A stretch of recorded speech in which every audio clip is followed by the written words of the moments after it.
Judge Oscar Hale Jr. presiding. This little doctor up here. We're here for the jury? Go ahead and bring the jury in, please. It's a darker up here. What happened? Looks a little darker over here. Something missing? There we go. Thank you. I couldn't see my... Yeah.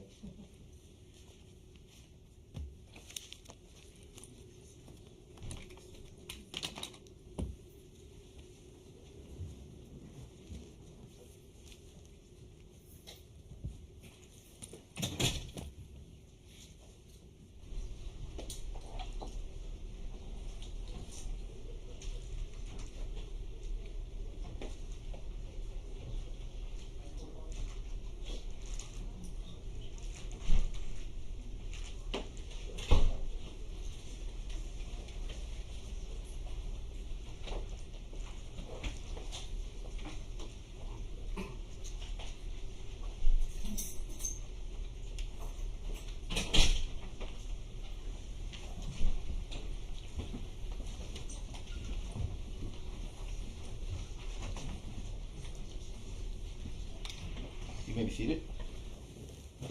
Good morning.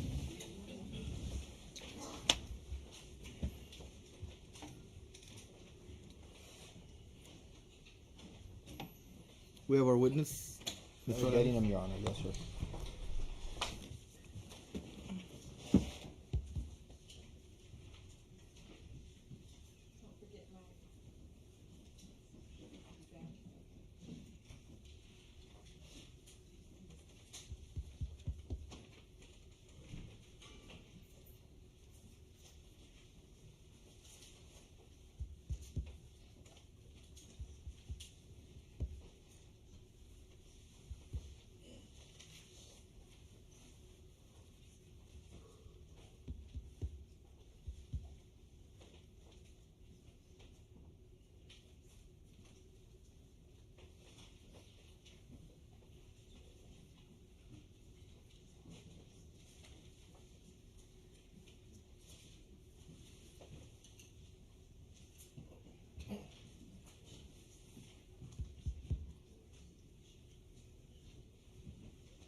Morning, sir.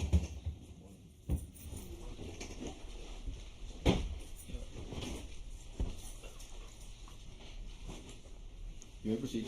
Yes, sir. Ranger Salinas, my name's Joel Perez, this is Raymond Fuchs, and we represent Mr. Ortiz here to my right. You testified that you've been a peace officer 29 years, That's correct, sir. and when did you join the Webb County SO? Back in '93. Okay, and you said you were there 4 years with them through basically 97, Approximately, yes. and is that when you went to DPS? Yes, sir. And then you went to this Joint Operations Center? No, I joined DPS and then I went to CID, then the Rangers, then I was assigned to the Joint Center Okay, so when did you become a Ranger? in 2011. Okay, so you've been a Ranger now, approximately what, 11 years? That's correct. And what are your duties as a Ranger? Our primary duties is major criminal investigations. We assist other local, state, and federal agencies with their investigations, border security, public corruption investigations. In your career, how many investigations have you conducted? Might be in the thousands. Okay. And how many interrogations have you conducted? Might be in the hundreds And searches? as well, in the Okay. hundreds. So when you entered into the interrogation room, do you remember that? Yes, sir. At some point you asked Mr. Ortiz if he was willing to give a statement, That's correct. and he said no. I believe so. Okay. And you still proceeded to go forward?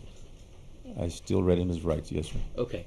And so, again, no doesn't mean no to you. It depends on the context you're using it. Well, you asked him, do you want to talk? And he said no, basically, is what happened, right? Yes, he said Okay. no. Now, as the interview progresses, he's not cooperating with you all, right?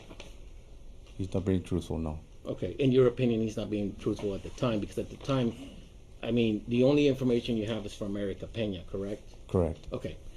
And as you're going forward, number one, when you first entered the interrogation room, it was 321, right? I believe so, So he had already been there like an hour, maybe close to an hour? more or less. And you met with Officer Calderon, with Captain Calderon, to kind of figure out a strategy?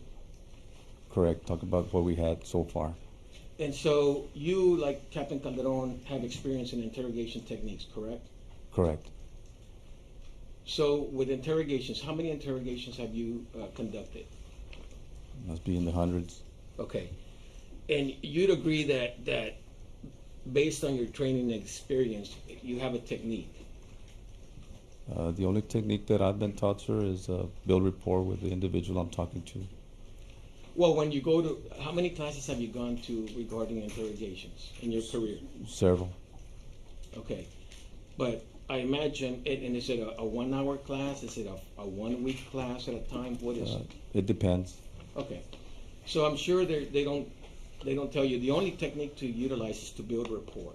They don't teach you that. That's the only technique I've been taught. I'm sorry. That's the only technique I've been taught. I'm so sorry. I was kind of speaking myself. I didn't hear you. That's the only technique I've been taught to build rapport. Okay. And so you and Captain Calderon decided to try and figure out a rapport that you had with this Mr. Ortiz, correct? Correct. Okay.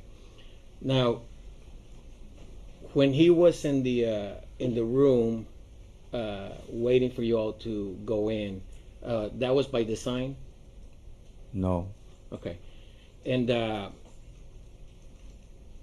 time is passing, and the prosecutor brought up several things, which is that it was Mr. Ortiz that brought up the picture. Do you recall that? Yes. That was Mr. Ortiz that brought up don't break down the door, don't ransack his kids' rooms and all that. Remember? Yes. Okay. Now, regardless of the fact that he's the one that brought it up, you don't have to say, yeah, we'll do that for you. That's by design. You could have said, no, we're not going to get you a picture. No, we're going to do whatever we have to get into that house. You could have done that too, right? We could have, but we didn't. But you didn't. And it's by design because, as you know by reading this, by listening to the tapes, it's part of a quid pro quo. Isn't that true? No, sir. Okay. So you're trying to say we're doing this for you, but you're not doing this for us. You recall on different occasions you say things along those lines. You were Calderon? Vaguely, yes, sir. Okay. And so we say, hey, we've done this for you, we've done that for you, but you're not cooperating basically, and you recall that doing that, right? Yes. Okay. And that involved several things. Number one, a lot of time has passed, because what time was Mr. Ortiz placed into the interrogation room? I would have to look back on my notes. If I told you around 2:30, a little bit later than that, would that be accurate? More or less, yes, sir. Okay. And then you all walked in at 3:21. Do you recall that? Yes, sir. Okay. And so then it's until roughly 10:55, almost 11 o'clock in the morning, when you all have been outside, and they've taken, I think, at this moment is when they've taken, I think, his clothing and the like, and then you all will walk back in. And I'm just trying to refresh your memory of where I'm at in the questioning, in the interview. By this time, all those things have come up: the picture, and the not breaking the rooms and stuff like that. You agree with me? Yes, sir. Okay. Now, at some point, we know that the elected district attorney of Webb County is at the substation prior to 10:55 on September the 15th of 2018, right? And by that I mean Mr. Isidro Alaniz. Do you recall that? Yes, sir. Okay. And what did you discuss with Mr. Alaniz at the time prior to entering the interrogation room at 10:55? I don't remember talking to him at all. Okay. So was he just strolling by and you happened to see him and then you went to Mr. Ortiz and say, hey, the DA is here? I knew he was there. I don't know if I saw him or Captain Calderon informed me that he was there. And was he there for another case or for this case? He was there for this case. Okay. And it's your testimony to this jury that the elected district attorney of Webb County is at a substation. You and Captain Calderon are the lead investigators. He is there for this case. You two are there for this case. And you're telling this jury that you just happened to not talk about the case. Is that what you're telling these 12 people? No, I said that I saw him earlier. Okay, and what did you discuss with him earlier? No, I just saw him there.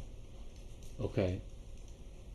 And so that's why I'm asking you. That morning, on September the 15th of 2018, when the elected district attorney of Webb County, Mr. Isidro Alaniz, is there, and he's there for that case, you mentioned that, you and Captain Calderon are there for this case, and you're telling me that the elected DA and the two lead investigators just never happened to talk about the case. They just strolled by each other. Is that what you're telling these 12 people? Yes, sir. I just saw him there. Okay.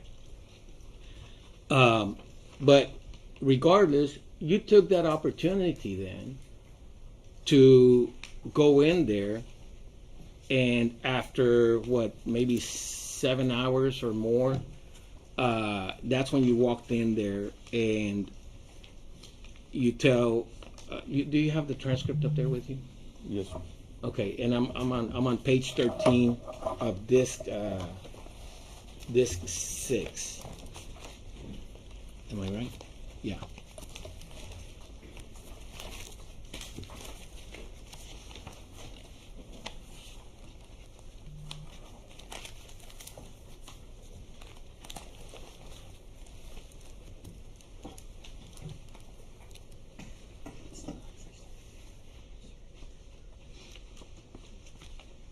Okay, I'm sorry. I'm on disc 6, page 13, line 17.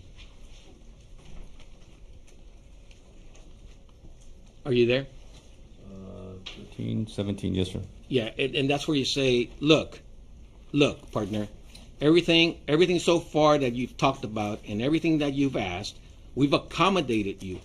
And you're talking again about the quid pro quo. You are trying to give him things, the picture, whatever the case might be.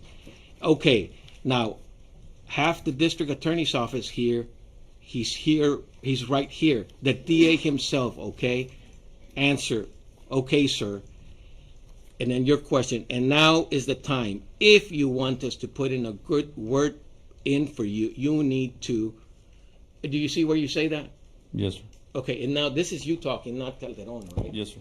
And so you agree with me that if it's a conditional word, No, sir. I wanted him to tell us the truth. in exchange for something, I agree with you, in exchange for something, right? No, sir. For a good word to the elected district attorney of Webb County, the man that would control Ortiz's fate. Do you understand that? No, sir. Okay, We always but- confer with the district attorney's office, and they often ask us if they're being truthful with what they're saying. Well, I mean, you said you didn't talk to Mr. Alaniz, right? No, I said we confer on a regular basis. I didn't say that I talked to him on this case. Okay, but you see that I'm asking about the effect and overcoming an individual's free will. When you say we want to put in a good word with the DA, and the if is you cooperate. You understand that? If it's truthful, yes. Okay. Now, you go on further, and you say again, and again, you're not talking about truthful. You're talking about cooperation. Now I'm moving to page 14 to line 5. Are you there? Yes, You sir. see that? And you say you This is Captain Calderon. You could be. We've cooperated with you. We've talked to your wife like you've asked us to. So again, you are implying to him that you've given him things, and you're asking for things in return. Cooperation. You see that? The only thing we were asking, sir, is for him to be truthful. I'm just saying if you saw that, because it doesn't say, are you being truthful? No, I saw what you... Objection, Your Honor. He's being argumentative. I'm asking him questions, Your Honor. It's cross-examination. Face that last question. Okay. But you see where you didn't say anything about be truthful in there. You see what I'm saying? I'm sorry, not you. It was Calderon. Calderon is saying, we're giving you things, give us cooperation back. Do you see that or you don't? I don't see that, sir. Okay. I don't see that Captain Calderon... Well, I is just talking asked you if about you it. saw that or not. Yes, sir, I saw that. Okay. Now,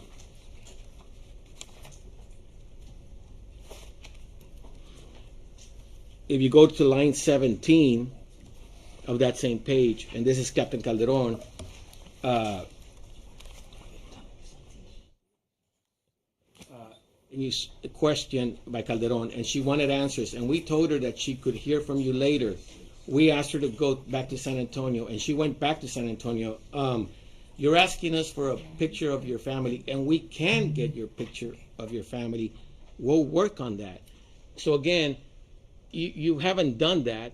You're telling him we can do that, but it's if he cooperates. You see that? The effect it's having on another individual when you're doing that? Sir, I see it as building a rapport with the individual. Okay. Well, on the other hand, you could have told him, we're not going to talk to your wife. Nothing stopped you from doing that, right? Nothing stops us from doing Okay. that. So, nothing in this interrogation room from the both of you, Calderon and yourself, Ranger Salinas, is by accident. It's by design. You agree with me on that. It's good law enforcement tactics, right? No, sir, I call it building a rapport. Okay. Do you see on line 24, again, Calderon, same page, page 14, and it's going to move on to page 15, but Calderon question, we asked for permission to do it. He's talking about the picture. We can work on getting you the picture, and normally they don't allow stuff in the jail, but I can work on trying to get permission for that dude. You see again where there's a quid, there's a promise, but the implication is the quid pro quo to get something back. You see what I'm saying? Or you don't see that? Again, sir, that's building rapport with the individual. Okay. And then on line 8, this is you speaking, Ranger Salinas, on page 15. And you didn't want us to break down your door, and we're not going to break down your door. We're not going to ransack your house. Everything is in the future. You things that you're going to promise him to do if he cooperates, because right now he doesn't have the picture, right? I don't recall what time he was given the picture. Well, I mean, we know right now it's 10:56 in the morning, right? Correct. Okay, you haven't searched his house. No. So technically, in his mind, you could still go break down the door and ransack his kids' rooms. You see that? Objection, Your Honor. That costs speculation. He doesn't know what the defendant was thinking. This is dead. But the point is, this event hasn't happened. You're still telling him you can do things for him in the future. You see that? Sir, I see it as building rapport, building trust with the individual. Okay. By promising him things. Building trust. Building trust. By promising him things. Building a right? rapport, sir. I understand that. I understand building rapport. But do you see that you're telling him you're going to do things for him? Do you agree with that? Objection, Your Honor. That's been asked and answered. Well, I'm still, it's cross-examination. I'm going down the line, Your Honor. Well, I don't know that question again. I didn't hear you, Your I Honor. don't know that last Okay. question. You have asked it a few times already. You see, that's a continuum. You continue to promise things. You see that? All I see, sir, is trying to continue building rapport with the individual. Okay. Now, if you go down to line 14 on page 15, and again, I'll wait till you get there. Page 15, line 14. You see where it starts, help yourself? Yes, sir. Okay, so now it's Calderon speaking. Help yourself. Help us. And with what happened, and we'll get you that picture. Now, you see there that is a quid pro quo. Give us something, and we'll give you something. You see that, right? Again, sir, I still think it's building rapport. Look, you can answer that, and you can keep on just saying that. But my question is to you. This is simple English. Objection, Your Honor, he's being argumentative. Well, Your Honor, I deserve an answer. No sidebar, just ask the question. The simple English is sidebar. Do you see there, in a simple English, where you all are promising to do something if he does something? Do you see that or you don't? I can't see how he would interpret. That's mischaracterization of what he's been discussing. The word promise. Well, I'll let him answer. I think he was answering. You may answer, sir. I can't say how he would interpret that. Okay. Now,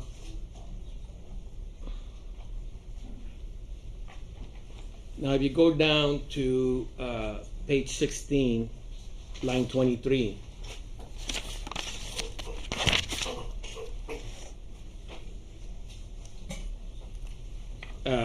That's where Ortiz brings up the part about his wife keeping the retirement money, right? Yes. Okay. And then if we go to page 17, and I'm going to see who's speaking here. I think it's still Captain Calderon. Captain Calderon ceases on that, and he says on line 4 of page 17, you know what? I don't know, but I can find out. You know that. That's stuff that we can work on. Again, something in the future, right? That's what I was trying to get out earlier. If she needs help after this, you see how Calderon is again promising to do something for him in exchange for cooperation.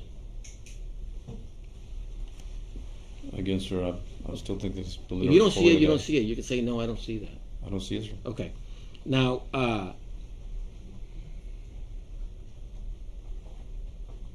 if we go to line 9, again, it's Calderon, and there's a way that you could help us cooperate.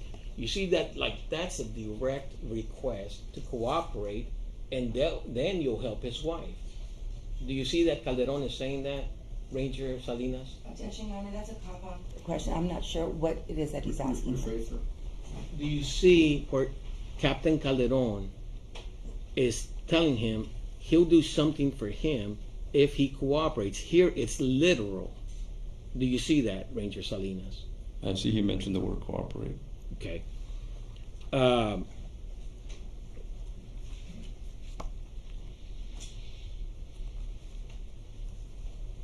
And again, just to make the point,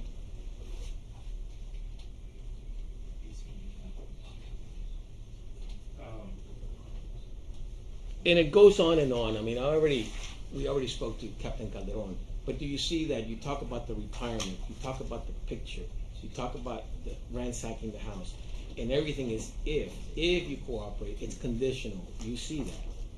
I still see it as building rapport with the individual. Okay. And in different places you say, help us out, cooperate, right? Correct. Okay. Now,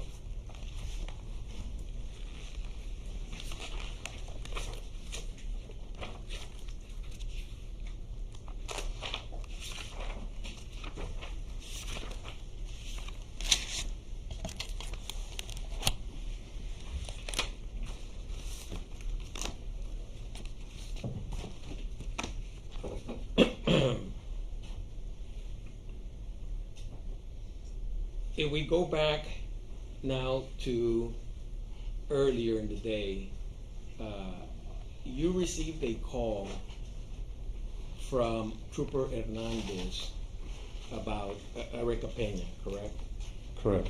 And then you and Captain Calderon at some point are at the substation with Ms. Pena, and that's when the bolo goes out based on the things that she mentioned to you for the white Dodge and for Mr. Ortiz. Is that accurate? The bolo went out after we confirmed the residence. Okay. And then at about 1:30, I think, maybe 1:15, you get the call from either, I think Bradshaw, Trooper Bradshaw, that they've located the truck at the stripes there at Jefferson and San Bernardo. Is that correct? That's correct. Okay. And then you arrive, according to your report, approximately 1:30 in the morning. You recall that? Yes. Okay. Now, according to your report, and if you need to refresh your memory, I'll show you the report. At approximately 1:34 a.m., 4 minutes later, you say, I utilized a Sine Nikon D7100 digital camera to obtain several photographs. Do you recall that? Yes, sir.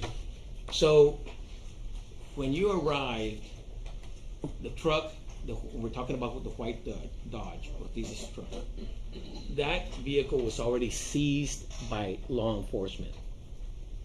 No, sir. It wasn't seized. No, sir. Okay. So, could I have gotten you or anybody driven away with it, or it was seized? No, sir. There was a trooper standing guard in it, with it, or near it. Okay. So, I mean, nobody could have just driven away with it. That's what I'm telling you. No. No. Okay, so and you're a law enforcement officer, for Fourth Amendment purposes, that vehicle was seized. There was a seizure made. Asking for legal. He's asking for a legal conclusion. To He's a state. law enforcement officer. He knows about the Fourth Amendment, Your To Honor. state at this time. For your purposes, you know what a seizure is, right? Yes, sir. Okay. That Dodge was seized. You had a trooper there. It was seized. Your Honor, again, that's a legal conclusion. Okay. Now, well, at 1:34, you felt comfortable enough to go and open the doors and start taking pictures, right? Correct. After I had shined the light inside. Okay. And just to make sure, when you say you shine the light inside, you use your flashlight to look inside, and there's something called plain view, right? You're familiar with plain view. Yes, sir. And plain view basically is that anything that you or anyone could see from any vantage point is proper, right? It's in plain view. If you look into my car and you see a coffee cup and my sunglasses, well, it's in plain view. You could look at it as a law enforcement officer or any citizen to come by my window and look at it. It's in plain view, and that's proper, right? Correct. Okay. Now, you went further, and then you manipulated the truck by opening the doors and conducting a search. Objection, Your Honor. It's a compound question, and he's injecting facts that are not in evidence. Did you open the Rephrase it. door to the truck? I did, but I had probable cause. Okay. At 1:34, now you're saying you had probable cause. The moment you were opening the door, was that truck seized by law enforcement? Yes. Okay. So the minute that 1 second before you opened that door, that truck was seized by law enforcement? Yes. Correct. Okay. Now, you're gonna manipulate, you're gonna move stuff. Objection, Your Honor. No evidence of that. Make your objection.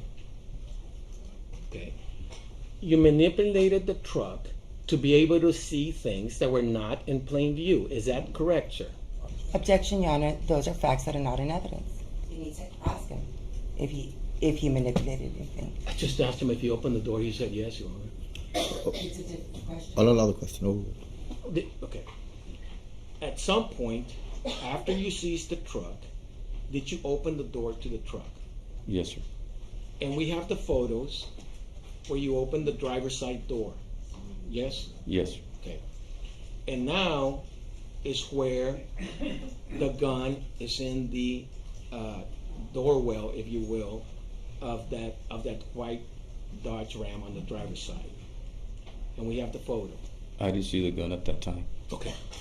Now, you testified earlier that when you saw the holster, which we know is between the driver's side seat and the center console. You testified, you immediately notified the SWAT team, right? Correct, the people that were about to search. And because you are concerned about officer safety. Correct. Okay. Now, there's nothing inherently illegal about someone having a holster for a firearm in a vehicle.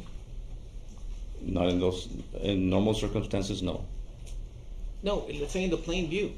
You look at any person's vehicle in plain view, and you look inside, and someone has a holster for a gun.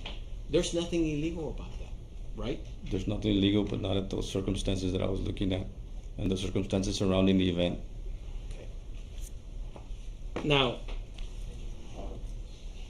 you're so concerned about that holster that you immediately notify the SWAT team, right? Correct. Okay. Now, you are opening the doors for this truck. And, okay, you have been an officer, you said, 29 years.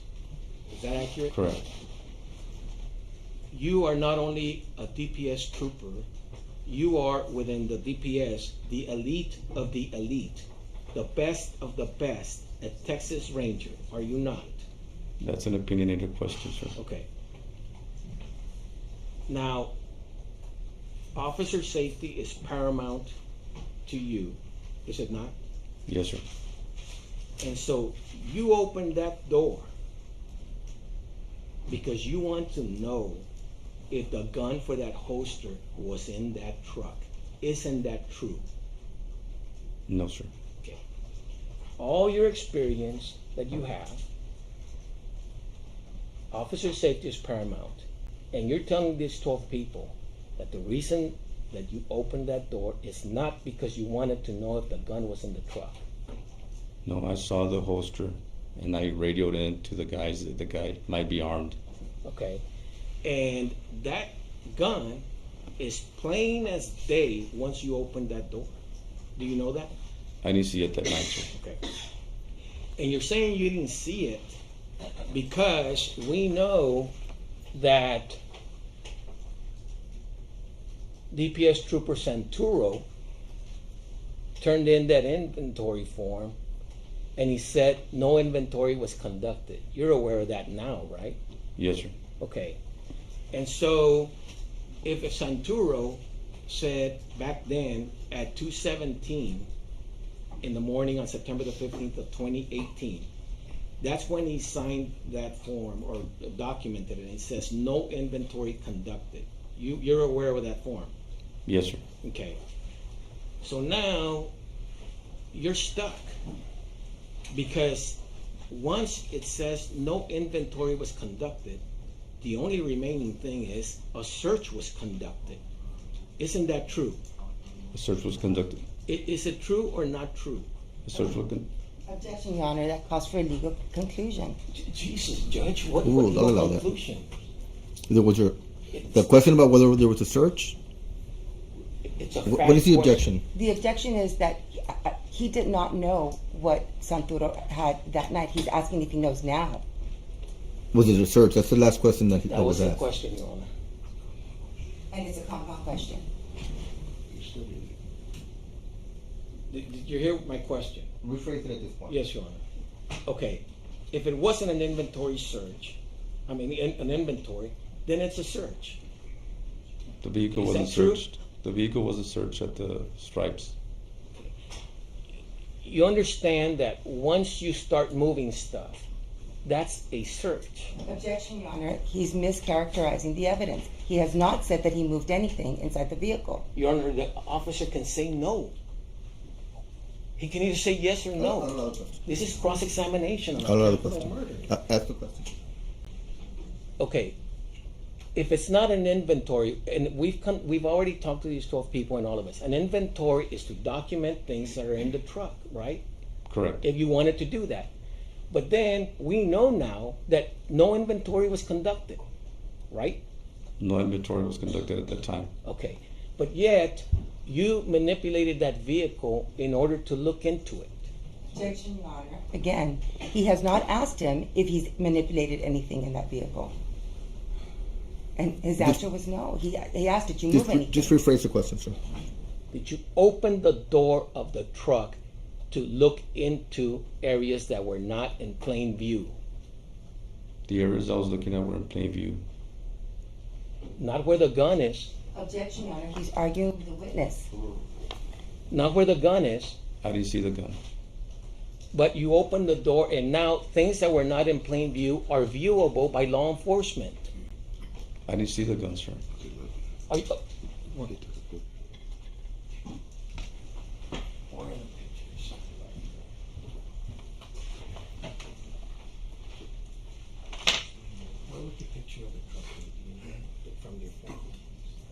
because you're putting everything in envelopes, I'm trying to figure out the photos of the truck and the stripes. Were they marked as defense exhibits? I'm sorry? Were they marked as defense exhibits? Yes, they were marked. Okay, then the envelope that says defense exhibits, it's in there, and it's in there. And envelope says defense exhibits.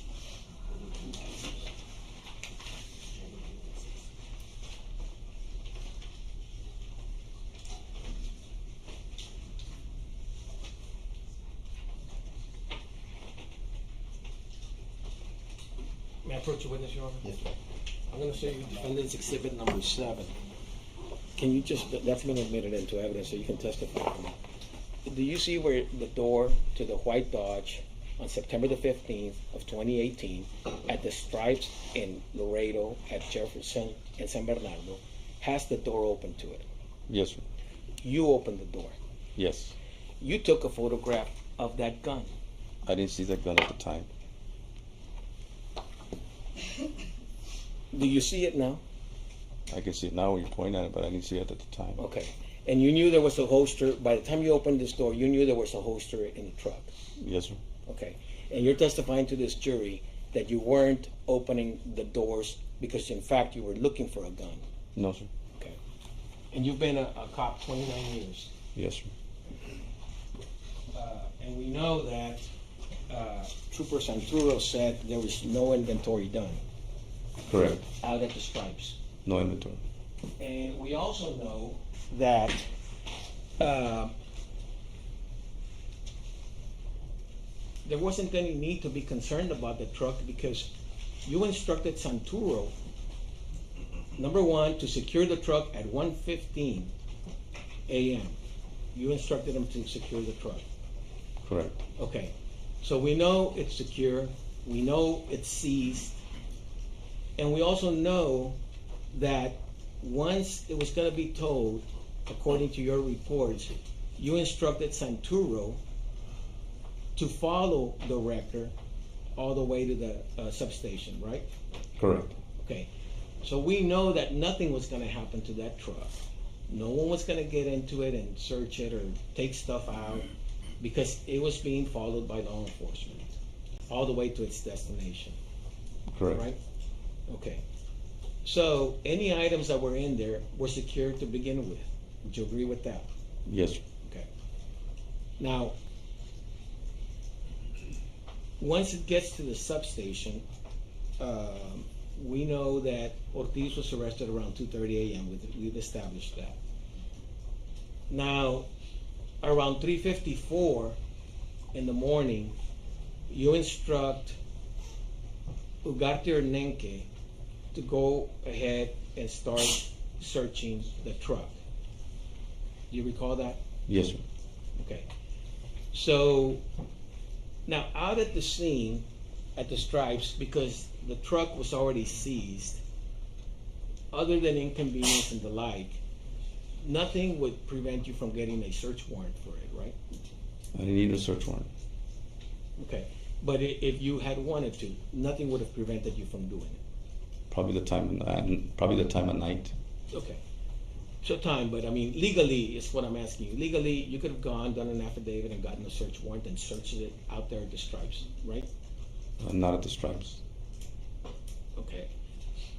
Let's go back now to the substation at 7209 Saunders, there in Laredo, at 3:54 a.m. We know the truck got seized and transported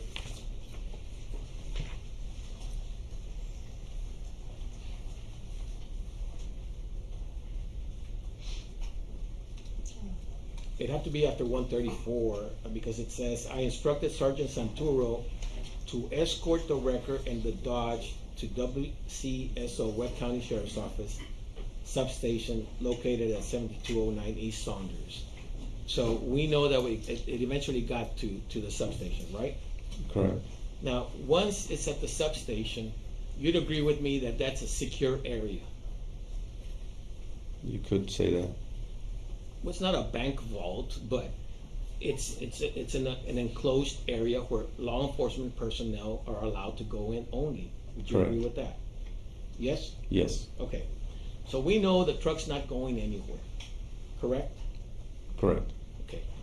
And at that moment in time, nothing prevented you from going to go get a search warrant for that truck, legally. Legally, but I still have probable cause, and I had abandonment of the vehicle. That's not what I'm asking you.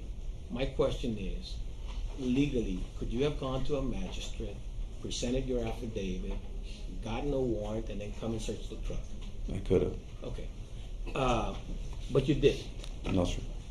Now, at 354,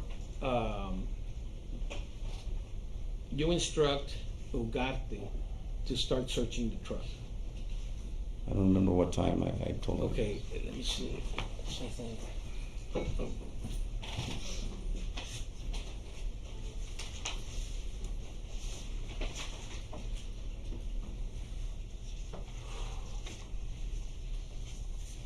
going to show you what's been marked as defendant's exhibit number 8, and this has been admitted into evidence. And this is, can you tell me what that is? This is the general evidence log, collection log. Okay, can you look at number 1?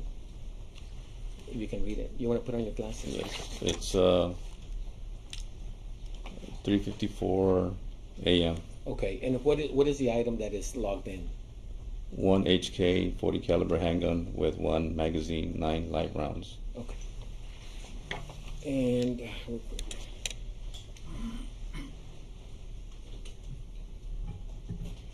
And can you read out what item number 2 is and the time?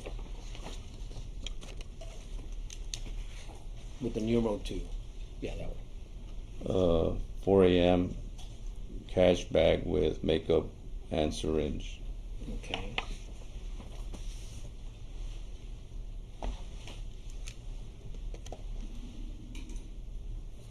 Okay. So now, I'll ask you again. So by 354, you instruct Ugarte, Deputy Ugarte, to begin searching the truck, the white Dodge, right? Correct. And at some point, well, we know before 10:55 in the morning, at some point as Ugarte is searching the vehicle and gathering items, you are either looking at them or gaining possession of some of the things, right? I never gained possession of any of the items that was collected. Okay, do you recall Calderon taking possession of some of the items? Yes. Okay, and the items he got were the bag with the syringes and the like, right? Correct. And at some point, you all also looked, I guess, by ejecting the magazine of the HK to see how many rounds were in it, right? I don't recall that. Okay, do you remember going in and at some point talking to Mr. Ortiz and asking him, why are there rounds missing from your magazine? I don't recall that either.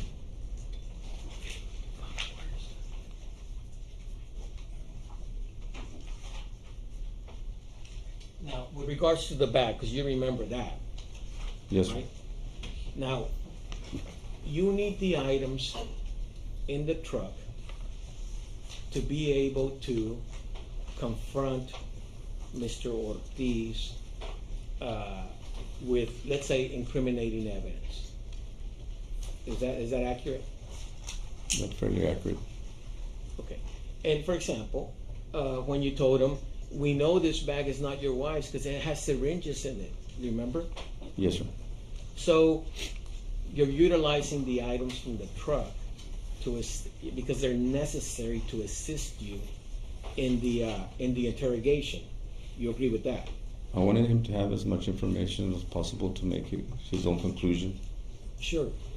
And I'm just gonna tell him, if I were to just tell you just generally, because it's in the transcript somewhere and we've all looked at the video, that at some point, either you or Calderon, I know you don't remember right now, but if I were to tell you that they say, hey, why are you missing rounds from your magazine? And he even replies, because I shoot up in the air sometimes. Does that refresh your memory? Yes. Okay, so we know that did happen.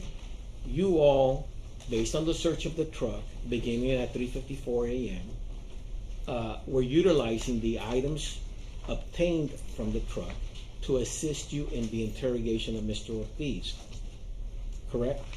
Again, we were providing as much information to him so he could make a good judgment as far as what he was going to tell us.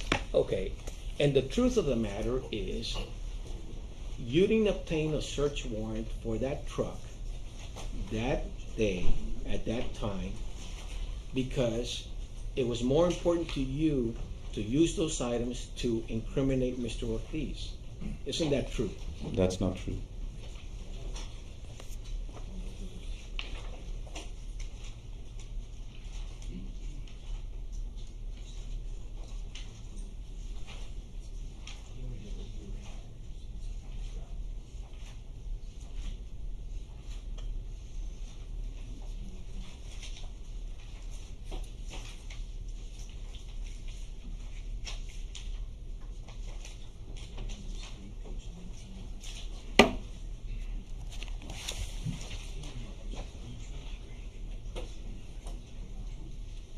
But with regards to the entire events that night regarding the search of the white Dodge on September the 15th of 2018, isn't it true that the reality is that you searched it out at the Stripes and then you searched it over here at the substation without a warrant because you needed that information to incriminate Mr. Ortiz?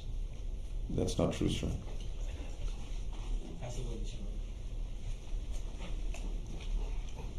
Ranger Salinas, I'm going to direct your attention to State's Exhibit 116.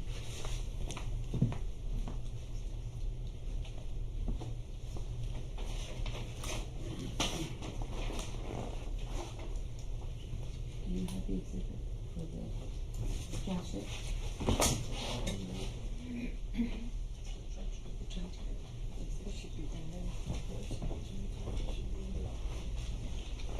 Oh, he has it. You have the transfer. I got it.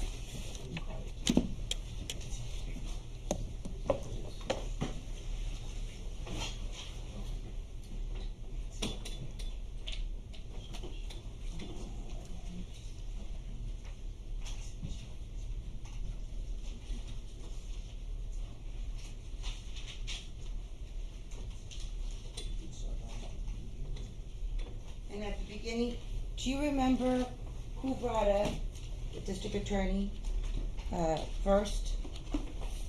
Was it you who brought up Mr. Alanis being at the station? Or was the first time Mr. Alanis's name was brought up, was it by Ortiz, Mr. Ortiz? I think it was Mr. Ortiz. I'm gonna direct your attention to CD3, page 50.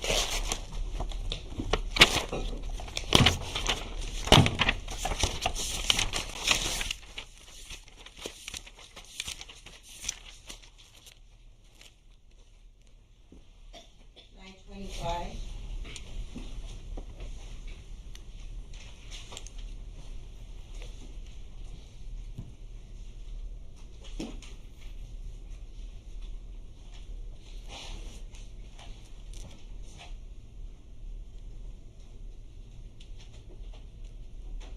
The very bottom.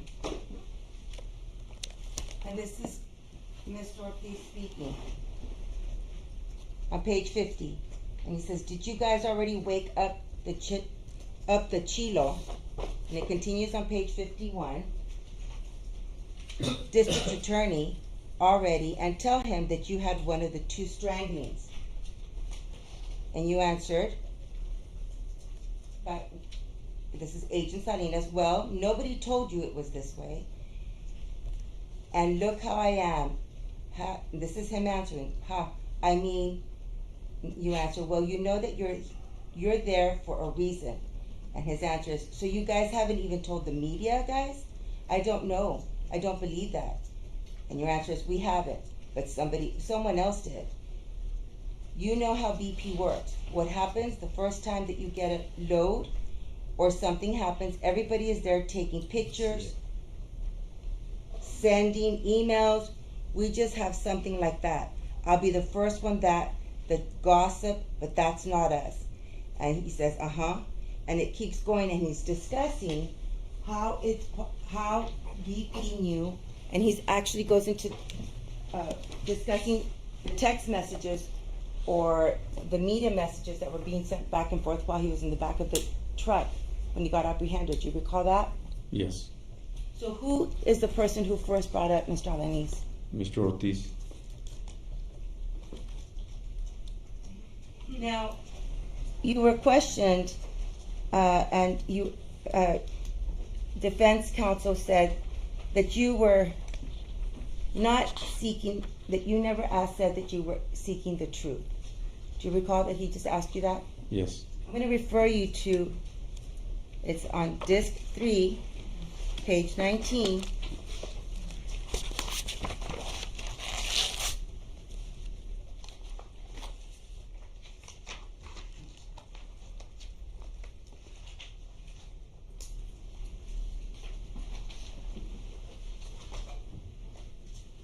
And this is by Captain Calderon. It starts on page 18.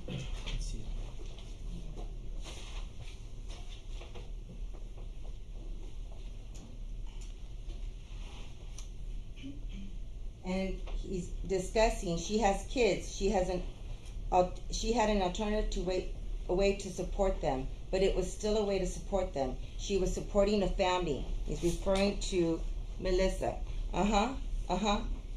Is that okay? The answer, no. Look at Melissa. He's reviewing a photograph. Look at Erica. Reviewing a photograph. Shit, I don't know. I don't know what you guys want me to tell you. The answer is, I want you to tell us the truth. And he says, I'm telling the truth. Question, I'm asking you for the truth. And his answer is, I'm telling you the truth. So you did tell him that you wanted the truth. Yes. Did you not? Now, on disc 6, which is later on in the interview, page 18,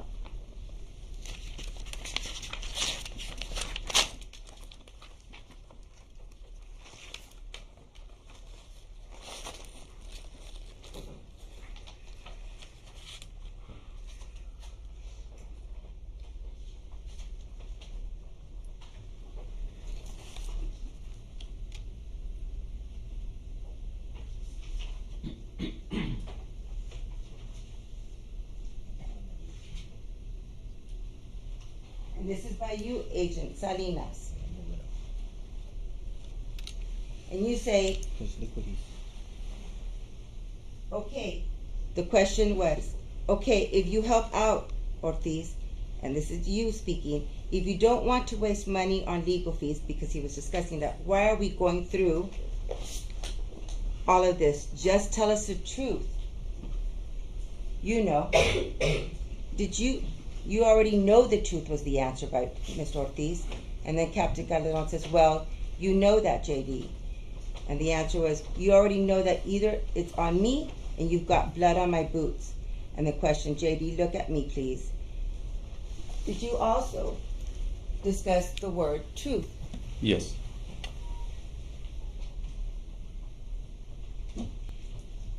At any time in that interview, did you use the word promise? No. Words like, we will accommodate you were used? No. Would you, do you recall Captain Calderon saying, I'll ask permission to see if we can take that picture? Yes. Is that different from, I'll give you a promise? Yes. Is that a guarantee? We're gonna object to leading questions, Your Honor. Rephrase. Was there, as he put it, a quid pro quo? No. Was there anything guaranteed? No. Again, we're gonna object to leading questions. Overruled on the last question.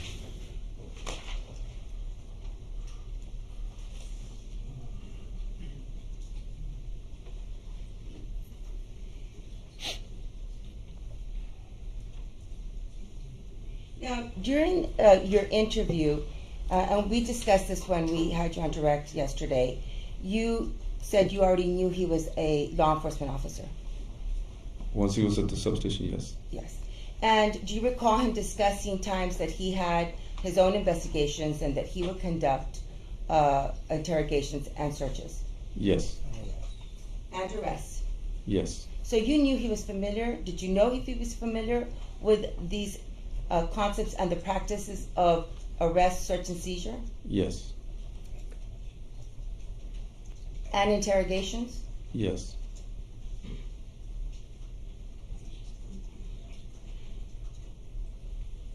Did he ever ask for an attorney? No. Did he ever stop talking? No.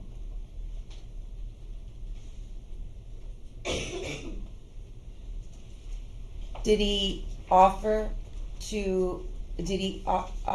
consent to go into his home? Yes. Did he authorize and give you consent for DNA? Your Honor, I mean, just leading questions, Judge. It's direct, open-ended questions. I'll another question. Yes. Did he provide his PIN number or password for his phone? Yes. What was that for? To get his picture. Cooperate. Did you take a GSR on him? I didn't.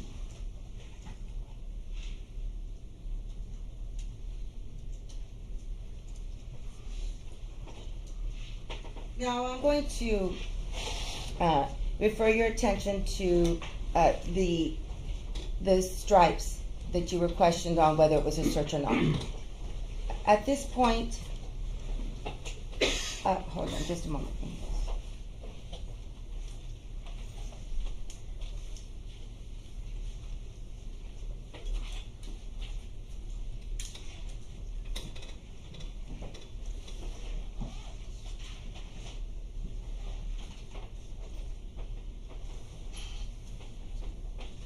At this point, what did you know after you had spoken to Erica?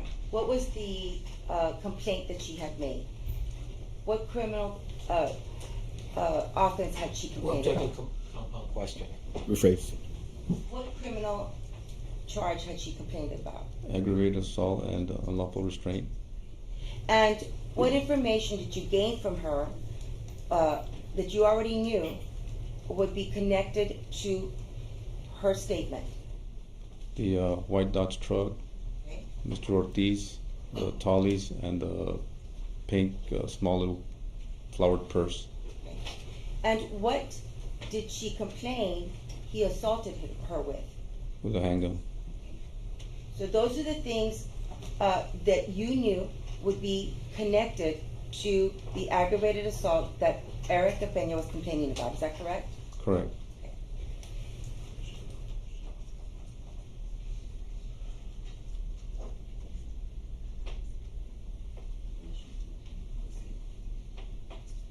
Your Honor, at this time, we'd like to publish State's Exhibit 23. It's already in evidence. You may.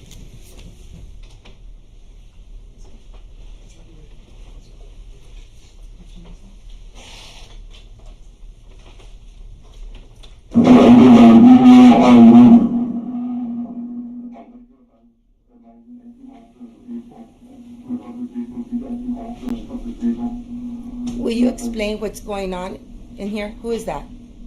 That's me and Sergeant Santuro. Had you opened the doors of this vehicle yet? No. Okay.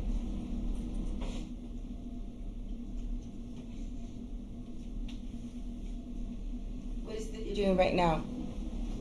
I think I'm on the phone.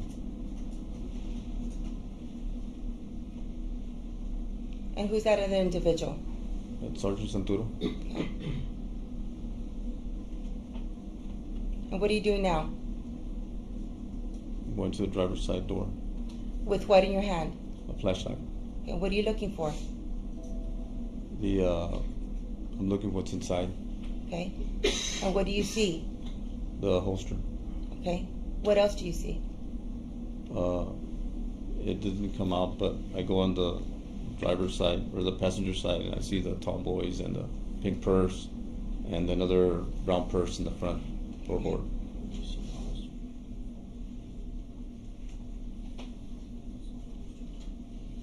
Did you get on the phone when you saw the holster? Yes. Okay. And what did you advise? That I had an empty holster, that the subject might be armed. Okay. Have you opened the doors here yet? No.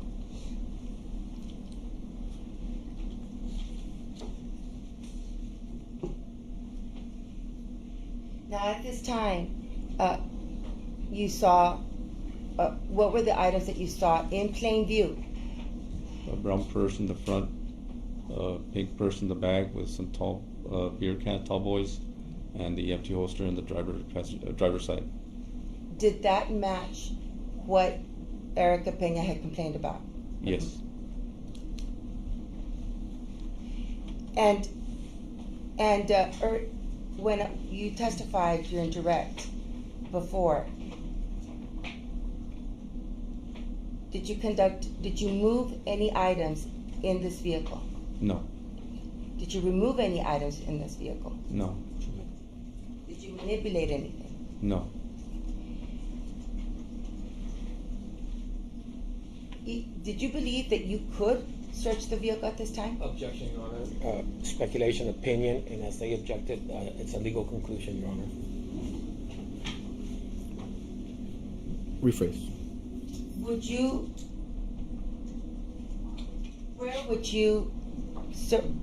What would be the ideal location to conduct a search? At a more secure place.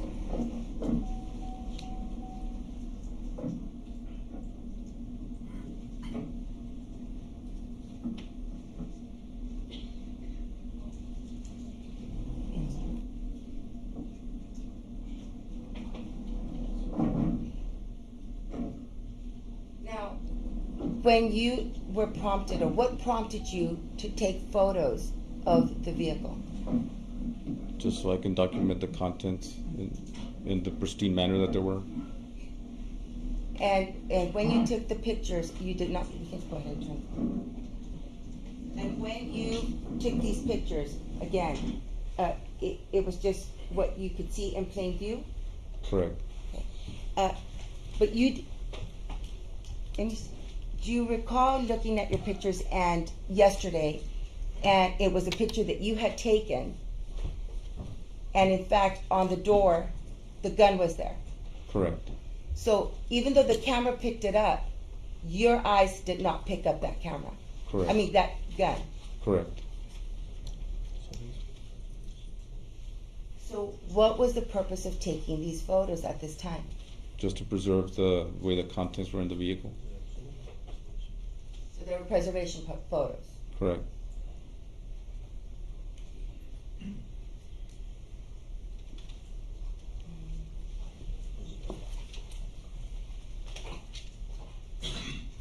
When you attempted to open the door, was it locked or was it unlocked? It was unlocked.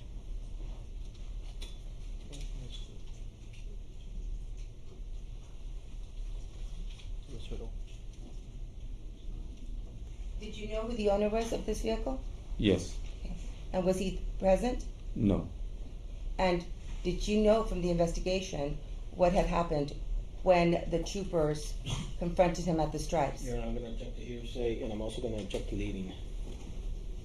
Overruled. Yes. What was that? that he had fled.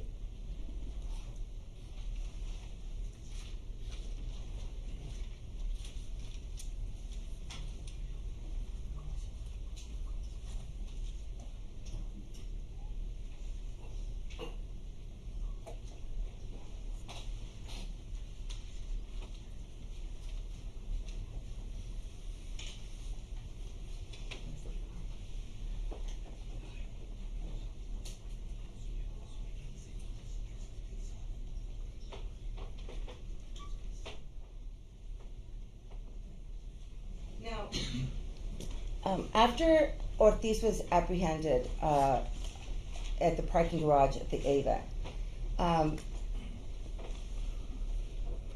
do you know if they found a gun on him? No, they didn't find a gun on him. Okay. And so, did that prompt you to do anything, or inform the investigators to do anything, or the troopers? Yes. What did you do?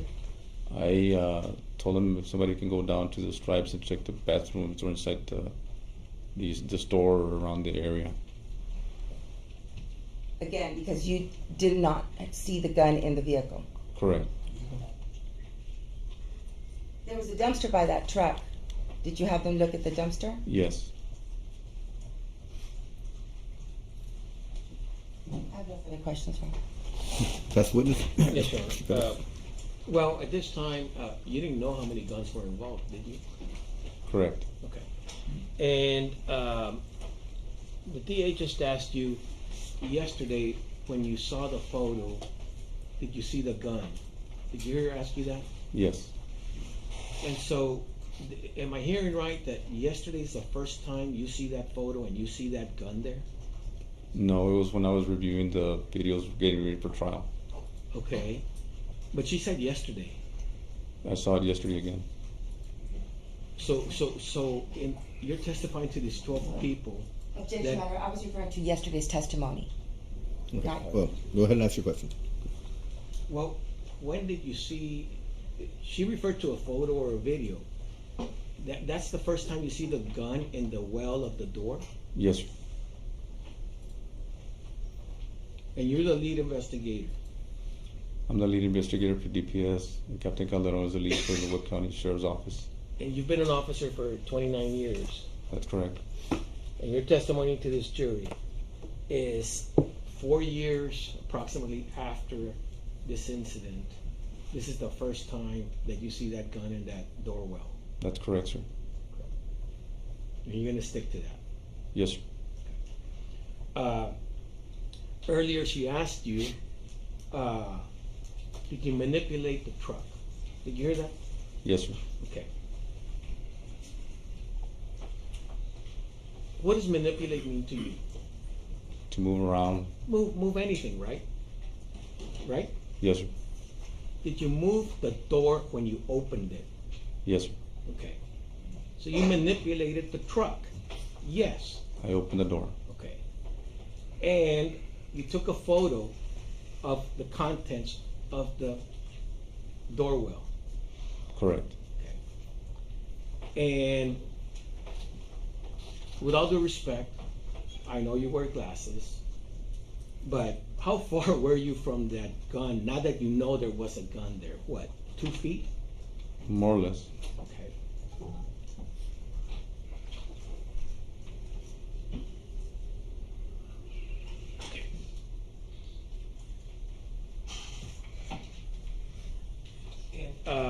She said, she asked you, and you took pictures only of things that were in plain view. Do you remember that? And you said yes. Yes, sir. That's not true. That's not true, right? They were in plain view when I saw him with a flashlight. Okay. Where the gun is, where you now 4 years later know where the gun is, without moving anything, was that gun in plain view? No. So when she asked you, did you take pictures only of things in plain view, and you said yes, that is not true. Yes, that's true. Officer, you just testified that that gun was not in plain view. I didn't see it. I'm not asking you, you saw it. I'm asking you if that photo shows things that were not in plain view. Correct. So the answer is yes. You took photos of things that were not in plain view. Correct. When I opened the door, I didn't see the gun in there.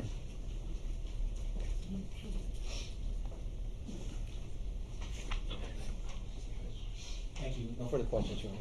Anything else? Yes, sir.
May I publish a defense exhibit 7?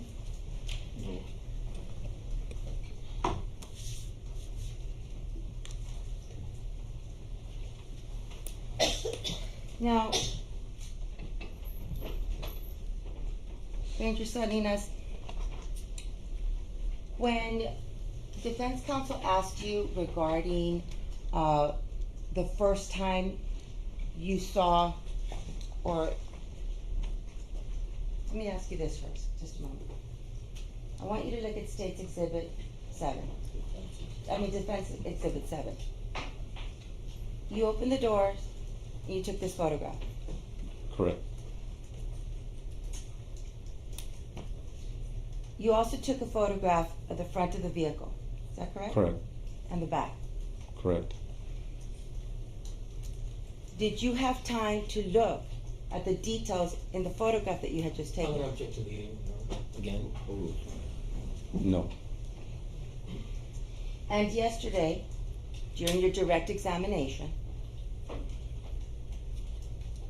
did you take these photographs? Yes. Before yesterday, had you noticed this object here? No. What is this object? What does it appear to be? And let me see if I can zoom in.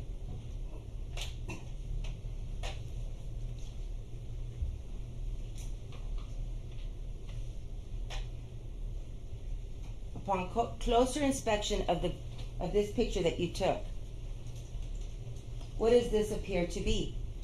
A black pistol. What part of that pistol? The butt.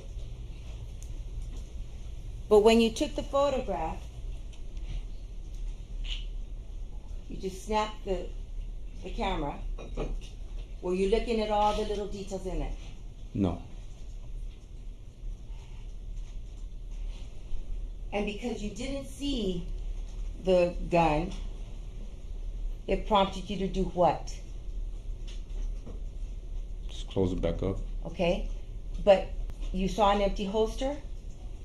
And it probably let the guys know on the ground that there might be a weapon involved. Okay. And then when they didn't have the gun, after they apprehended Ortiz, I instructed them to go search around the area.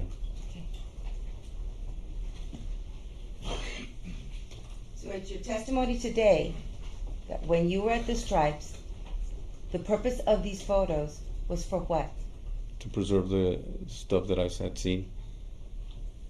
And also of things that you had not seen. Isn't that true? Correct. It was to preserve the condition as you found it there. Objection to leading, Your Honor. Correct. When you say preservation photos, what does that mean? To preserve what's there.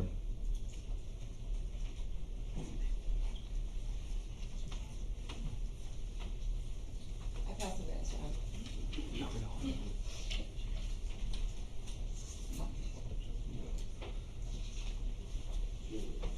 Any further cross-check?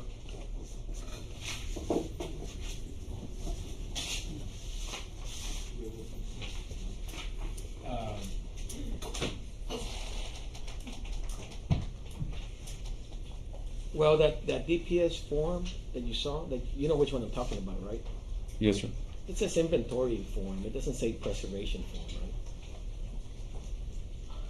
Correct. Okay.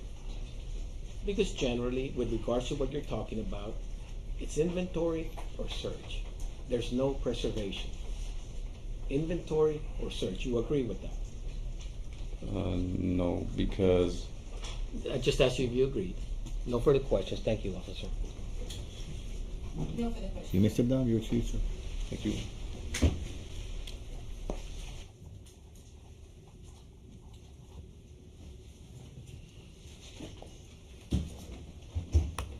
The state's gonna call Sean Daniels.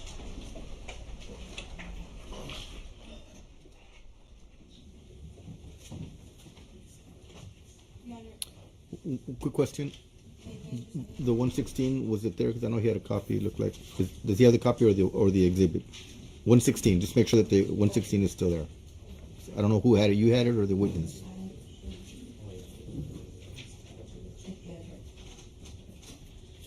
Okay. Just want to make sure we keep it with the other exhibits. And you were asking, you have another witness? No, today? Ranger Salinas. Yes, he's excused. You're released from the subpoena.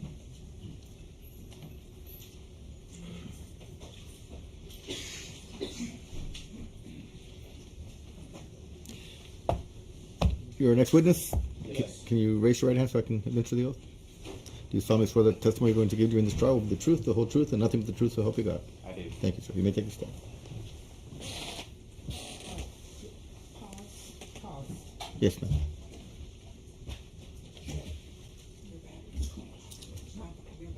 Oh, I'm still checking.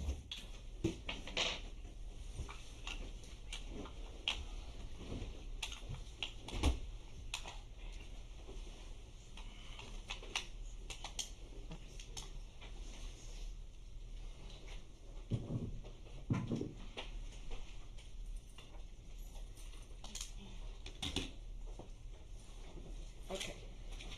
For the court reporter, ACA Danny Elizondo, conducting the question.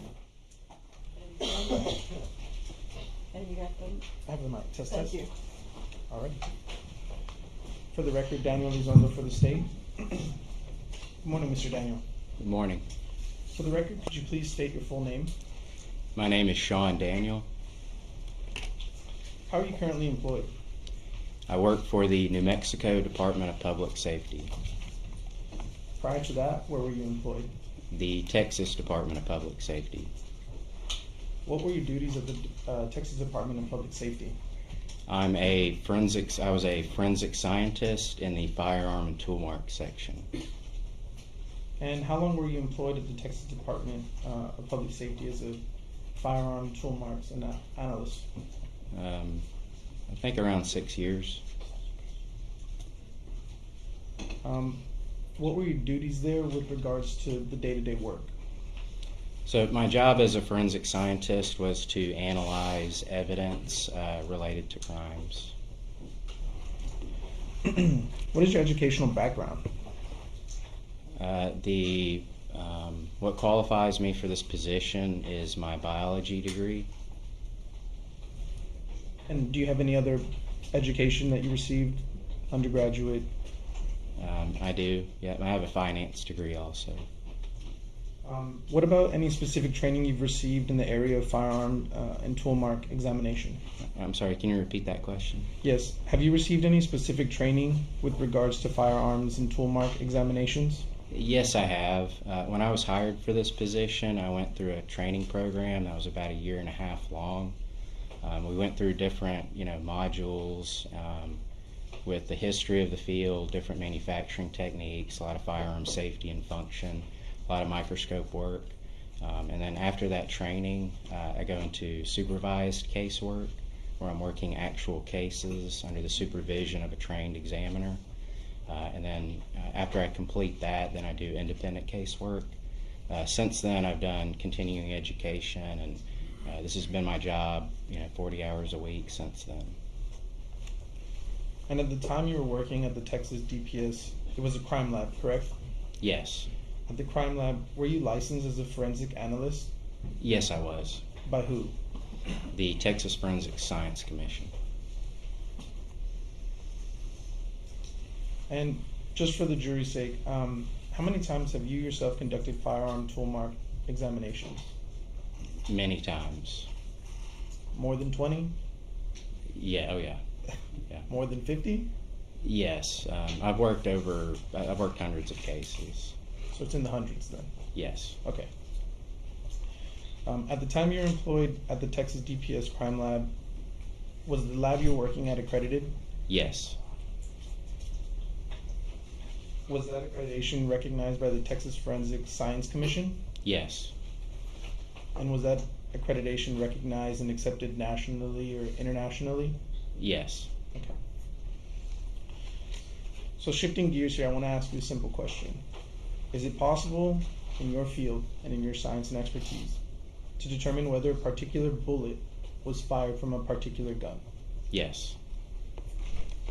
Okay. Could you please explain to the jury how it is that you come to such a conclusion? What's the day-to-day, typical examination of a firearm and projectiles and casings? Like a typical case that I work? Like a typical case you work. So when I receive the evidence, I'm looking at the paperwork, seeing what's being asked of me. What is the evidence and what's being asked of me. I'm going to take the evidence, I'm labeling everything, I'm documenting everything as I'm going. I take the packaging, I open it up, I see what the items are, again, labeling them and documenting as I'm going. I'm going to look at the fired ammunition components, what kind of bullets are they, looking at the cartridge cases, measuring and documenting different characteristics about them. If there's with the firearm, I'm going to do safety and function tests with them to see if it's safe and something that I want to fire. So if I deem that it is something safe that I want to fire, I go into the range and I shoot into a water tank. I take ammunition that is at the laboratory that we bought at the store. It's ammunition that is very similar to the ammunition collected at a crime scene or by a medical examiner. So then I'm going to test fire the firearm into the water tank. I'm going to create known samples. So those samples I know were fired by the firearm because I fired them. I'm going to take that known sample set, I'm going to compare it to itself. I've already compared the unknown sample set to itself, and then I'm going to compare the two samples together. So I'm comparing the unknown samples from the crime scene to the known samples that I test fired from the gun. I'm doing pattern recognition analysis under a comparison microscope. Then I'll form my conclusion, I'll write my report, I'll close that case up, package up the evidence, and then start the next case. So you said that you'll examine and test a known sample to an unknown sample. And go ahead. That's correct. And so you're testing what comes out of the gun, correct? That's correct. Do you have a demonstrative on you that you can show the jury to kind of show what it is and the components that you're looking at and testing and examining? I do. Would it assist the jury in understanding what you're talking about when you're saying I'm taking measurements and looking at the size and all of that? I believe it does. Your Honor, at this time we would ask that he be allowed to use his demonstrative to educate the jury as to what it is he looks at. It's a plastic model of ammunition.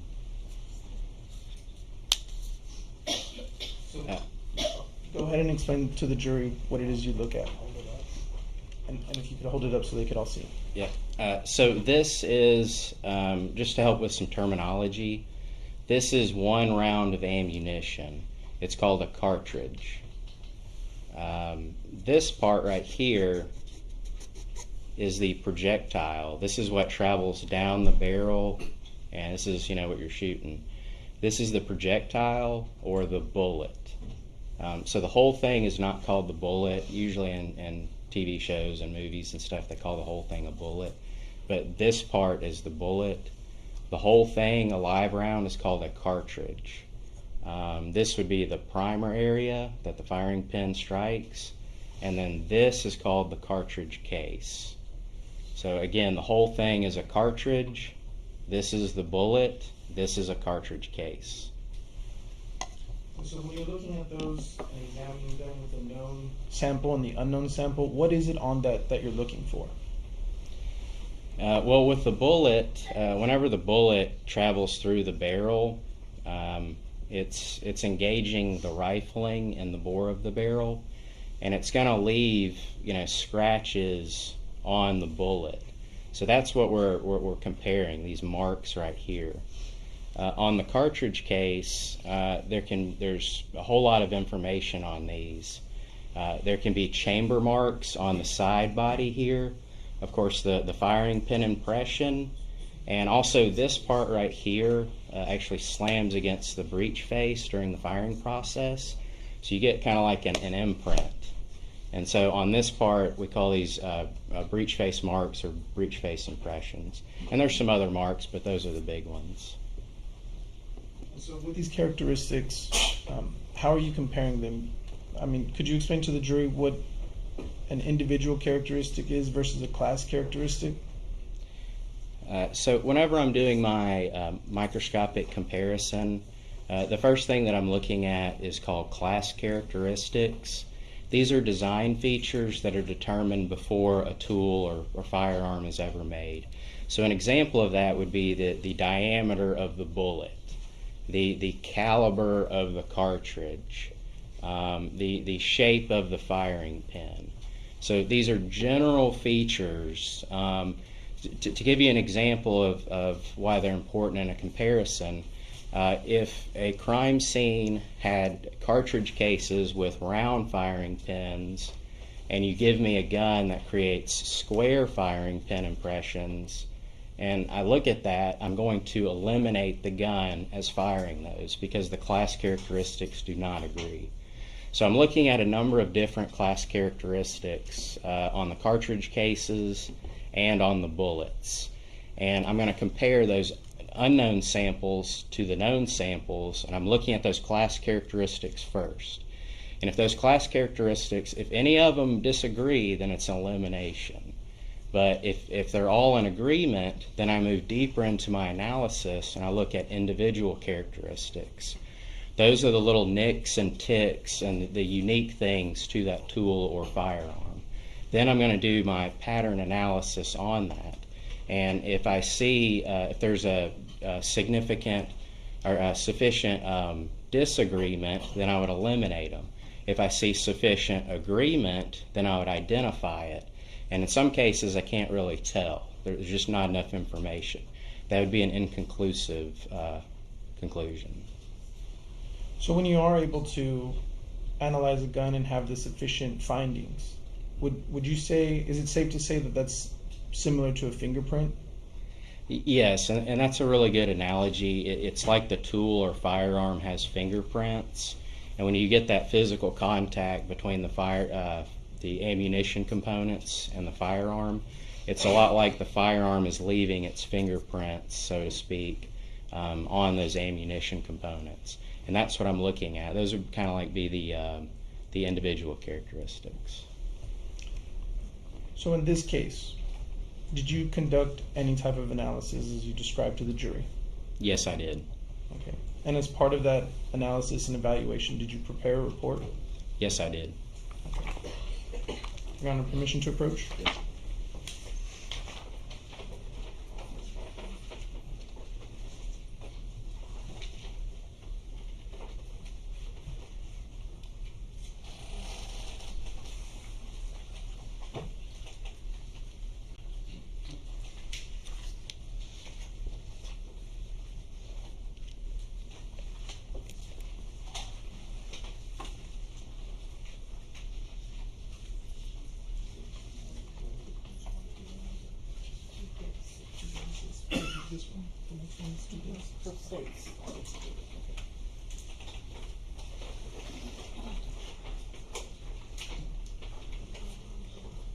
No, sure. showing you what's been marked as State's Exhibit 236.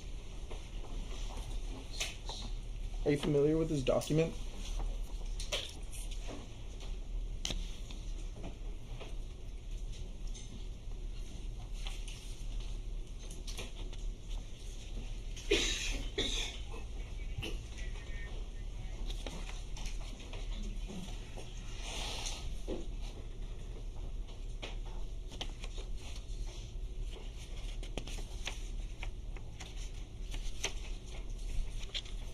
Yes, I am.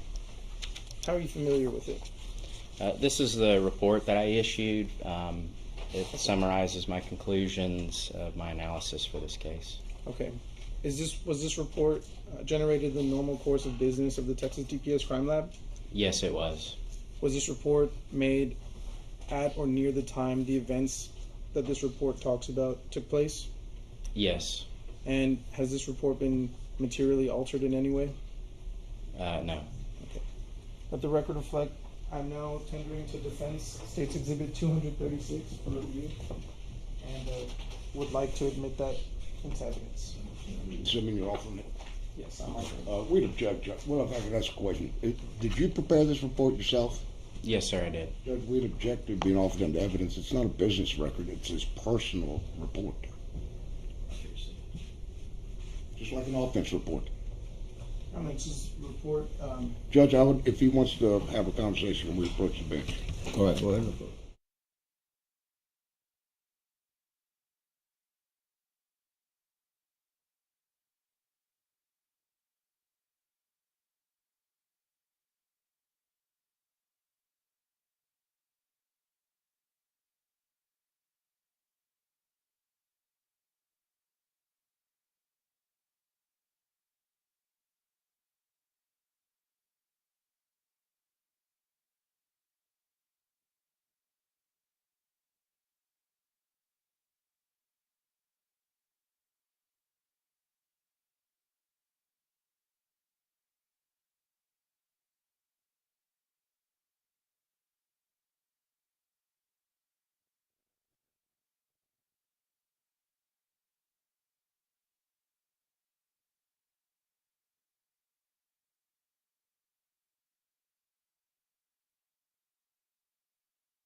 Into evidence at this time. Mr. Daniel, in your opinion, this would it assist the jury in understanding the discussions we're about to have if this was published, then they could follow along. I believe so, yes. Your Honor, permission to publish State's Exhibit 236? You may.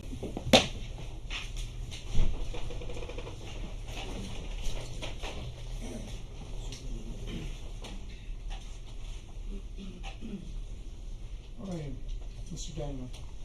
So right here you have a section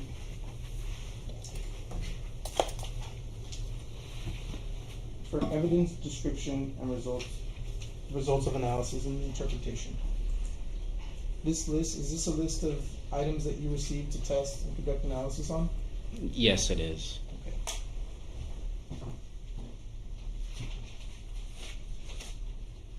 Permission to approach the witness again, Your Honor?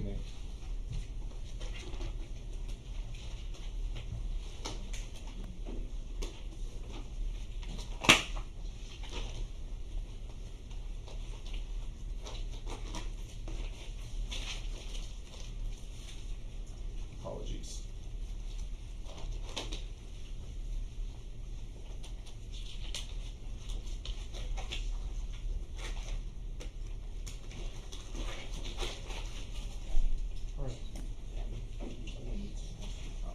All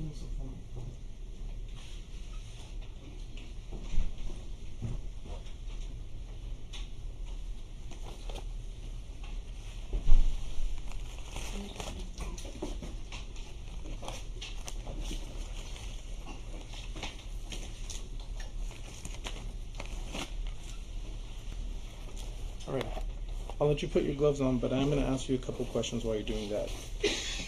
I'm tendering to you what has been previously marked and admitted as State's Exhibit 36. Is this an item that you received for evaluation?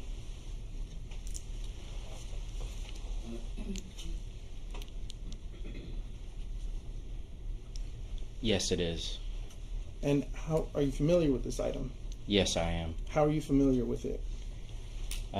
So I know that I examined it because I have my case identifier sticker on the firearm. This sticker is unique to this item. It has information like the case number. It has the agency item number, the lab item number, the date, and my initials on it. So I know that I examined this firearm. And when would be the first time that you saw this firearm? I would have to refer to my notes to have a date. Well, actually, hang on. It'd be February 11th, 2019. Okay. And what, if anything, did you do with this particular firearm? Well, the first thing I do after labeling it and making sure that it's unloaded is to function test it. Checking all the safeties, making sure that it's functional, making sure that there's nothing wrong with it. And again, is it something that I want to test fire? Okay. And did you end up test firing it and making sure it was safe to use? Yes, I did. Okay. And could you explain to the jury what it is that you did with regards to the test fires? So with the test fires, after I fire them and collect them, again, the very first thing you do is you label them. And then I'm going to do a comparison among the that known sample of test fires to see what patterns are repeating. And with regards to your report, right here, item 20, and specifically 20-1.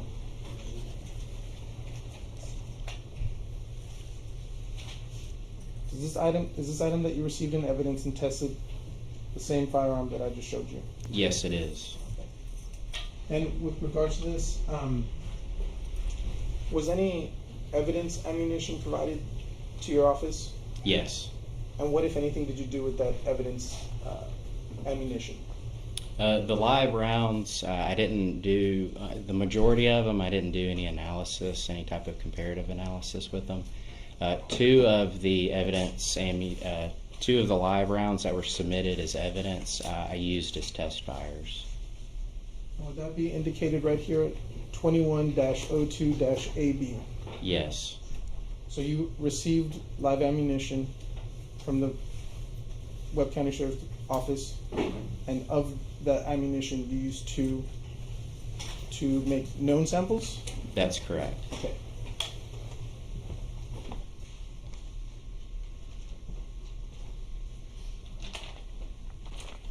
I'm now going to show you what's been marked and previously admitted as State's Exhibit 40, 41,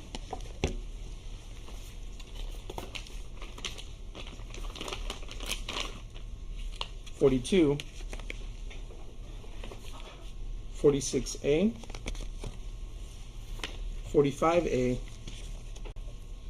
and 44B. Are you familiar with these items?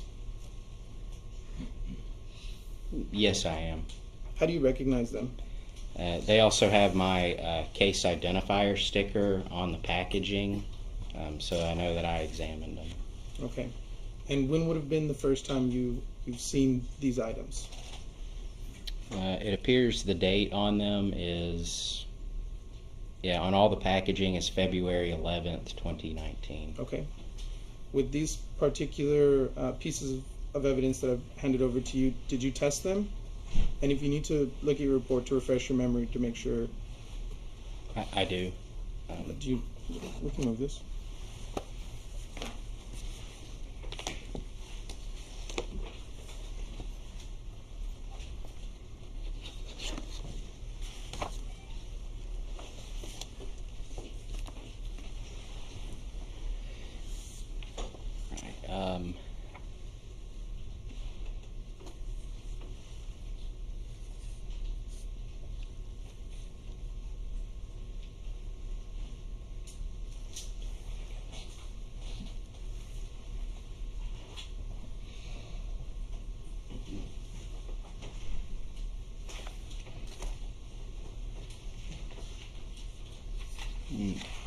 And what was your question now? Yes.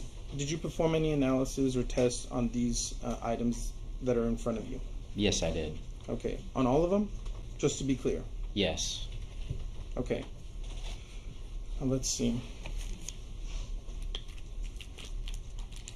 This one seems to still have, if I'm not mistaken, your DPO's crime lab tape and has been unopened. Am I correct in saying that? It's definitely sealed, and I see my where I have sealed it. Yes.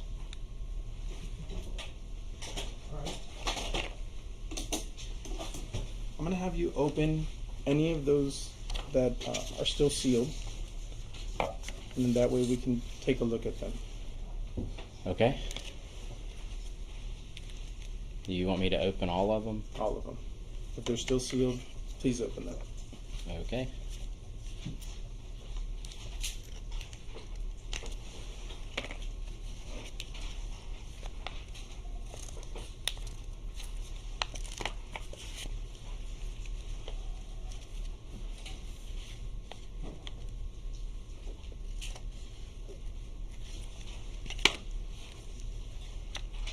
Oh, this one is open. Already.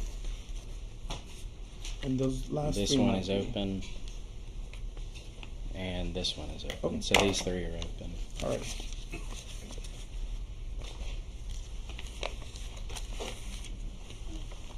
Now showing you what's been marked and previously admitted as State's Exhibit 44, 46, and 45. Are these projectiles that you received and tested, conducted an analysis on?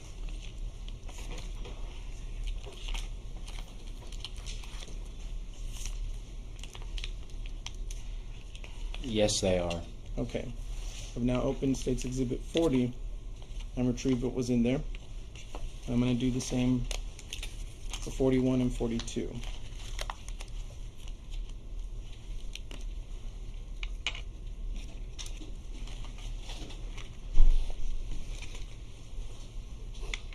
Now you said that these were cartridge casings, correct?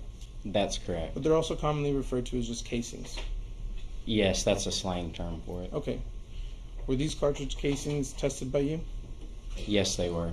Okay. Your Honor, permission to publish State's Exhibit 40, 41, 42, 45, 46, and 44?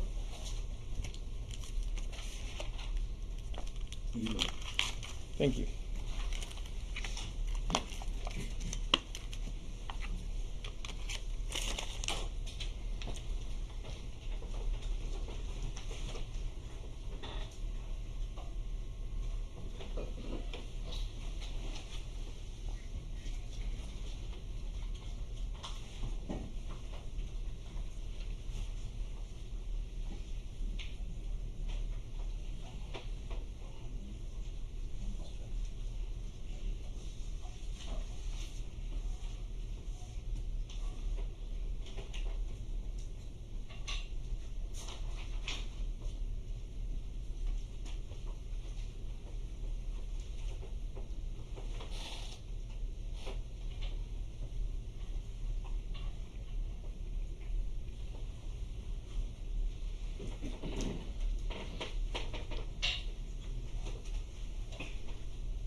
These are all items you tested, correct?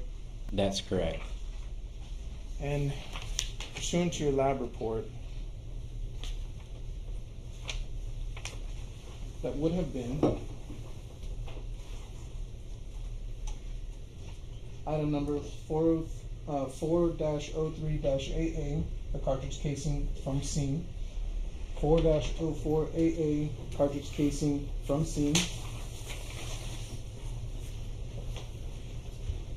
12-01, one bullet from Melissa Ramirez. 12-02, one bullet from Melissa Ramirez. And 12-03, one bullet from Melissa Ramirez.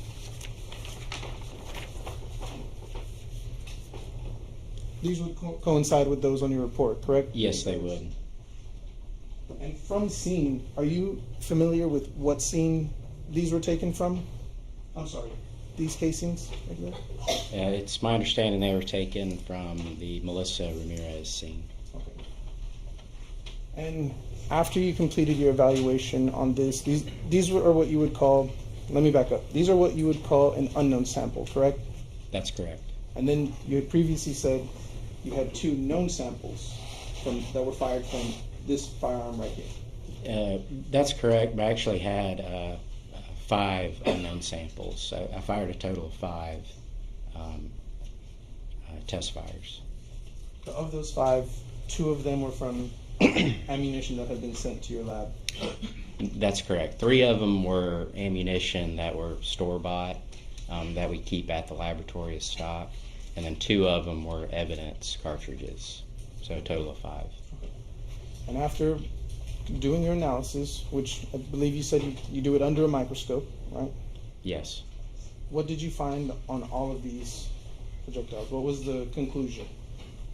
On those particular items, it was my opinion that they were fired by the pistol, that pistol right there.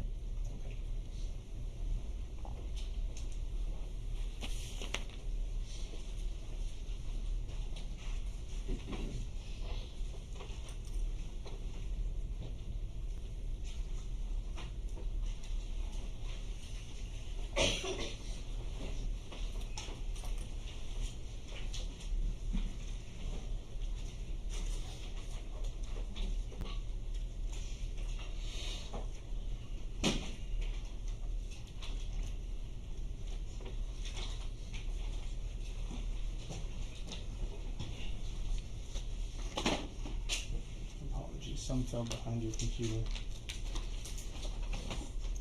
Can you grab it? I can get it. Thank you.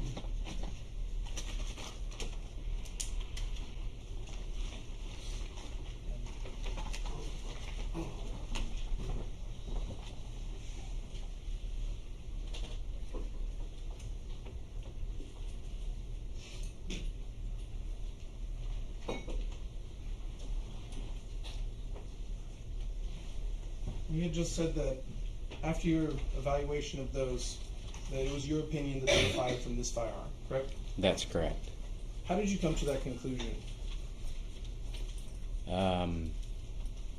So just as before when I was explaining, how do I analyze a normal case, I'm looking at the class characteristics first, and those were all in agreement. So I go deeper into my analysis and look at the individual characteristics. And again, it's doing pattern recognition, and when I see a pattern that has sufficient agreement, then I form the conclusion that it's an identification and that the ammunition was fired by the gun. Okay. Now, I'm going to show you what's been marked as State's Exhibit 50, 51,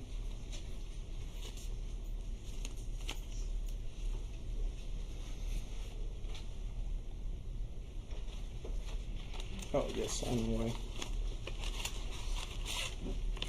47, 49,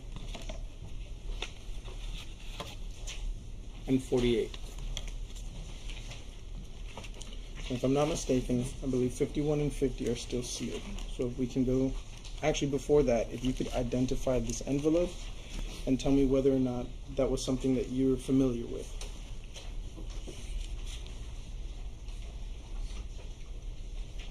I am familiar with both of these items. And how is it that you're familiar with these items? They have my case identifier sticker on them. Okay. When was the first time that you would have seen those two items in particular? These items I saw on February 12th of 2019. Okay. Now, if you don't mind, could you please open them up? And for the record, they are still sealed, correct?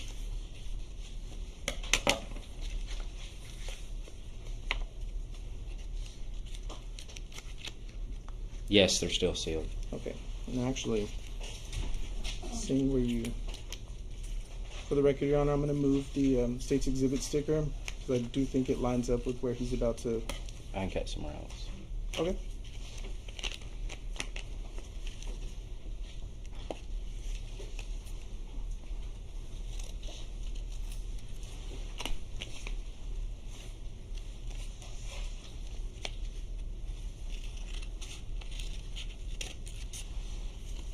Alrighty.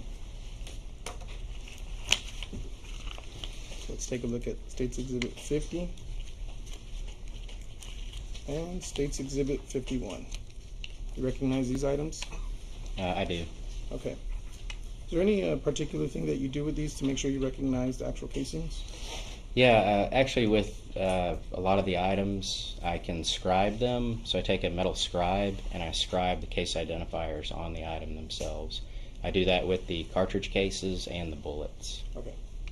Your Honor, permission to publish State's Exhibit 51? I said you scribe, correct? That's correct.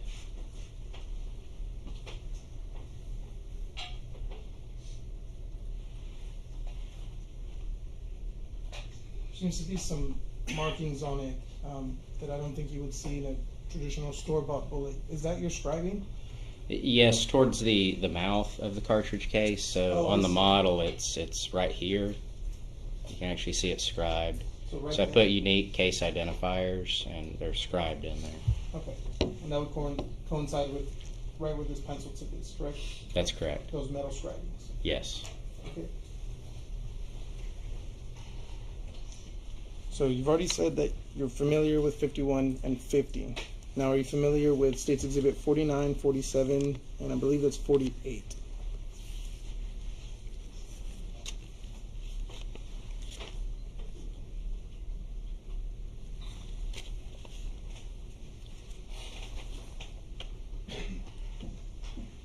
I am familiar with these items. Are you familiar with those items? The packaging has my case identifier sticker on it, and the packaging is sealed. Alrighty. And again, like you had testified earlier, there would be some scribing on it? Yeah, on the bullets, it's actually a different type of bullet than this, but I scribe it on the base. These bullets have a closed base, but I would scribe it right here. Okay. Your Honor, permission to publish State's Exhibit 51, 50, 48, 49, and 47?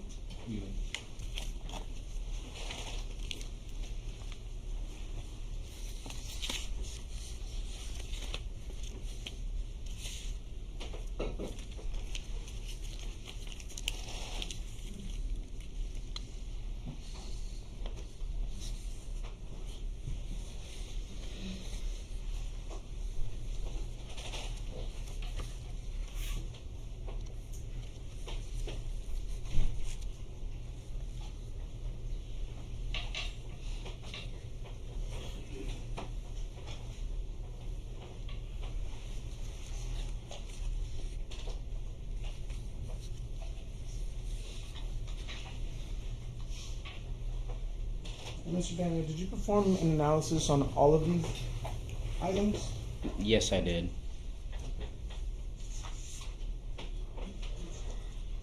And just so we're clear, these...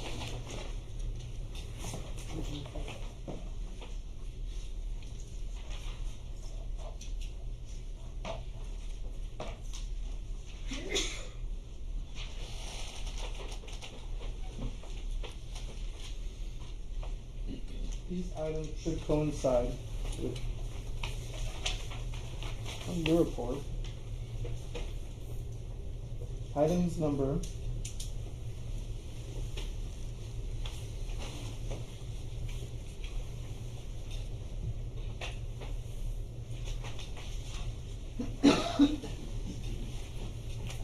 27, 2702 AB 1, 2702 AC 1, and then 2801. I'm sorry. 2802, one gray fragment, and 2803, one bullet fragment. And then just so we're clear, 2702 AB-01 was one 40 Smith & Wesson cartridge casing from scene, and 2702 AC-01 was a 40 Smith & Wesson cartridge casing from scene. Is that correct? That's correct. Okay. And so you did conduct a test on all of these items here. I did. And what was your findings after you conducted that analysis of these unknown samples to the known samples you took from this H&K firearm? So the item in the top left and the top center, I didn't do any comparative analysis because there wasn't anything to compare to. There just wasn't much information on them. So which one did you not do an analysis on? So I didn't do a comparative analysis on the top left item. This one? Correct. And then also State Exhibit 48 in the top center. There just wasn't enough data for me to compare to the known sample. Okay. But you did conduct an analysis on State's Exhibit 49, Yes, I did. as well as 51, Yes. and as well as 50. Yes. To your knowledge, do you know where these, based on the lab submission reports or anything that's in your records, where these came from? I would have to look at my notes. Please go ahead and do so. Your Honor, may I refer to my notes? Yes.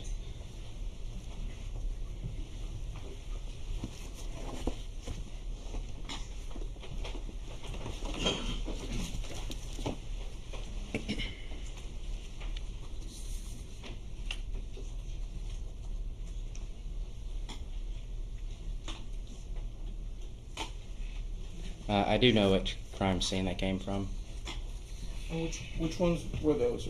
The victim was Claudine Loretta? Loretta. I apologize. So these came from Claudine's scene and from her body then?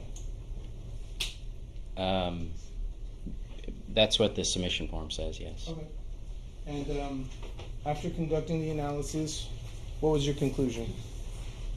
It's my opinion that those three items, the bullet and two cartridge cases on the screen, were fired by that pistol right there. Okay. And just to get into a little bit more detail for the jury, I'd like to talk about, and I know you had mentioned it earlier with regards to the firing pin, correct? Yes. Could you please tell us what it was that you found on this one, on this casing, and obviously the casings that you've already testified that you have tested, what their similarities were or anything like that? Well, they had what we call a hemispherical firing pin impression, and the breech faces were parallel. And what does that mean? So if you look at the firing pin impression, it's kind of like you took an ice cream scoop and scooped out ice cream. It's real rounded, not just when you're looking at it from this direction, but it's rounded from the bottom. It's hemispherical, and on the breech face, you can actually see it on this model, maybe a little bit, well, maybe not, but the lines are parallel across here. And again, this is the area that slams on the back of the breech face during cycling. And so the marks on the breech face are going to be parallel, and they're going to impress onto the back of these cartridge cases. And on not just the ones that you've already testified to, but on all of them that you tested in your report, they all had that same breech face and the same firing pin style? The class characteristics I looked at were in agreement, yes.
Now I want to show you what's been marked and previously admitted as State's Exhibit 145.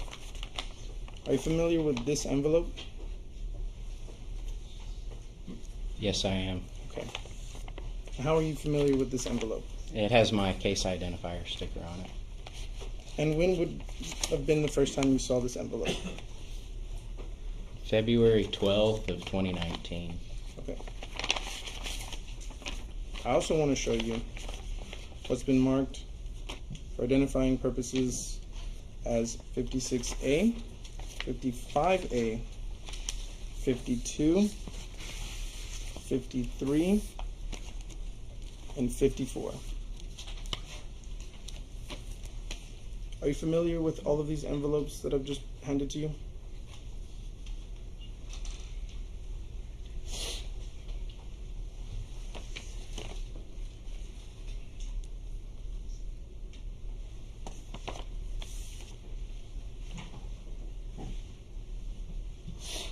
Yes, I am.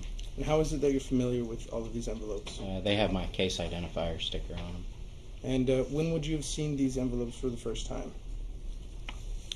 It looks like they were all marked February 12th, 2019. All right.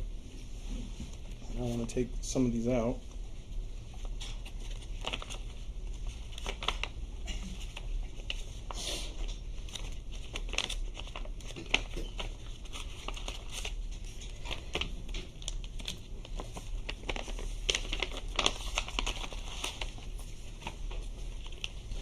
If you could help me with those last two. Okay, these are going to need to be opened. All right. I think these last three actually will.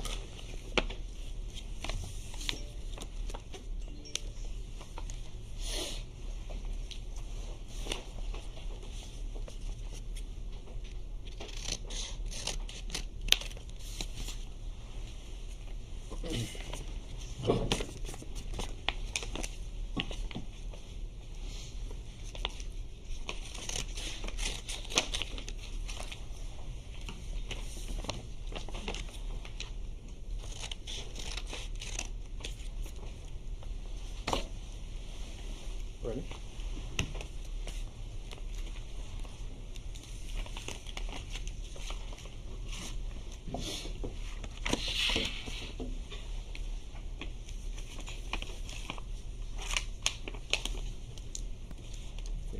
Three. Okay, all right. Now that we've removed these items from their packaging, do you recognize all of them? Yes, I do. Okay, and how do you recognize all of them? They have my scribings in them, and I also write the case number and ink on the case body to make it a little easier to see. Okay. And you did conduct an analysis of all of these items here? Yes, I did. Okay. Your Honor, permission to publish State's Exhibit 52, 53, 54, 55, and 56? You may, Judge, if I might, have they been admitted into evidence? Yes, these have all been previously admitted. Yes, sir. I was verifying before.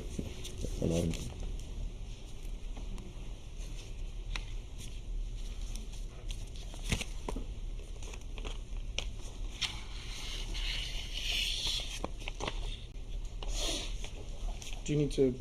Mm-mm. Okay. No.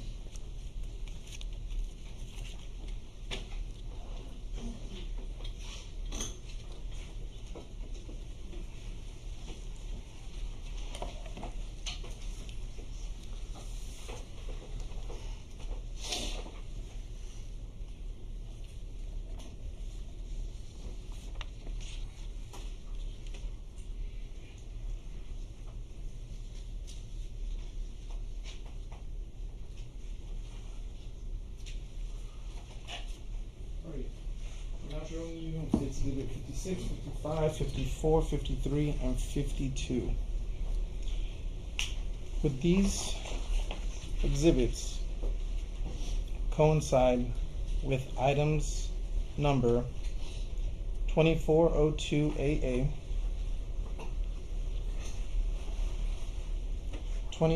a 16 Federal cartridge, 1640 Smith & Wesson cartridge, 24-03-AA, Again, a federal 40 Smith & Wesson cartridge casing. 24-04AA, a 40 Smith & Wesson cartridge casing. And items number 2501, unknown object submitted as bullet fragment from scene, and 2502, bullet fragment from scene.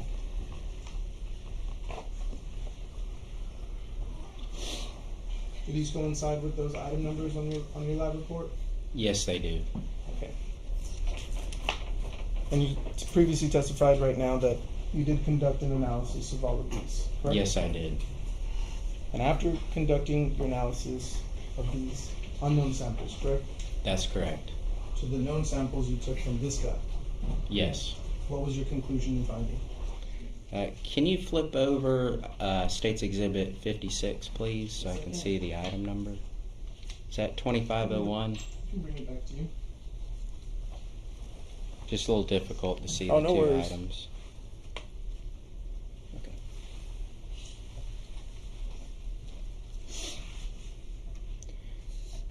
So the item in the top left, State's Exhibit 56, it wasn't. Right here.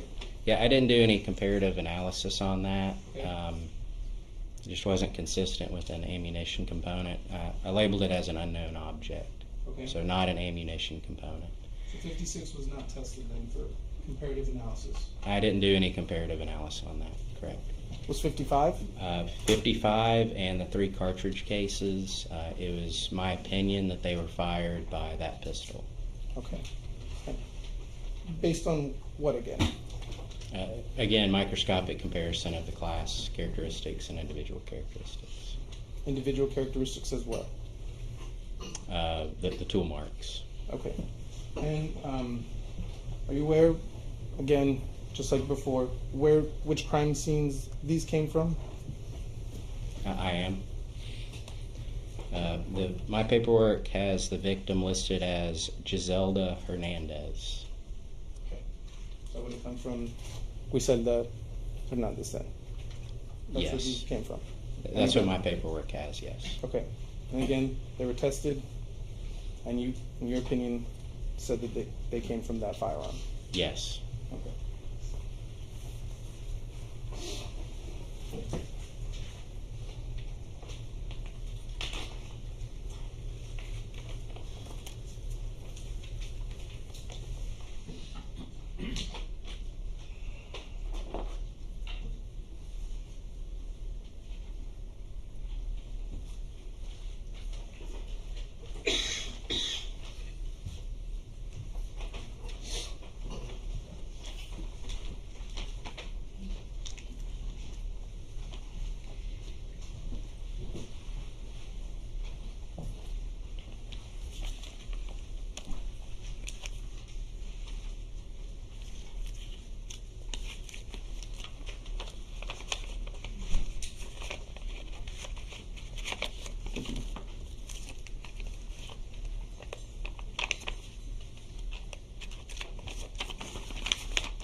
Finally,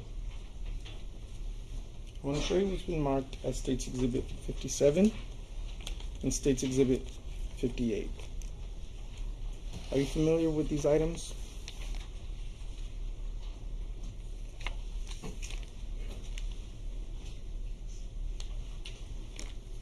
Yes, I am. And how are you familiar with these items? The packaging has my case identifier sticker on it. Okay. And when would have been the first time that you saw these items? February 12th of 2019. Okay. Now we have this one. I believe this one's still sealed, so if we can open it up, please.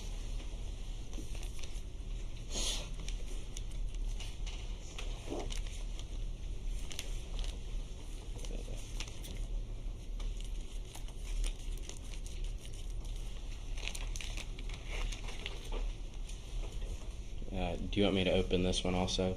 Or are you familiar with that envelope? I am. Okay. It And how has are you my case identifier sticker on it. Okay. And when would you have seen that item first? Also February 12th of 2019. Okay. Let's open it up.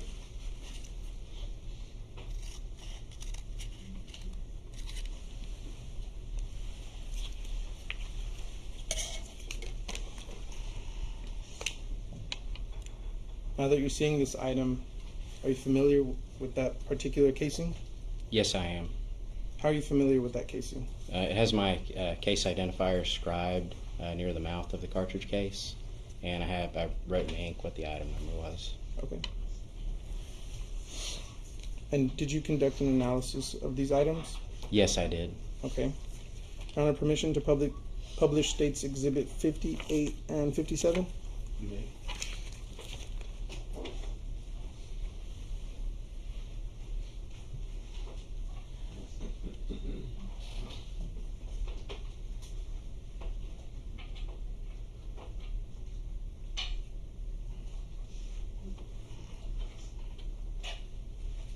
Alrighty. Are you familiar with where these items came from? Yes, I am. And where would that have been? My paperwork has the victim as Humberto Ortiz. I think there was a different name that the individual went by, but my paperwork has Humberto Ortiz. Okay. Janelle Ortiz? Yes. How she identified? Yeah. Okay. So you tested these unknown items, unknown samples, correct? Yes, I did. Which were recovered from the scene of Humberto Ortiz, also known as Janelle Ortiz. Yes. Okay. And after comparing these unknown samples to the known samples that you took from this H&K, what was your conclusion and what was your finding? It was my opinion that those two items were fired by that pistol. How did you come to that conclusion? Same as before in any analysis we do, we look at the class characteristics and then the individual characteristics. I'm sorry, could you repeat that last part? I had a little bit of trouble hearing over there. We look at the individual, the class characteristics, and if they're in agreement, we look at the individual characteristics.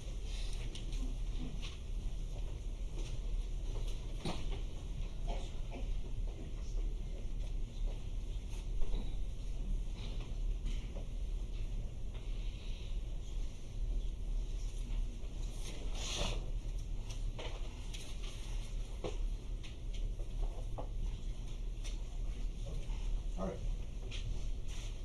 Just for the record again, you said you scribe on both the cartridge casings, which is the casing left behind after the projectile has been fired, and the projectiles, or the bullets, correct? That's correct.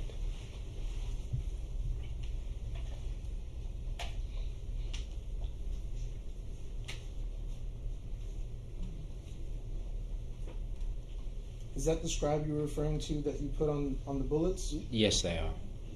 And why is it that you do that? It's to uniquely identify the item. Okay.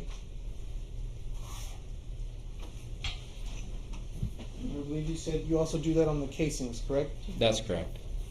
And you said it would be somewhere in this area, right? That's correct. And so, again, why is it that you do that on the casings? To uniquely identify that item. Okay. And you also said you marked them with ink, too. Is that correct? Yes. Would that be the marking in ink that you left? Yes. And why do you do that as well? That's to make it a little easier for me to see the item number. Okay. Now, we just looked at, I believe it was 9 casings, cartridge casings, which again are, as you said, what's left behind after the projectile is fired, correct? Yes, 9 cartridge cases were submitted. Do you know what size caliber these cartridges were?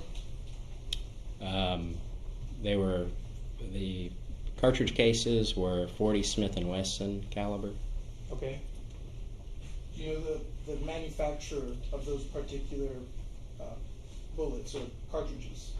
The cartridge cases had a federal head stamp on them. And could you explain to the jury, because you had said Smith & Wesson and then you had also said federal. Are you familiar with why cartridge casing, the maker would be Federal, but then you also have Smith & Wesson, which is also another firearms manufacturer. Could you explain why it is that you have those two markings on a single bullet?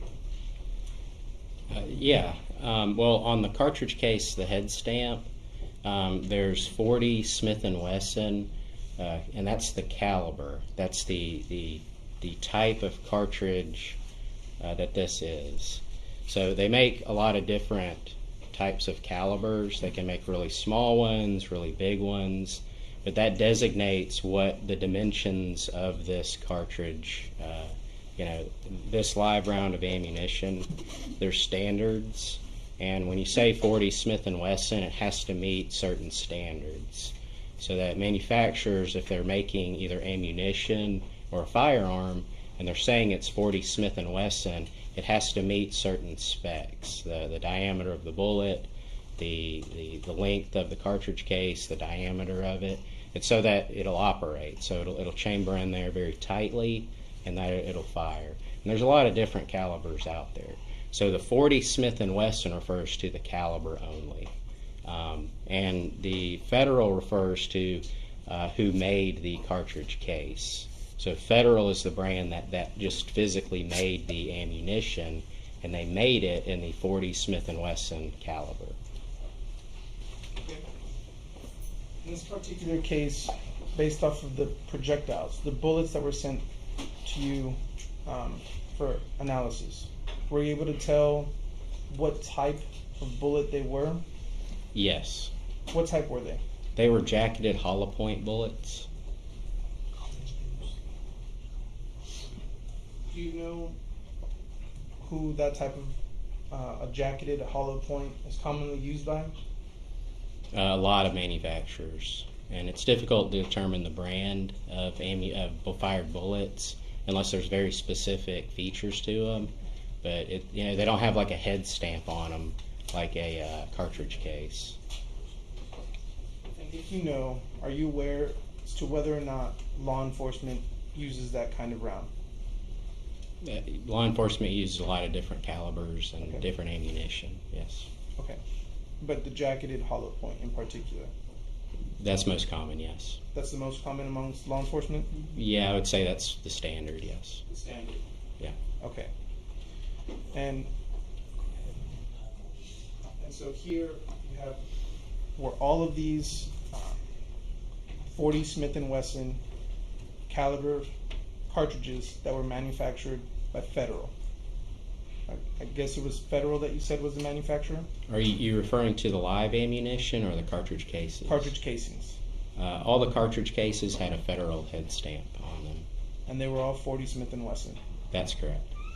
And all the projectiles that you tested and that you could have enough of a sample of, were those also jacketed hollow points? Yes. Okay.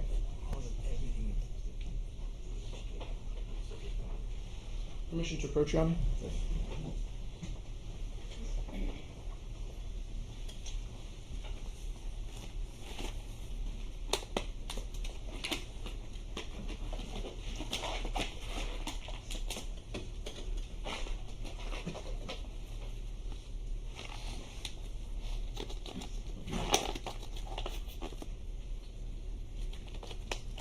Just so you see it. Oh, okay. I'm sure to get that right now. Thank you. Yep.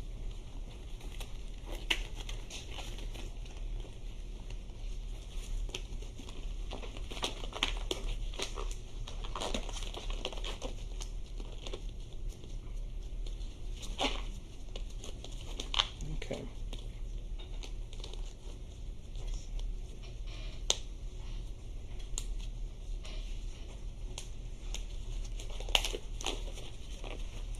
Thank you for this.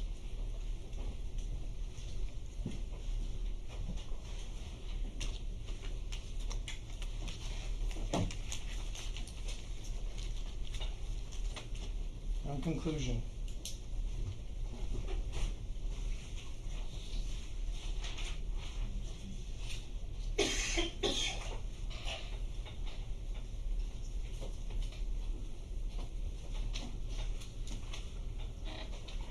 After testing all 9 .40 Smith & Wesson caliber cartridge casings, you determined what exactly? It's my opinion that the 9 submitted cartridge cases were fired by the H&K pistol.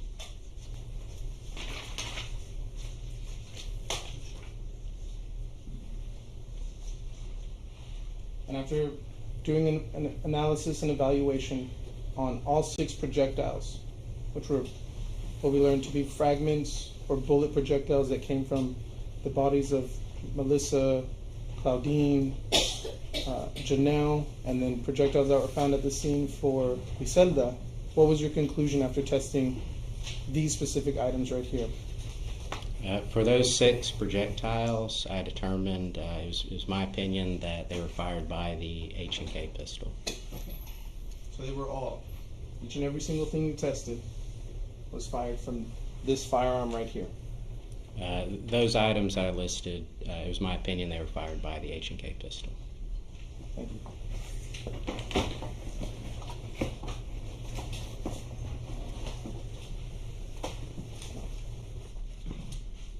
Further questions, Your Honor?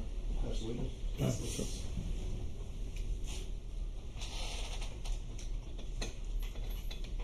Proceed, Your Honor. Yes, sir. Mr. Daniel, my name's Raymond Fuchs. I'm just having a I few need a questions mic. for you. Oh, I'm sorry.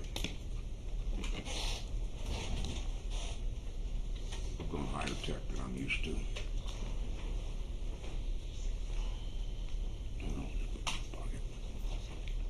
If you could start over, please. Okay, I'll start all over? Yes, sir, I didn't hear the first part. Okay, sounds silly. Mr. Daniel? Okay, my name is Raymond Fuchs, and I represent Juan David Ortiz along with Joel Pettis, okay? I noticed when you first testified about your qualifications, you stated that you had undergraduate degrees in biology and finance, was that correct? That's correct. Okay, just out of curiosity, what led you into guns? Well, it really brought me into forensics. I've always liked science, and I chose forensics. I entered the field when I first started. I started as a DNA technician, which was a supportive role in the DNA section. But I got to see all the different sections, in the laboratory. I got to see fingerprints and drug analysis. I got to see firearms analysis, and I thought it was a pretty cool field. So a position opened, I applied, and I got it. If I could approach with you, John.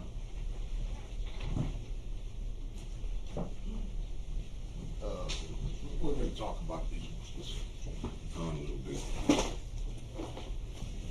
which is State's Exhibit 36, it looks like. I like the right there. So I'll just set it here. If you need to refer to it, fine. If you don't, that's fine too. Get that. Well, oops.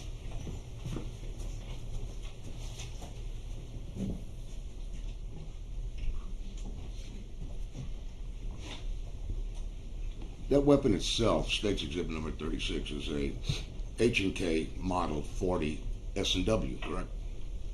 The caliber is 40 Smith & I Wesson. believe the weapon itself will have SW on it, will it not? I believe the model is a P2000, but let me refer to my notes.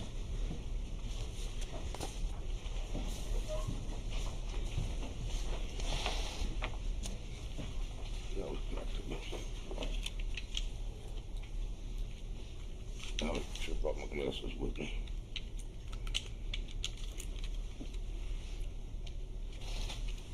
So right here it has P2000 on the And slide. then what's the rest of it say? Well, that refers to the caliber. It says 40 but- Smith & Wesson. Yes, But I sir. mean, the weapon itself has the 40 S&W on it. That's correct. Yes.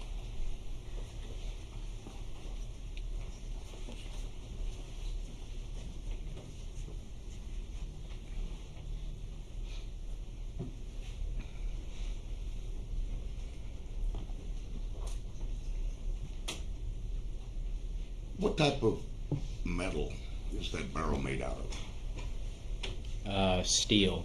Do you know what type of steel? I don't. I mean, whether it's carbon steel, stainless steel. No, sir, I don't. So you don't know how much vanadium content it might have, or how much chromium content it might have? No, sir, that's getting outside my area of expertise. What type of bore does that barrel have? I don't understand the question, I'm sorry. Okay, so you wouldn't know the difference, a conventional bore as opposed to a button bore? Are you referring to the rifling, or? Yes, I'm talking about how the bore is created. Well, the rifling is polygonal. Okay, and what's the difference in that? In polygonal as opposed to what other kind? Well, there's conventional rifling.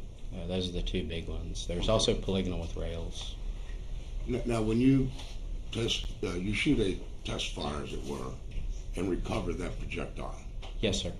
And then you compare it to the ones that have been submitted to you in the laboratory. Yes, sir. What particularly are you looking for to compare them? Again, I'm looking at class characteristics, but I can kind of do that before I test fire. And then I'm going to, but there's some class characteristics I do need to test fire, and that's the type of rifling, and also the rifling widths and dimensions. And then once I compare the class characteristics and I see that they're in agreement, then I look at the individual characteristics. Okay, and again, is there certain terminology for what you're looking for? Individual characteristics is the term we use. Yes, sir. Something like landing grooves is sometimes used? Landing grooves is referred to conventional rifling, yes. Okay, but this has what type? Polygonal. Okay, and what you're looking for then, is it ever referred to instead of landing grooves as hills and valleys? Yes. Okay, I mean, you've heard that before. Yes, I have. Okay. And where on the projectile do you look for these things? I mean, exactly how do you go about doing this? Well, so I put the two objects up on my comparison microscope where I can see both of them, and I can kind of move them around. I can magnify them. I can change the lighting. I can turn them and rotate them. And I'm looking at pattern recognition. And so I find an area that may have a lot of individual characteristics on it, and then I rotate the other one to see if I can find that same pattern. When I find an orientation that I like, either the pattern is really good, or I can rotate it around. And whenever I find an orientation I like, I rotate the bullet around, and I'm looking at all the markings and everything, and seeing if everything's lining up.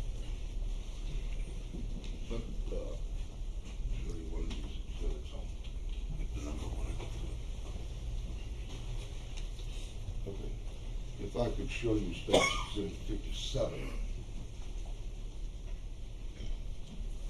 Okay. Thanks. Now, where on that did you exactly look for what you just described?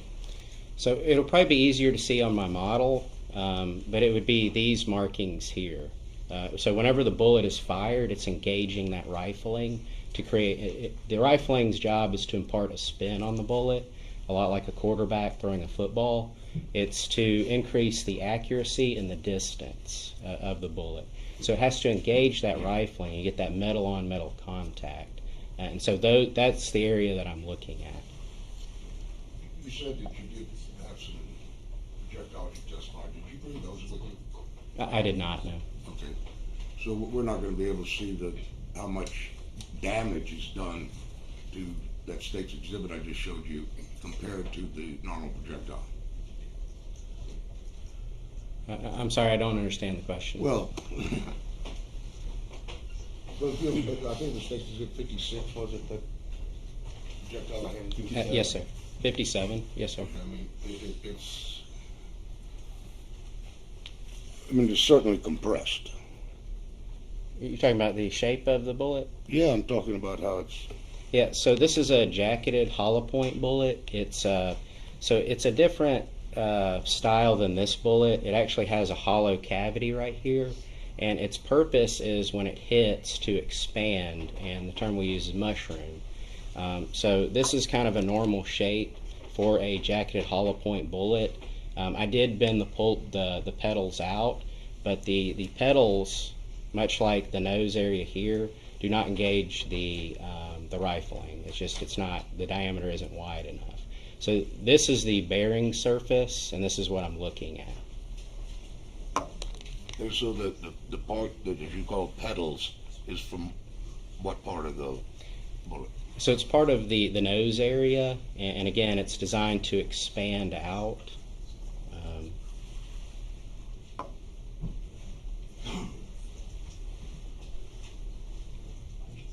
Do you know that this,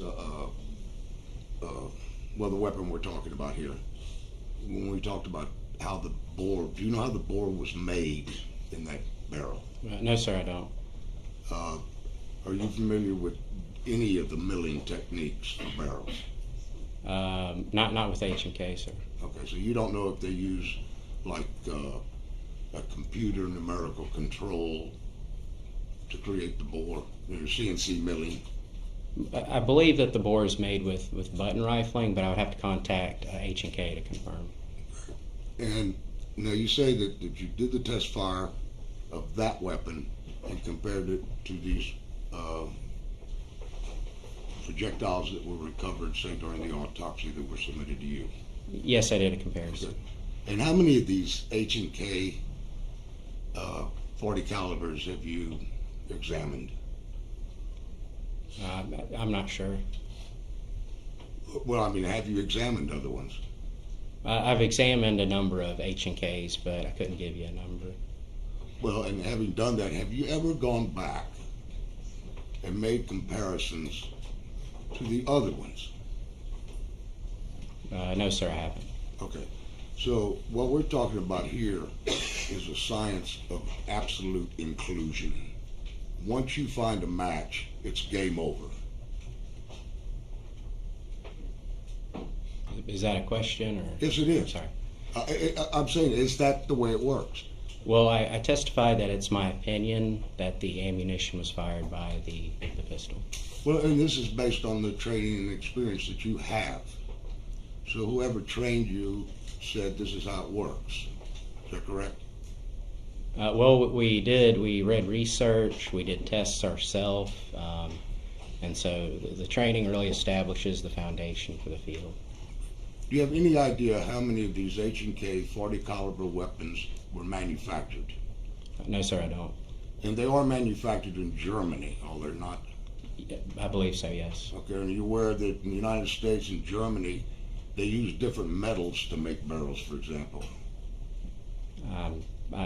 I would have to confirm that, but... You can trust me on it if you'd like, but, and they also use different manufacturing methods. Would you agree? That's getting into manufacturing, and you're correct. Over time, they do change manufacturing techniques. Okay. For example, H&K advertises that the barrel in that weapon is good for at least 10,000 rounds. Would you say that's a lot of rounds for a gun? Yeah. Okay. So the barrel must be pretty stout material? Yes. Okay. And there must be very tightly controlled manufacture? Yes. Okay. And so what I'm suggesting or asking you is, you don't make a comparison of these unknown projectiles to other barrels other than the one that's submitted to you. That's correct. So you really don't know whether these projectiles could have possibly been fired from another weapon. That's not my opinion. Well, but your opinion is based on what your education is and what you believe. The point is, you don't do these other tests, so you cannot know. Well, we do, there is research out there. There's a famous one where they took 10 Ruger barrels that were manufactured one after another on the assembly line, and then bullets are fired through those barrels. And I actually took that test in research, and you can tell which bullet came from which barrel. So a test is given, again, with 10 barrels that are manufactured one after another on the assembly line. The test is given to us, and I scored 100% on that test. So obviously the science works. And was that done with an H&K P2000 40 caliber? No, it wasn't. Okay, I have no other questions. Thank you, sir. Any further redirect?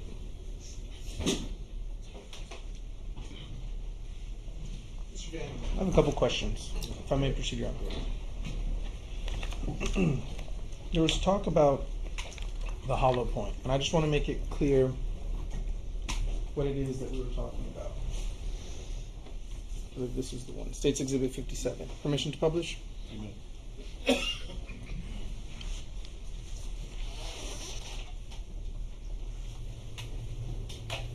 All right. So this is a jacketed hollow point round, correct? That's correct. And you said there's a, in here, there's a hollow, what was it that you described it as? A hollow cavity? Or how did you describe it? So it's called a jacketed hollow point bullet. This would be a full metal jacket bullet. It has, the nose is solid. The hollow point would have a hollow cavity. So this would be more of like a penetrating round where it just kind of goes through. This would be like a hollow point round, and when it hits, it would expand. It's designed to expand. What is the purpose and reason for the designing a bullet that expands on impact? So there's two kind of general reasons why. One is to create a little bit bigger of a wound cavity when it hits a person. The other thing is if it hits a wall or something, it's not going to penetrate quite as much. So like in a home defense situation, you could hit a wall and it may not penetrate through and hit somebody else kind of situation. But that's the thought behind it. Okay. Now, there was talks about a pedal. You had mentioned something about a pedal. What is the pedal when we're talking about this particular jacketed hollow point? So if y'all can see the screen, it's kind of like flower petals that kind of come out. So it mushrooms out, but each little petal, it's designed to kind of break like that. There's little lines that are scratched in there. They're called skives, but they're designed to create petals and mushroom out.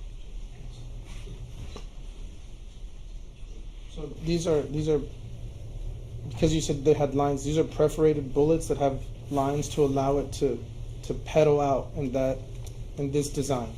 Yeah, that's a normal looking design when it expands. Now I did bend the petals out straight because the petals can kind of cover the bearing surface, and so I bent them out straight. But typically they kind of mushroom, like look like a mushroom, if that makes any sense at all. So I do want to actually ask you about that. You said that the petals cover which area again? The bearing surface, where it engages the rifling. So the bearing surface is what engages the rifling. Yeah. Which is essentially what engages it to spin, like you said, a quarterback throwing a football. That's correct. To go further and more precise. Yes, more accurate. Yep.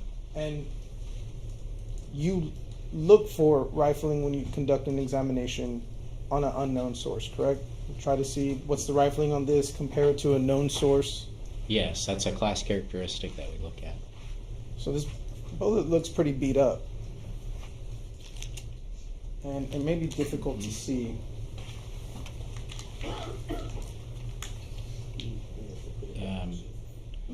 Actually, in our field, this bullet is in really, really good shape.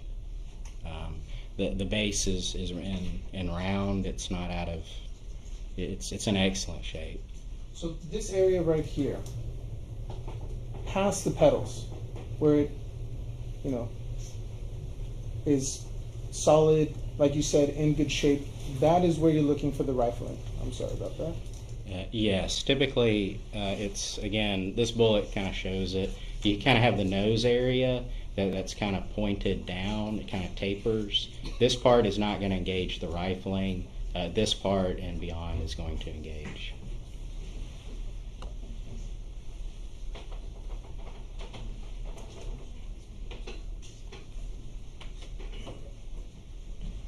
Now, I'm going to permission to approach you. I'm going to show you what, again, been marked as admitted as State's Exhibit 57. If I show, and here, you can take a hold of that. If I show it to you like that, with the naked eye alone, as you're looking at it right now in this courtroom, can you tell me anything about the rifling? Well, I don't like to do analysis on the stand, and as I get older, my eyes aren't getting as good, so I need glasses to. But I do have in my notes that it's a polygonal 6 right rifling. So is it safe to say then that this is something that's done on a microscopic level? Yeah, I mean, typically I put it under a stereoscope to look at the rifling and count the lands and grooves and look at the direction of twist. Okay. You also talked about an article that was put out, or a study that was put out with regards to the 10 Ruger barrels that were manufactured one after the other, and that science allows you to say exactly which barrel fired which particular bullet. Do you know why that is? I do. Could you please explain to the jury why that is the case? So the surface of tools and firearms, they have random, unique, microscopic features on them. Again, kind of like fingerprints. And when the barrel is made it's almost always made out of steel, a real hard metal. And when it comes in contact with softer metals like brass or copper, which ammunition is made out of usually, the harder barrel is going to leave those random, unique, microscopic features on the softer metal.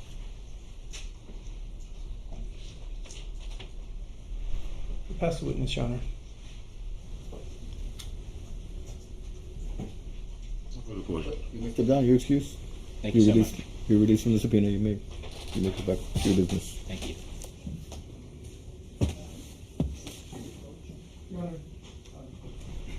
You wanted to approach? Yeah, may we approach? Excuse him?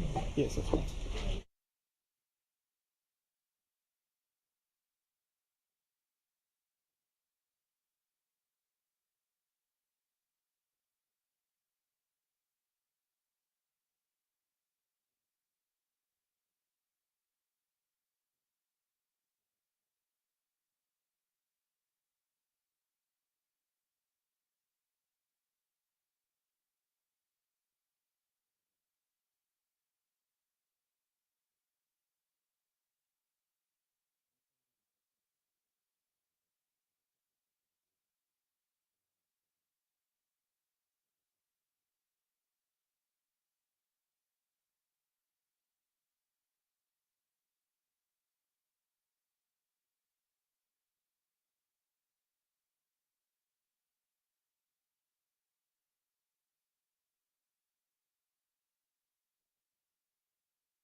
Ladies and gentlemen of the jury, we're gonna actually recess for lunch, and you'll be on break until 1 p.m.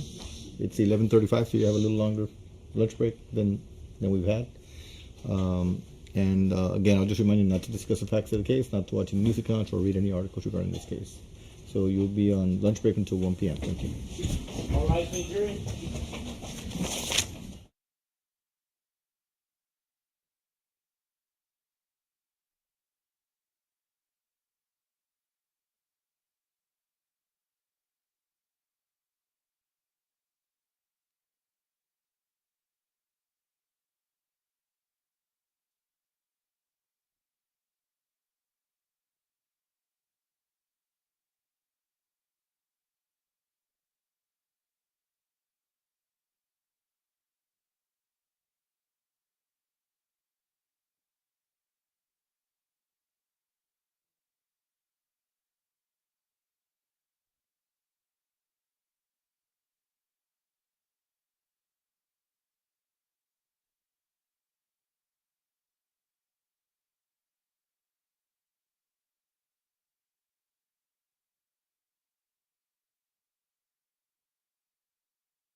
Sixth District Recorded Talking Session, the Honorable Judge Oscar Hill Jr. presiding.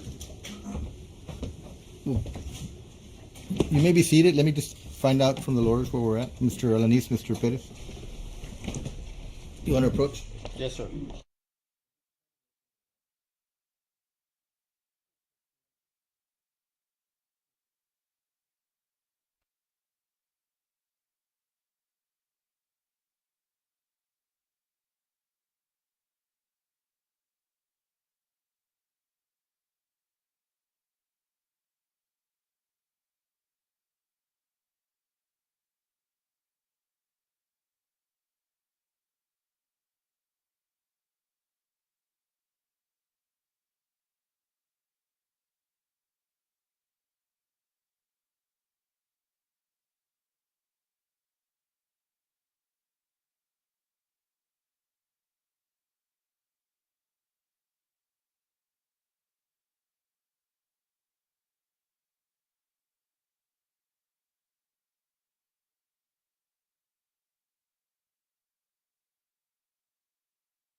All right, let's bring the jury in, please. All right, for the jury.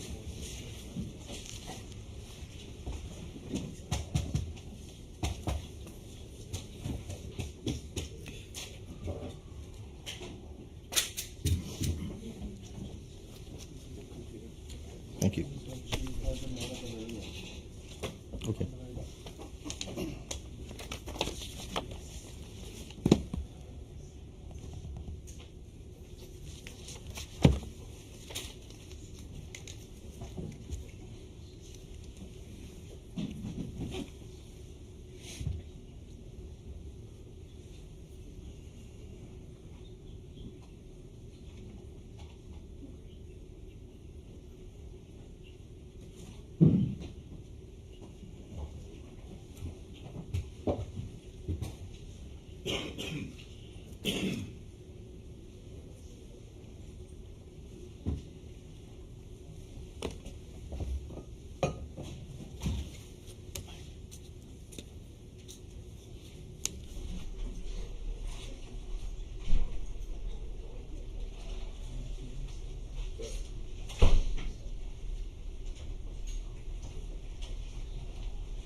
may be seated.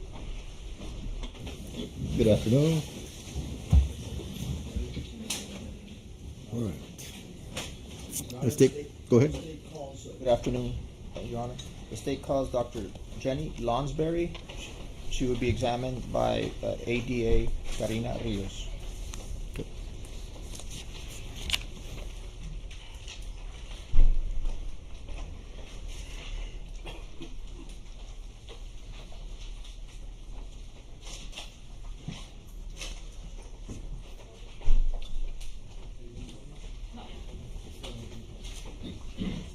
Good afternoon. Can you please raise your right hand? Do you solemnly swear the testimony you're going to give during this trial will be the truth, the whole truth, and nothing but the truth, so help you God? I do. Thank you. You may take the witness stand, please.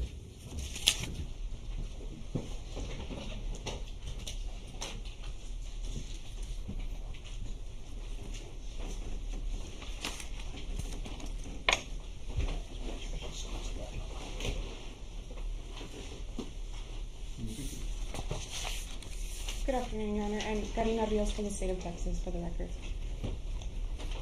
Good afternoon. Oh, Good afternoon, Dr. Lounsbury. Could you please state your full name for the record? my name is Jenny Lounsbury. And Dr. Lounsbury, how are you employed? I'm a forensic scientist at the Texas Department of Public Safety in Houston.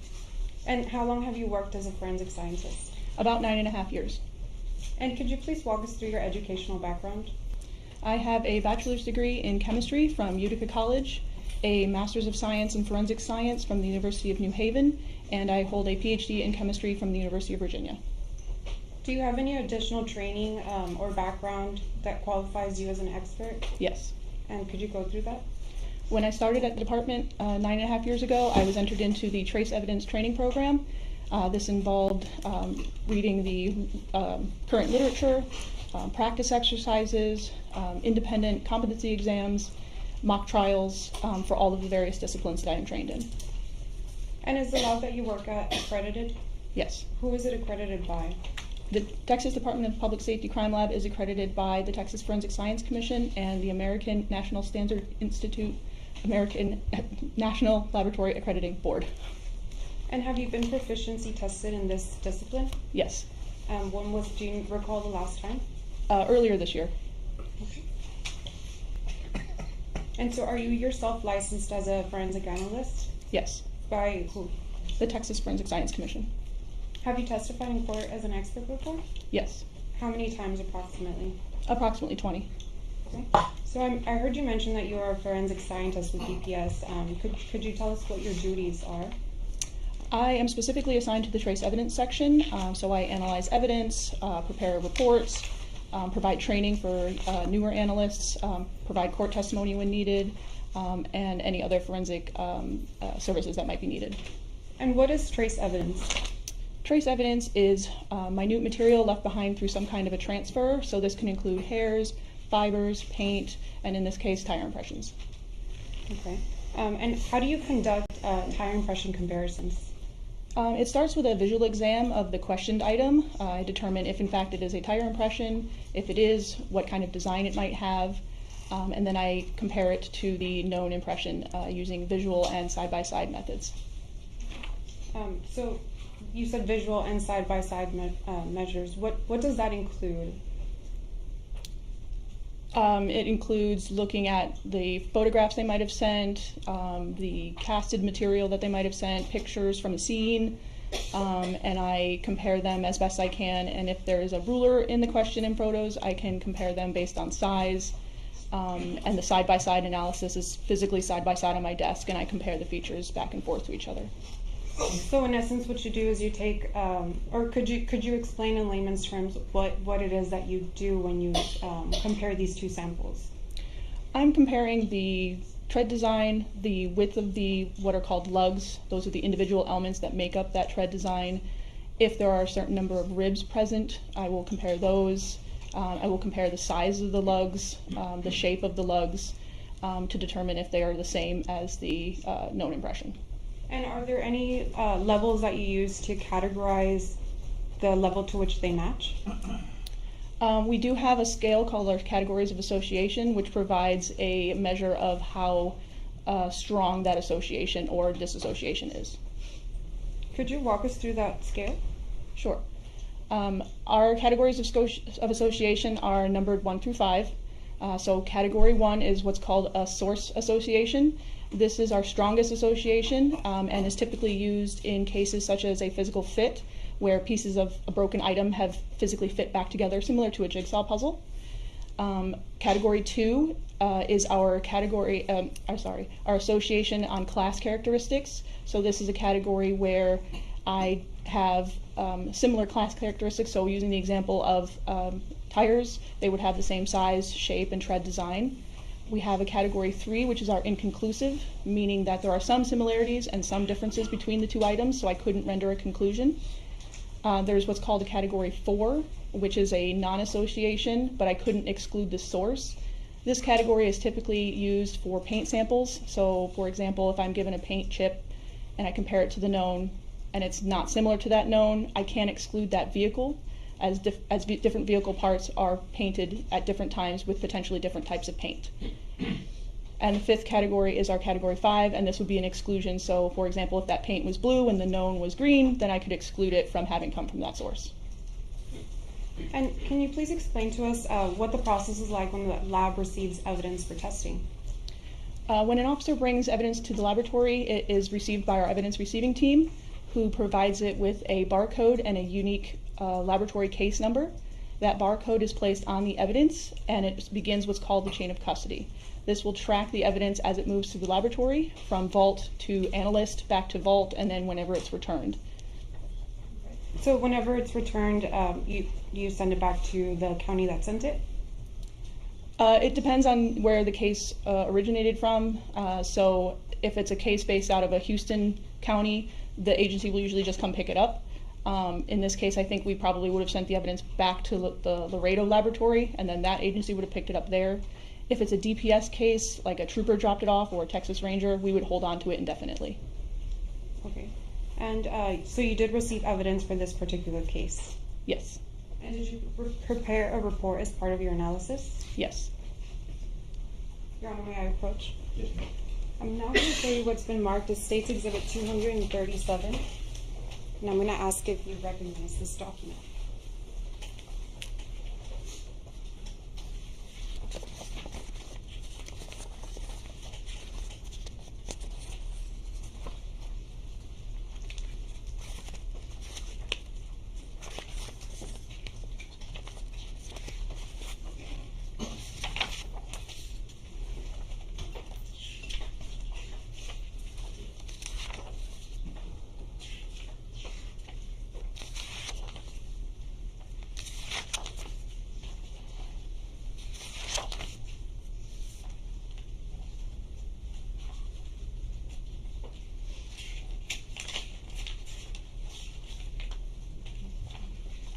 Yes, I do.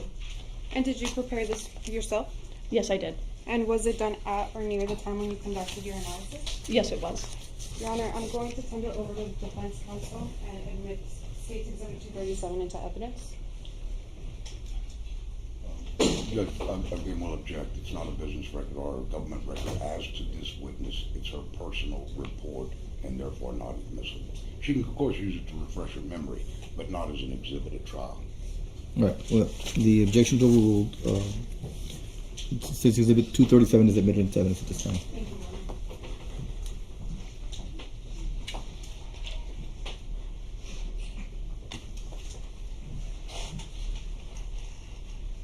Now I'm going to show you some evidence, and just to be clear, do I need to be using gloves when I'm handling some of these exhibits? That I'm going to show you? The tire impressions, I don't believe so, unless there was some question of DNA analysis on the knowns or something like that. I'm going to show you State's Exhibit 63A. Do you recognize this item? Yes, I do. How do you recognize it? On this top flap here, you can see my handwritten case number, date, initials, and item number. Now, can I ask you to look inside of the box? And I'm going to ask if you could take out the item.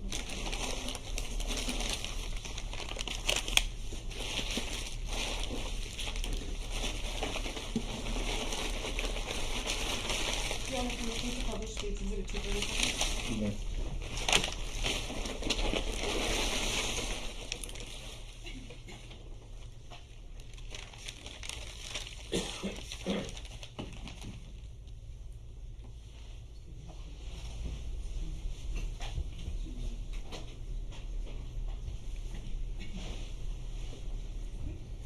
And can you tell us what State's Exhibit 63 is? State's Exhibit 63 is this brown paper wrapped item which will contain the cast that was collected at the crime scene. Okay. And would it be possible to take the item out, or? Yes. Okay. Could we go ahead and do that, please?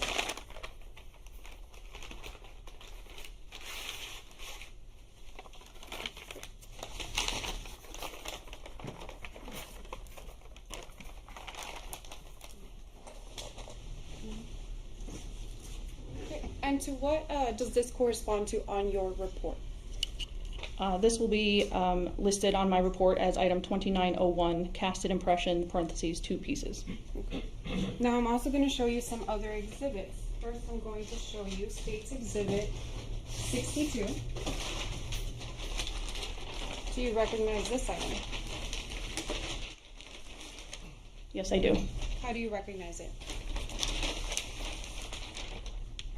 Once again, you can see my handwritten case number, item number, date, and initials.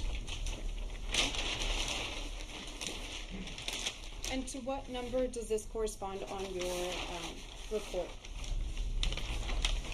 That known tire impression is item 3501, known tire impression from suspect vehicle, parentheses, rear passenger side.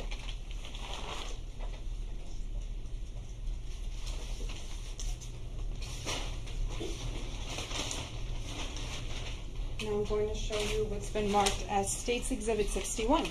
Do you recognize this item? Yes, I do. How do you recognize it? Once again, you can see over on that side my handwritten case number, initials, date, and item number. And what does this date and time correspond to? The one above mine? Yes. I'm not sure. I would assume that's when it was collected.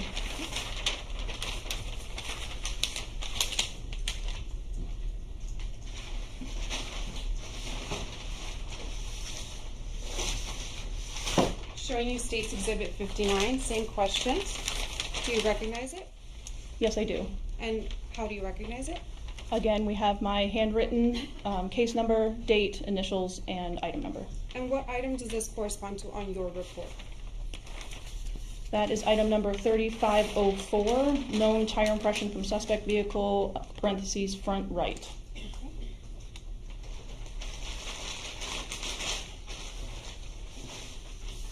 And last one. Do you recognize State's Exhibit 60? Yes, I do. How do you recognize it? Again, on that side, we have my handwritten case number, item number, date, and initials. And what item does this correspond to on your report? This is item number 3503 on my report, known tire impression from suspect vehicle, parentheses, rear driver side. Okay. And when you compared these 4 known samples, were there any differences between them? Between the 4 known tires themselves? Yes. No, they were all the same make and model, and therefore tread design of tire. Okay. Your Honor, permission to post?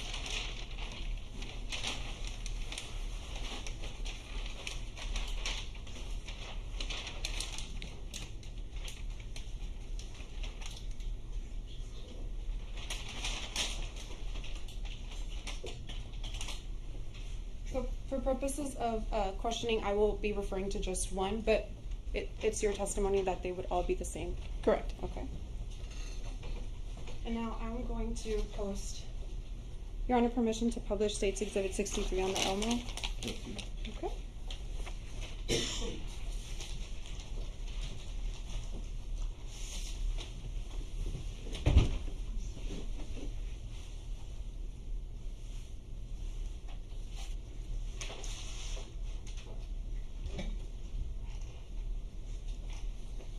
Now, can you walk us through what you do and how you analyze these samples? So when I opened up this cast, it was covered in a lot of dirt and mud from when it was collected. So I used a soft brush to kind of remove some of that debris so that I could more clearly see the impression that had been collected. Once I did that, I documented the features of the impression. So in this case, the lug shape and size and how many ribs I could see. Once I did that, I then opened up the knowns and did the same thing, documented the shape and size of the lugs, how many ribs I could see, and other features like that before moving on to the comparison. Now, I'm going to refer to your report and your notes in there. Do these dimensions correspond, or are these taken while you conduct your examination of these samples? Yes, they are. So, could you explain, and could I actually ask you to step off the witness stand, Your Honor, if you may, and kind of walk us through the measurements that you take?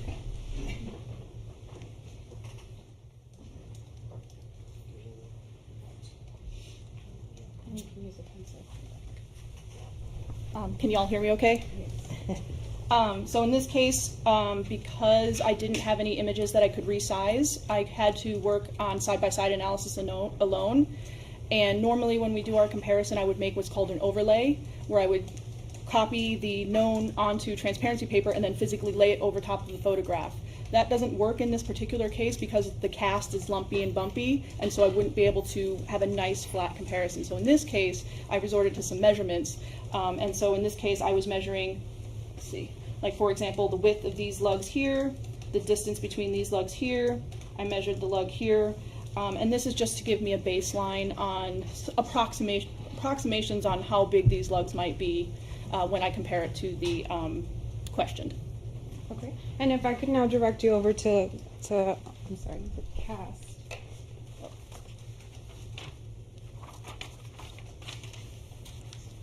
Are these the same measurements that you take here?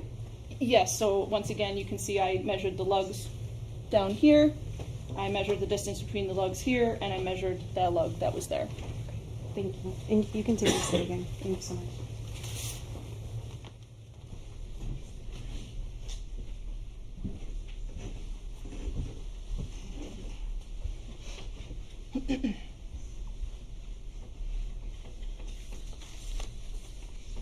And so just for reference, is this cast impression that is up on display right now the same thing that was in your picture? Yes.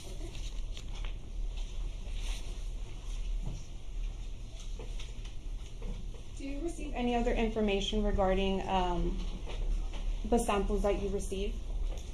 Just what would be listed on the submission form. So do you know by any chance what scene this was associated with? May I refer to my notes?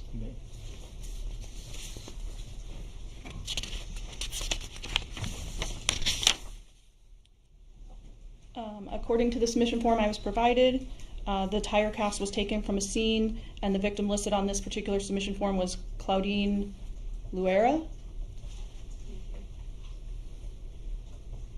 Now, when you made your comparisons, were you able to reach an opinion or a conclusion?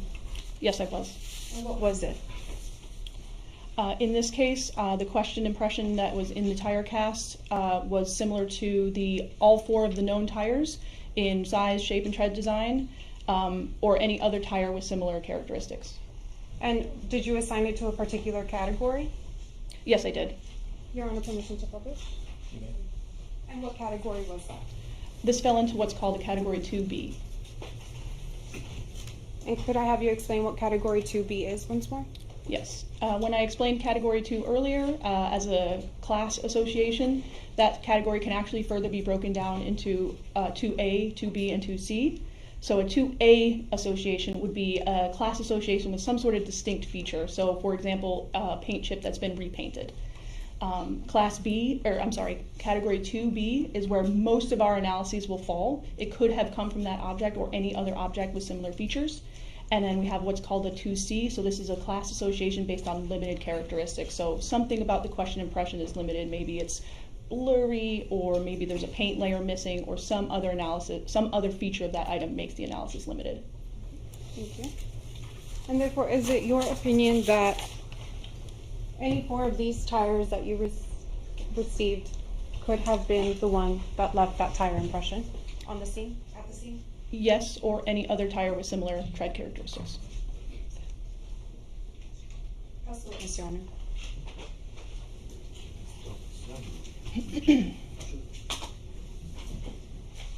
Don't forget the mic. Just a moment.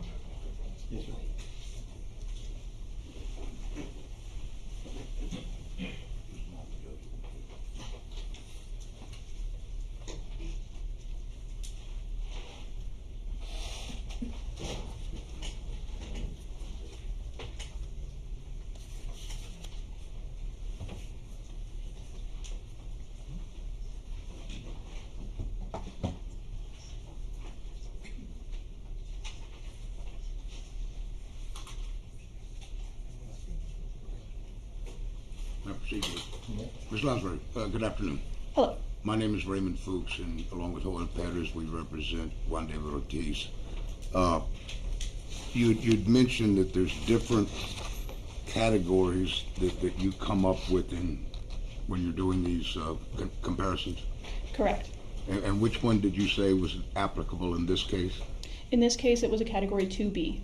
Okay, so that's association with conventional characteristics. Correct. Okay, and I believe what you're saying is those impressions that you analyzed, including the cast and the paper, if you will, what you're saying is they came from this kind of tire. Yes, whatever the brand information was listed on the known tire impressions. Okay, you're not saying it's this tire or any tire that was on that Dodge truck. Correct. As far as I know, these tires were on a suspect vehicle, so all 4 of the tires have the same tread design, and my conclusion is that the question impression could have come from any of those 4 tires or any other tire with similar characteristics. Okay, and now as far as the plaster cast that you were talking about, do you have any way to determine when the tire impression was made from which that cast was made? I do not. Okay, so it could have been there a month, as far as you know. Could have been. Okay. Now you also mentioned in your report on the first page, and if you need to refer to it, that's fine, that dirt and debris was collected from this item, but not examined. Correct. Okay. Are there occasions where the Texas Department of Public Safety Laboratory does such a comparative analysis? We no longer do soil analysis. Okay. So if for example, you had been submitted I guess you'd call it here dirt and debris from where that cast was collected, you wouldn't have had any way to analyze that dirt and debris? No, I would not. Okay. Does the DPS have that at all? Not anymore, no. Okay. You know if the FBI has it? I am unaware if the if the FBI has soil analysis. I don't know. Okay, but it was done at one time. Oh yeah. It's still done today. I don't know who does it. Okay. I'll pass the witness.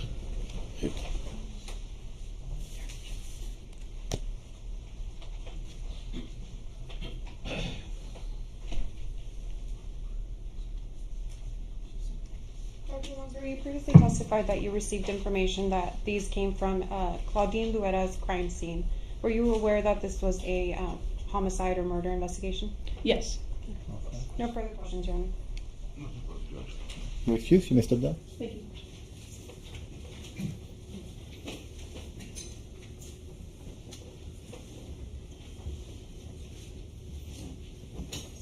You're released from the subpoena if you need to get back to work. You're released from the subpoena. Thank you, Your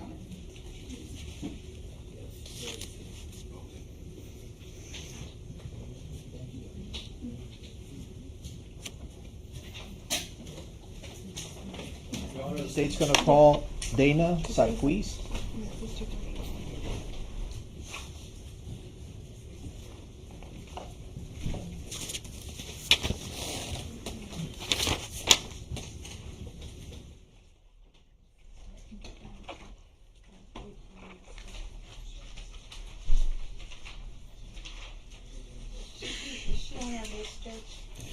Number 12? No, I'm sorry, number 11. Okay. Good afternoon. Can you raise your right hand so I can swear you? Do you solemnly swear the testimony you're going to give during this trial will be the truth, the whole truth, and nothing but the truth, so help you God? Yes. Thank you. You may take the witness stand.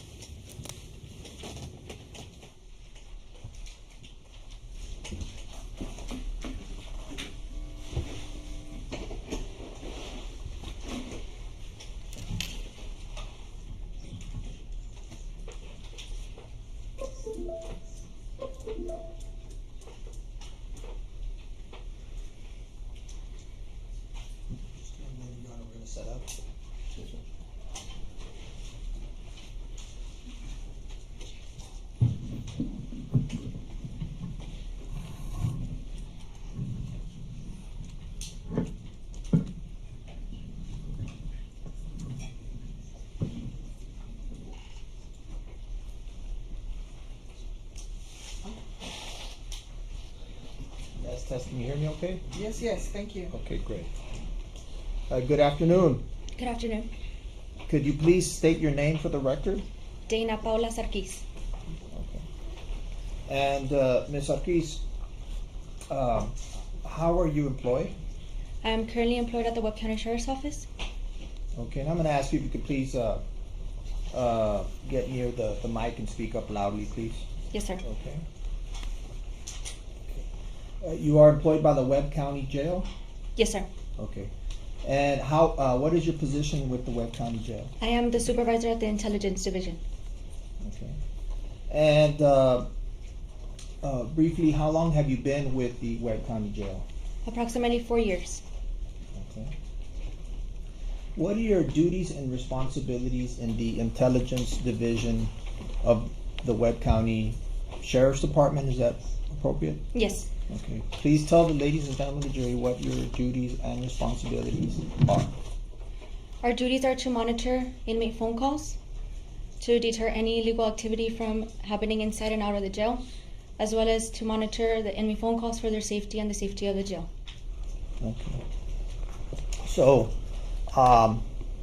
let's start from the beginning. When an inmate arrives at Webb County Jail,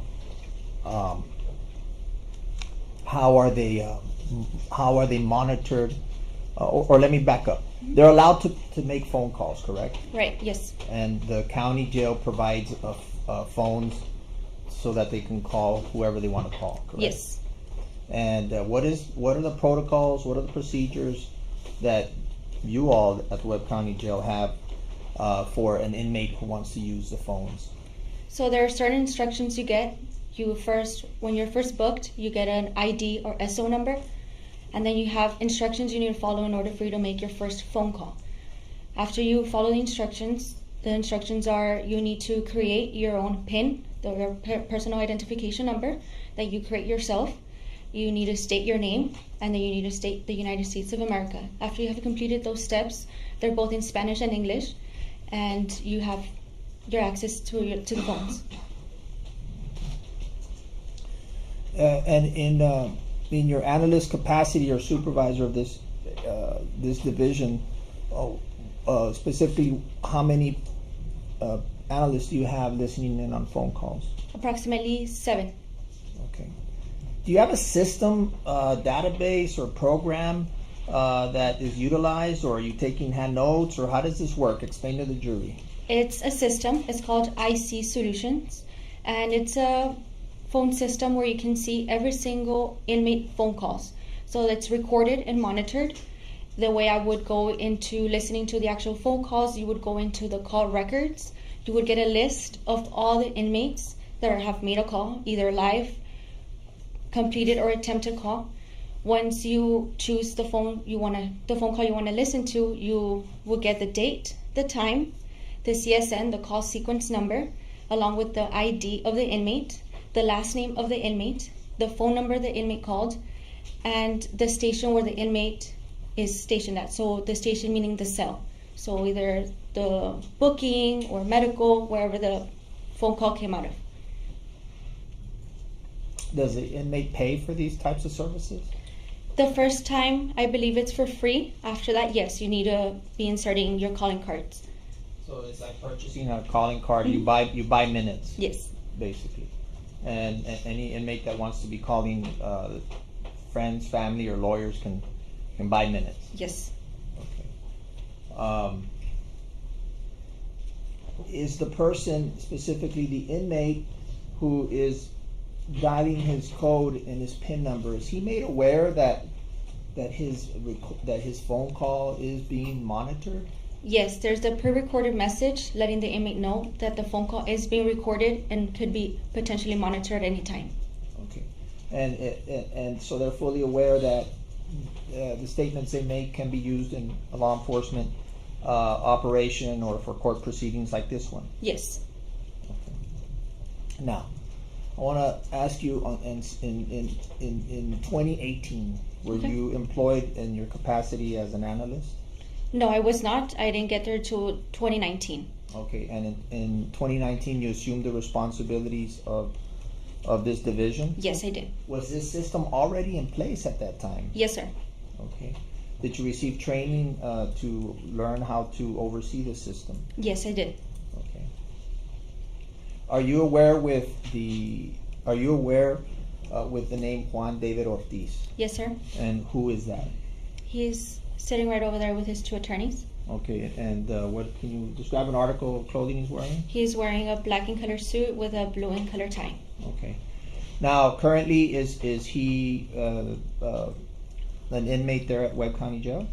He was released, I believe, October 17 of 2022. Okay, when you say release, that means that he was moved from Webb County custody to Barrett County? Yes, sir. Because we are here in Barrett County. Exactly. Okay, so he left your custody. Exactly. Okay. Approximately how long was he in Webb County's custody? Approximately 4 years. Okay. And during those 4 years, did he have a calling card? Yes, he did. Did he have a PIN? Yes, he did. Did he have a code? Yes, he did. Okay, and did he make phone calls? Yes, he did. From the Webb County Jail? Yes. Did he call family? Yes. Did he call his attorneys? Yes. And other people? Yes. Or relatives? Have you had the occasion using this system? What's the system called again? IC Solutions. IC Solutions. Is it a database system, computerized system? Yes. Okay. Have you had an opportunity to listen to phone calls by Juan David Ortiz? Yes. Okay. And in preparation for this case, were you able to examine, listen to phone calls that were made from Webb County during his time that he was in custody with Webb County? Yes. Okay. Can I approach you? Yes, sir.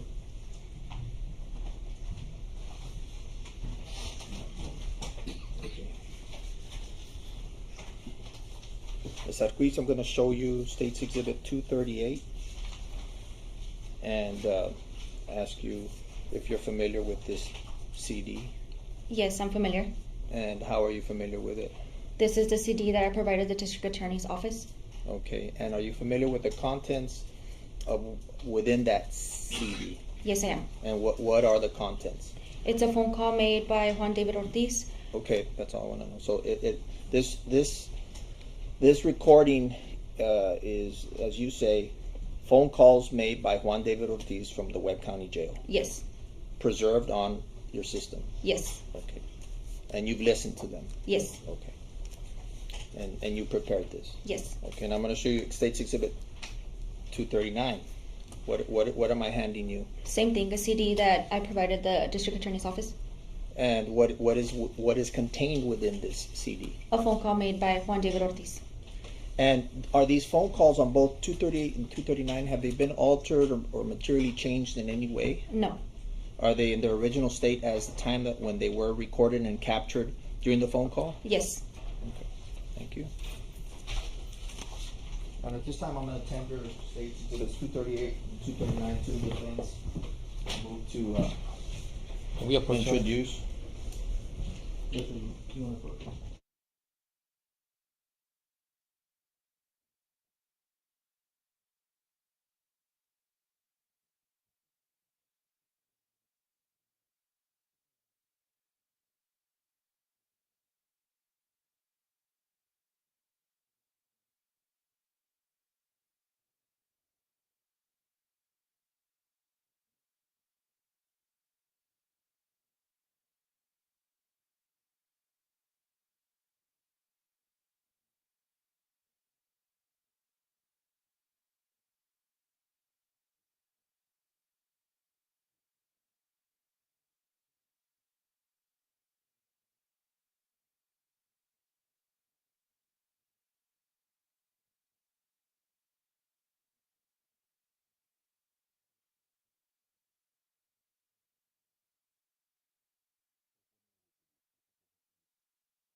Ladies and gentlemen of the jury, I need to take up a legal matter outside of your presence, and from what I'm hearing, it may take a little while, maybe up to an hour. So just to warn you, I will again advise you not to discuss the facts of the case or watch any news accounts or read any articles regarding this case. Can we please the jury, please?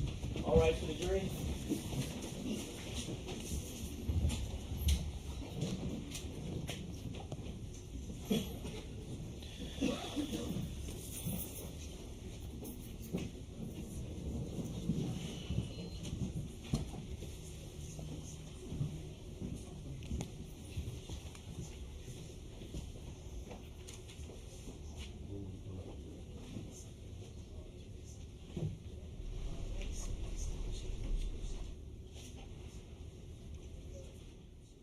You may be seated.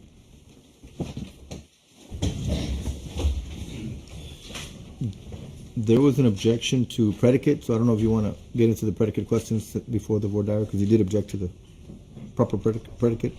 I object to proper predicate, Your Honor. That she had viewed him recently is what I heard him say at the bench. I believe I did establish the proper predicate, but I will once again ask her the predicate questions. I showed you 238 and 239. Are you familiar with these CDs? Yes. Let's talk about 238. Are you the custodian of this CD? Yes. And what does this CD contain? That contains a phone call of Juan David Ortiz. Do you remember the date that this phone That call one was made? is approximately November 6th, November 7th of 2018. Okay. And this is kept in your system? Yes. What is your system? IC Solutions. Okay, now this particular States Exhibit 238, have you listened to it? Yes, I did. In its entirety? Yes. Has it been materially altered, changed, or modified in any way? No. And it's exactly how it was recorded on November the 6th or 7th of 2018? Yes, sir. And been preserved in your system since then? Yes. And you tendered this to the district attorney's office? Yes, sir. Please tell the court when we play this, Mm-hmm. okay, what is it that the court is going to hear? The court is going to hear Juan David Ortiz being concerned about a statement he made, and he wants to ask his lawyer to please suppress it. Okay. Besides that, is there anything? He does a regular family call, and he talks with his mom and tells her about that he's concerned about a statement he made, and that he asked his attorney if he could please suppress that sentence or the statement he made. So in essence, he regrets making the statement. Right. Which was his confession. Yes. Okay. And this is approximately a month after he was arrested, right? Right. More or less. Mm-hmm. Okay. And just for clarification for my purposes, when you say he's telling someone else that he's going to ask his attorney to suppress it, or is it a conversation with his attorney? No, it's a conversation with his mom or his family members, and he tells his mom that he's concerned about the statement he made, and he asked his lawyers if he could please suppress that But he's statement. telling this to his mother. Okay. Yes, sir.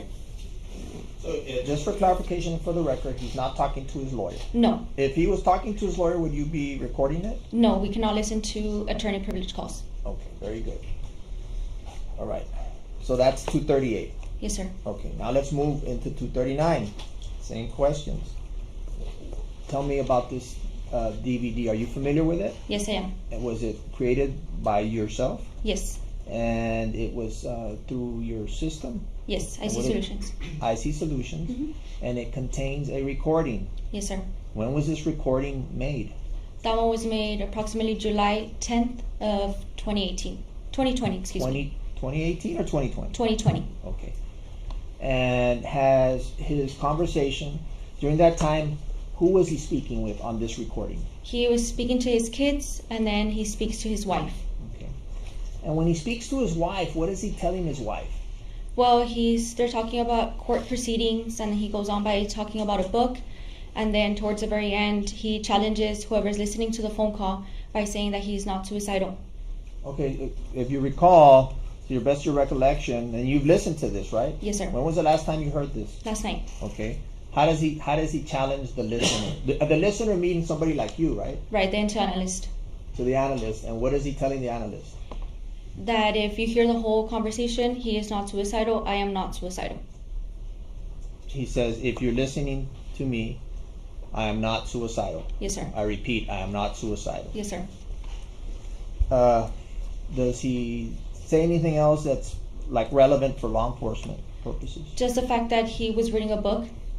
Okay, and what's the significance of that book in his mind? He is comparing his case to the case of Casey Anthony that occurred in Florida. Okay, and that's it? Yes, sir. And does this CD, has it been modified, changed, altered in any way? No. Does it contain that recording in its entirety? Yes. And how long is this recording? Approximately 30 minutes. Okay, and 239, how long is 239? Approximately 30 minutes. In any of these recordings, does he discuss other crimes, offenses, drug use, anything incriminating? No. Nothing at all? No. Now, again, we move to introduce. Mr. Perez, you want to take on board there? You may.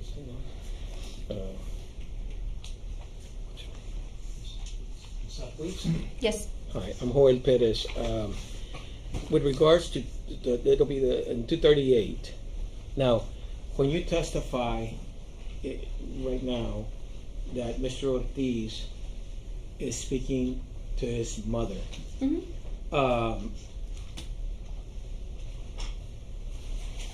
you don't know that from your own personal knowledge, do you? Do you know, you don't know his mother personally, do you? No. Okay, so let's say his aunt had called. Okay. Okay, and she's pretending to be her mother. Right now, you'd be testifying the call was with his mother. I'm just going to object to the mischaracterization. Aunt can't call in, right? People can't call in. No. Well, he has to call. I understand that. Okay, that's fine. He makes a call. Okay. But if the person on the other end was his aunt, but she pretends to be the mother, right now you'd be testifying he was speaking to his mother, right? No, because you can tell who the inmate is speaking to. No, do you know his mother? Do you know her voice? After listening to someone for 4 years, yes. No, but do you personally know her voice, is what I'm saying. If a woman came in right now and started speaking, would you be able to, are you a voice recognition expert? No, I'm not Okay. an expert. So you don't know her mother personally, so you don't know the voice of her mother, of his mother, right? Right. Okay. And the same thing applies over here.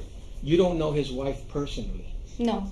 You lack personal knowledge of how what his wife's voice sounds like. You're only testifying that he was talking to his wife because that's what's said on the recording. Do you understand what I'm saying? Right, and the Okay. context of the call as well. Okay.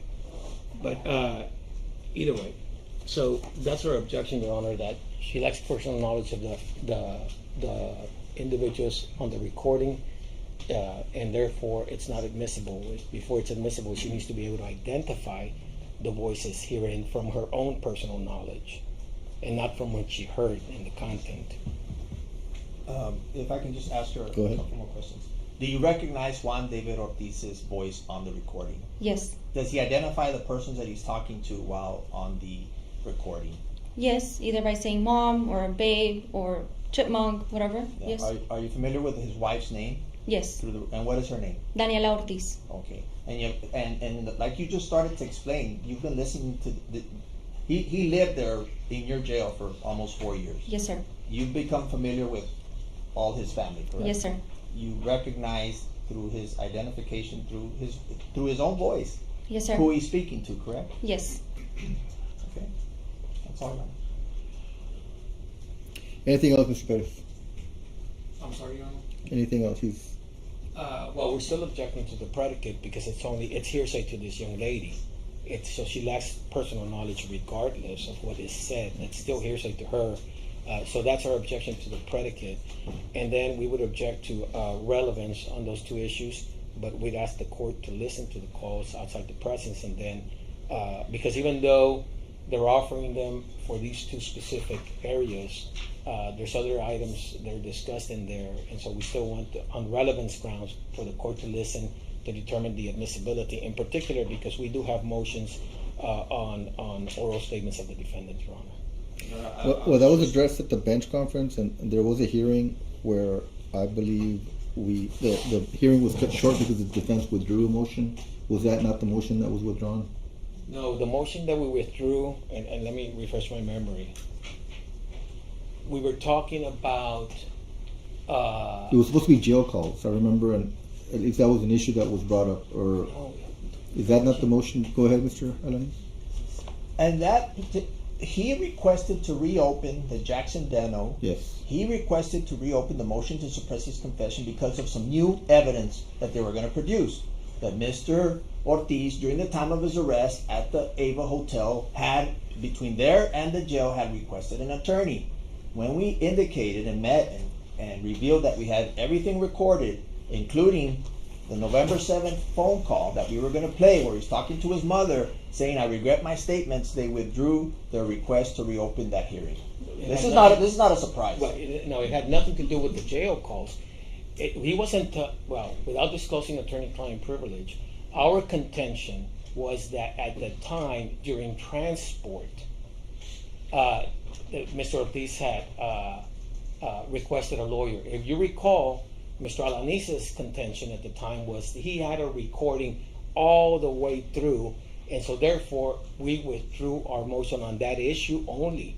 Nothing to do with jail calls. But there was a discussion about additional witnesses at that hearing that were not going to be needed because of the fact that the defense was withdrawing that motion.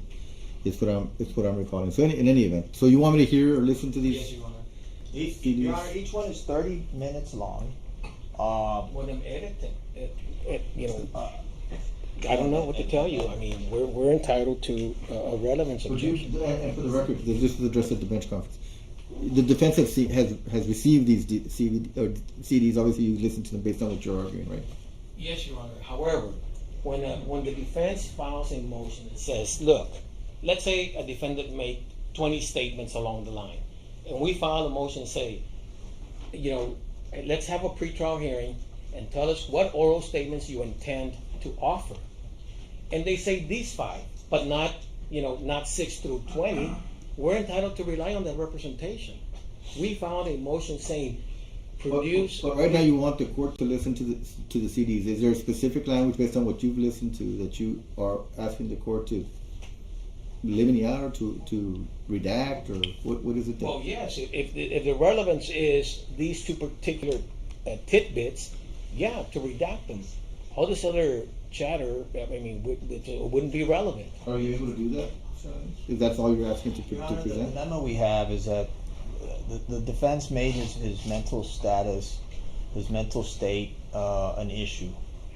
Listening to his conversations, his orientation as to time, as to place, as to issues that are going on, real time, global issues at home, issues revolving his case, strategy that he has, opinions that he has. You're saying it's relevant based on all that? It's all relevant. It's all relevant, and it's certainly enlightening. It's relevant. It's helpful for the jury at one of their issues. Well, the defense wants me to listen to it, then I guess I'll listen to it and then make a call. All the contentions that we've made regarding his mental state, we've not discussed anything past September the 15th of 28. Everything we've discussed regarding the defendant's mental state is pre-September 15th, 2018. I haven't heard any one of us say anything, and then in December of 2018 he was all wacko or whatever. So therefore, them offering it to show that he has a mental There's nothing state. to rebut, you're saying, at this point. Yeah, we didn't bring it up. Well, I would disagree with that because he made it an issue with Calderon and with the Ranger about the crisis affecting the memory, that it was a blackout, that he couldn't remember committing these offenses, and it goes to that. It goes back to the time in question. Listening to the best evidence, as counsel likes to say, these CDs are the best evidence. Well, again, Your Honor, I would say to the court that everything we've contended is September 15th of 2018 and pre. No one said anything on our side post, and these are post. And so therefore, they're not relevant, and they're trying to rebut something that we didn't bring up. Your Honor, we agree with counsel on this aspect, that the court listen to both recordings and decide what's relevant. That's what we're asking, Your Honor. Do you want me to listen to them here in open court, or you want me to listen to them on my own? And okay. We would be okay with you listening in chambers, Your Honor. Okay. We'd be okay with you listening from here. Well, if there's no objection from the defense, I'll listen to it in chambers. The defense has already listened to them, obviously. Not be specific, Your Honor. Well, then- There's a lot of recording. We understand the testimony, but we have not been given the opportunity to listen to those particular exhibits. They had them in Excuse me, Judge. We're talking about the ones that are being offered right now, not other copies. You want to were make not sure it's the given same thing those.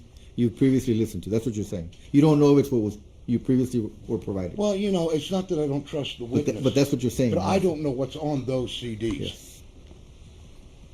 All right. Well, then, you want to play them? Yes, we can pay them. Yes. Go ahead. Play. We playing here, Your Honor?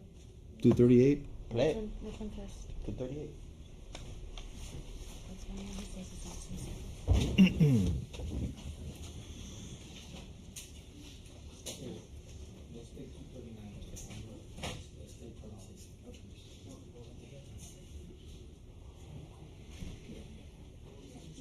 For the record, we will be playing State's Exhibit 239 first. This is the November. This is the Let me do this also for our court, the benefit of my court reporter. So they'll be introduced either as court exhibits or trial exhibits. So they're going to be part of the record, so that there doesn't have to be a transcription of it as it's playing. So it'll be available there if it becomes necessary. Yes. Them for this hearing. I'm saying they'll be admitted. They'll be at a minimum. They're going to be court exhibits that'll be just in the record. Right. Okay. No objection. So she doesn't have to be, because she may have to pause if she didn't hear something. Oh, yeah. That's fine. But it'll be available there for the record. Thank you. And I'll make a decision on your objections on the predicate as to whether or not they become trial exhibits. Right. Yes, Your Honor. Go ahead. Yeah, this is November 6, 2018, State's Exhibit 239. So you're playing 239 first. You're playing 239 first? Correct, sir. Okay.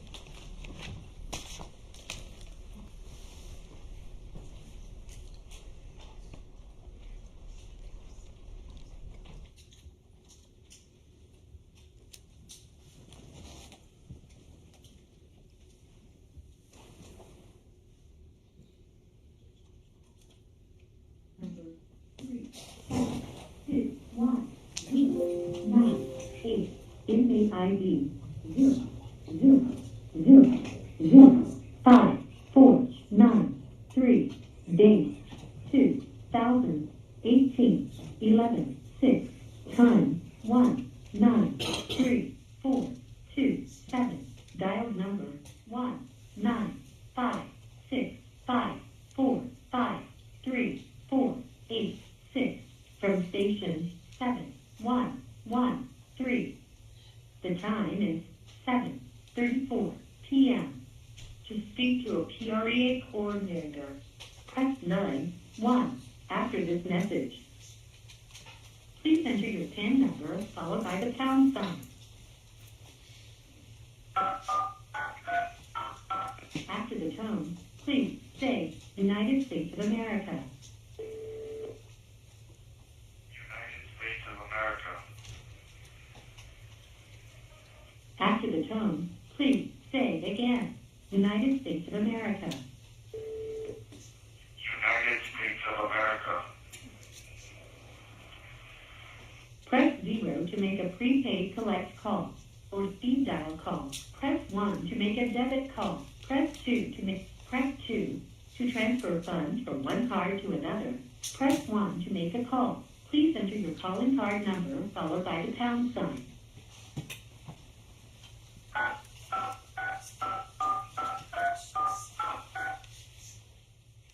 You entered an invalid calling card PIN number. Please enter your calling card number followed by the pound sign.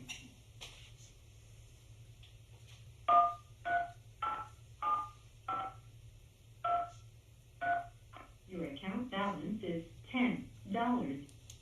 For calls within the United States, Canada, and the Caribbean, Please enter the area code, prefix, and number to make it international. Your account balance is $10. The cost of this call will be 25 cents for the first minute and 25 cents for each additional minute, excluding taxes and other applicable fees. The time limit is 30 minutes.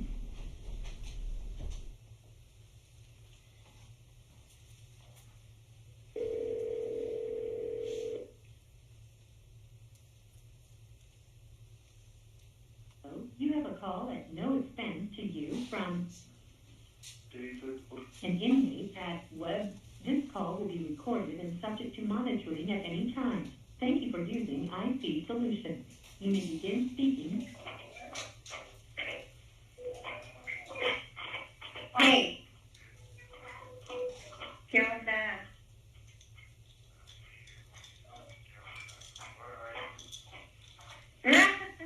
I'm home, baby. A ver, te me estás imaginando cosas.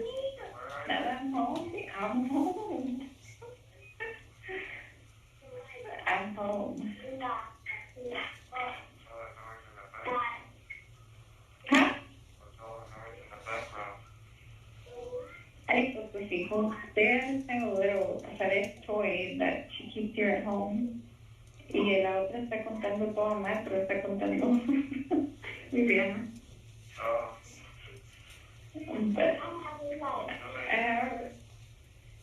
Al estar en el cuarto, yo me vine para acá. Ella ve Netflix de pues kids shows y pues no me gusta o me aburro si me vengo para acá. Y los chiquitos usually follow me. So, how are you? I went to Oh, ¿qué hora quieres hacer? Ah, okay.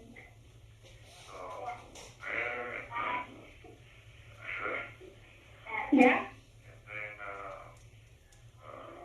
kind of sucked because I'm all sweat. I work out the whole hour. And you can give me a towel. So. And they gave you a towel or no? No, they refused. So, for hours and hours, I was just all nasty and naked. And I finally said, screw this shit. So I showered and I used my gown to dry myself. And then I hung the gown and I was just covered with a blanket.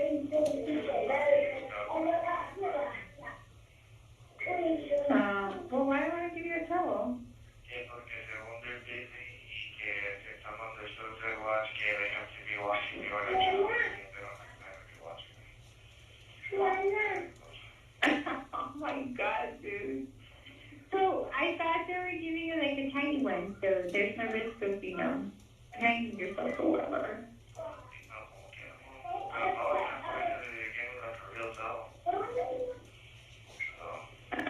I just can't. There's no stupid. If I really want to do it, I can do it with a blanket or with a gown. What the hell? But just it's the same thing. Oh my god. Oh well. No, está bien. You got free love. As long as you have to work with what you have. Other than that, you can. Sí, está bien. El lunes, amor, es un lunes que voy a ir, el 19. So, no es este Monday el que sigue. Va a ser el lunes porque quiero ir a ver al abogado y pues that's the day that he was available. Well, I'm sorry. I think we're only going to see each other for like 15, maybe 20 minutes. We'll probably Okay. talk for a long time. Ah, okay. Pues sí, baby, pero pues no, I guess next time I'll visit you on an actual Saturday. No me dijeron time, ay, pues tú sabes cómo son. Pero pues, ay,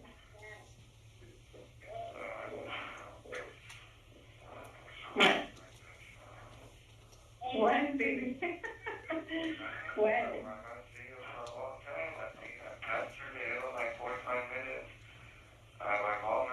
They film a long ass time. Yeah. Pues no, sí, como quiera que sea, what was I gonna say? Pues I'll go another day, honey, like an actual weekend. Pues sí, usted sabe, baby. Pues más que nada, I need to pick up your file que le dejé. Y pues más que nada tu mamá me que quería ir, and I want to go too. I guess just getting close to the investment. Just to get his status, I guess the status of what he's been working on and stuff like that. Just I mean, I'm pretty sure there's not much, but pues como que no, okay.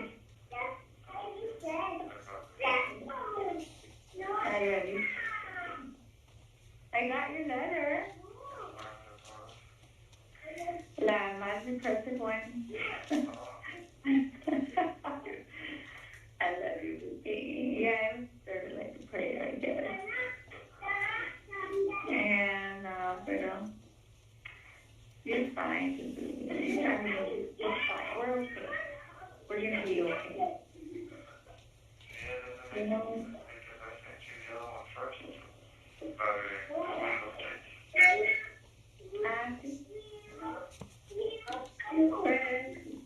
I'm convinced of my mother, baby. Anyway, I got the gift. It's cute. I liked it.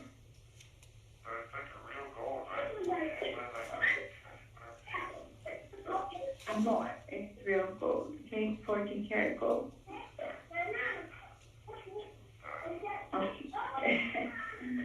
Anyway, ¿quieres hablar con Viviana? ¿No es Viviana?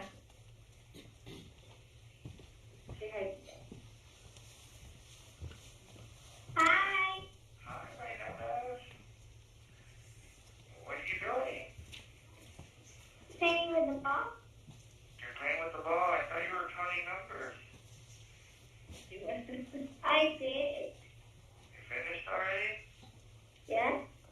Okay. I go to all the way 100. You go all the way to 100? Wow. Yeah, like not in order, but they wouldn't. I'm so happy about that. You go all the way to 100. Okay, hold on. Before you go, I'll put him on my bed. You have to talk to Daddy. Hold on, because she's not done with none. What? Hello? Oh. Paula. What? Paula. Are you there? Well, what is it? She speaks here, Chris, and everything stop having a meltdown over there. What am I talking to right now? Okay. You were talking to Vivian. Okay. Okay. Hold on. Porque Alexandra gets her panties on a bunch because she can't serve herself more. Hold on. Hold on. Are you there? Yes, I'm here, dude. He says I'm not talking to anybody. And I told you to hold on. That's what I said. Stand up correctly. Hi. Hi, Chipmunk. Hi, hello, Chipmunk. Chipmunk. I did. I feel. So, you going to school? Yes. Okay, my love. So, what are you doing in school? Hold on. This is David. Hello. Hi, David Andrew. How are you? Good. Okay. I love you. Hello? Hi. Hi. So, what are you doing? Good. You playing with your toys? No, I playing the ball. Oh, are you playing with tennis? Yeah. Bye. Bye. I mean, ready? I got you. Hi, my love. Where were you, baby?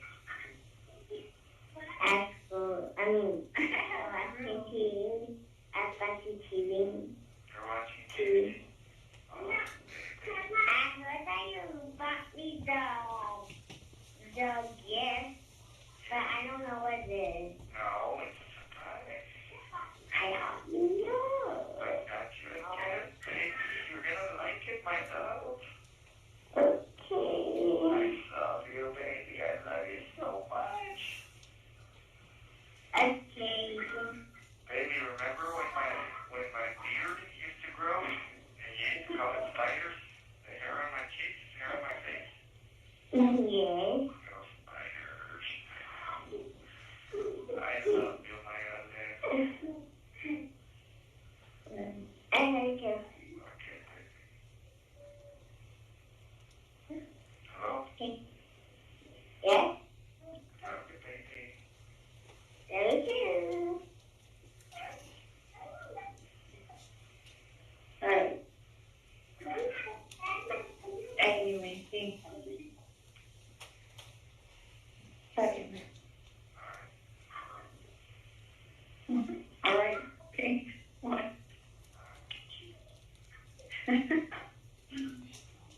Anyway, gotta get this reading.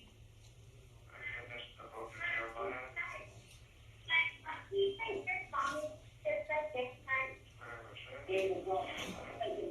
You didn't start another book? Well, I'm going to, I guess I'll give Ezekiel another try, even though I tried it in the past and I really wasn't into it, but I guess since now I pay real close attention to the first few verses of the prophets, because that's when they tell you the time frame. I guess Ezekiel was a prophet during the exile after they were kicked out of Israel and Jerusalem and Judah. So I guess. Okay. Está bien. ¿Y los libros, like regular books? Yeah, I've been reading that, but el de oración sí está bueno. I'm reading los que mandó Cindy, that was good. And I'm reading those que mandó Cindy que a purpose-filled life.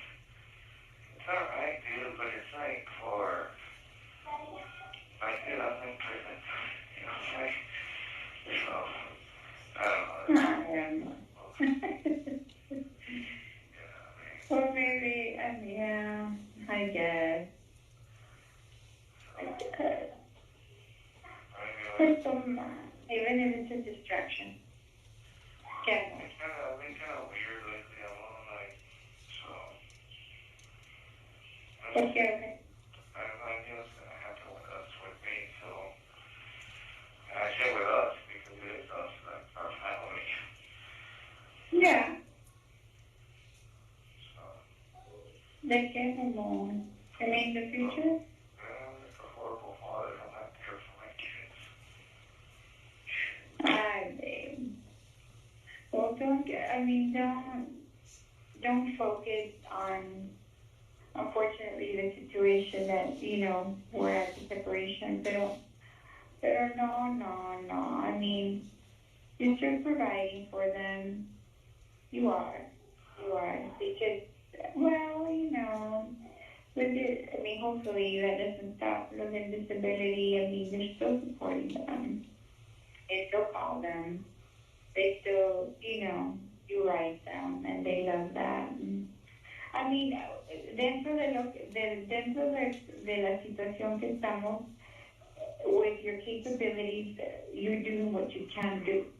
But to me, you wouldn't, if you wouldn't call, or you wouldn't care to talk to them, or you wouldn't care to write them, entonces sí, ¿verdad? Porque that would be messed up. Pero you're very limited. So even within your limitations, you can only do so much, and you're doing all that you can, given the situation that you are. So, ¿qué, mi amor? I want to be here. No, pues yo sé, mi amor, dog. Ve a hacer popos, ve.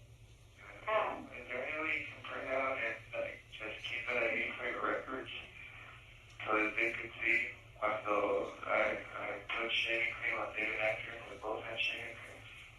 yeah, that picture. I think that'd be a good picture for him. And yeah, I need to look for it. You forwarded it to me, right? I don't remember. I think I forwarded. I forwarded you, and then you forwarded to your sisters or some shit, so. Well. See, that's fine. So, I mean, yes, baby, yes. I know nobody wants to be in, in jail, like, no one. Pero no. Tú estás tranquilo de que, first of all, los niños, yes, they miss you, yes. Pero you're still calm, so you're very present. Y like I said, you're doing everything you can. Y obviamente, I never, ever, would speak negative about you or anything like that. So, you're fine. What? Yo creo en Dios. Creo de que Dios has, oh my gosh, so much power, and the snap of the finger, if you want something to happen, it will happen. Now, the thing is, what is well, it's what we don't know. Pero de que puede pasar, oh hell yeah. I mean, my gosh, you see it over and over in the Bible, how he says, and even in the Bible says, that he has power over all the nations. I mean, literally, he takes control over everything. Yeah, Mama. Yes, Dad. So we all have the hope, right? We have what is it? Hope. Oh yeah. When I pray to God and I tell him, you are my hope. Like, we are our hope. You are our strength. You are our hope. Like, that's all we have. And at the end of the day, this is how I feel, and this is what I tell God. Like, our purpose in life, first and foremost, is to worship Him and to praise Him. Then the other stuff come into play. And my goal is at the very end, like the light at the end of my tunnel is when I am with Him for eternity. So yo sé, mi amor, que Él puede hacer lo que es imposible para uno, Él lo puede hacer. I mean, He literally controls the whole world. I just want to make sure that we're all on the same page. No, sí, mi amor, I have faith. If we're not on the same page, then I don't see the point of going through the whole process. So. ¿De qué, mi amor? De trial. But if we're all on the same page, then okay. I'm very concerned over the statement that was made. I already asked the attorney if you could try your best to suppress it. And I don't think you're even going to try to. So. Sí, mi amor. Because of investigators, the confession. So. Where are you guys? Oh, you. Okay.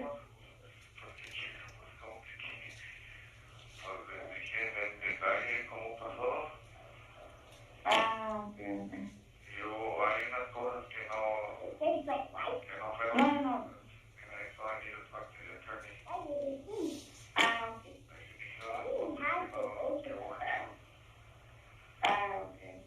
No. Por eso quiero volver a hablar con él y yo le puedo decir eso. Pero pues por eso, mi amor, él quiere ver todo, o sea, él quiere ver la entrevista. Y luego ella puede hacer eso. Pero mira, mi amor, pero I can put it on this. Pero yo, independientemente de todo eso, mi amor, like, we're on the same page, like, even if, with the whole ordeal, with the whole, like, just the whole picture, God can work something. Yes, I do believe that. That He can move. He can move the cards however He wants them to move to work for your good or at His will. Whatever His will, He can make it happen. I'm not going to do it. So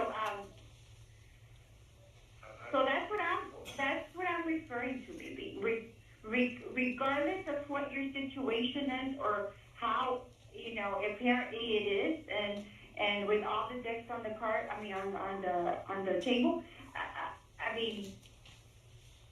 God can do something if you can do it. Yes.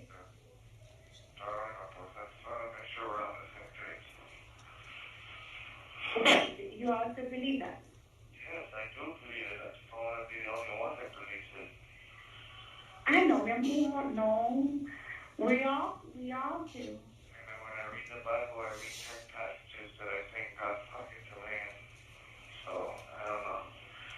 But last 2 days have been weird, amor. Like yesterday, I felt like weird, like God wasn't with me. And then today, I had like this,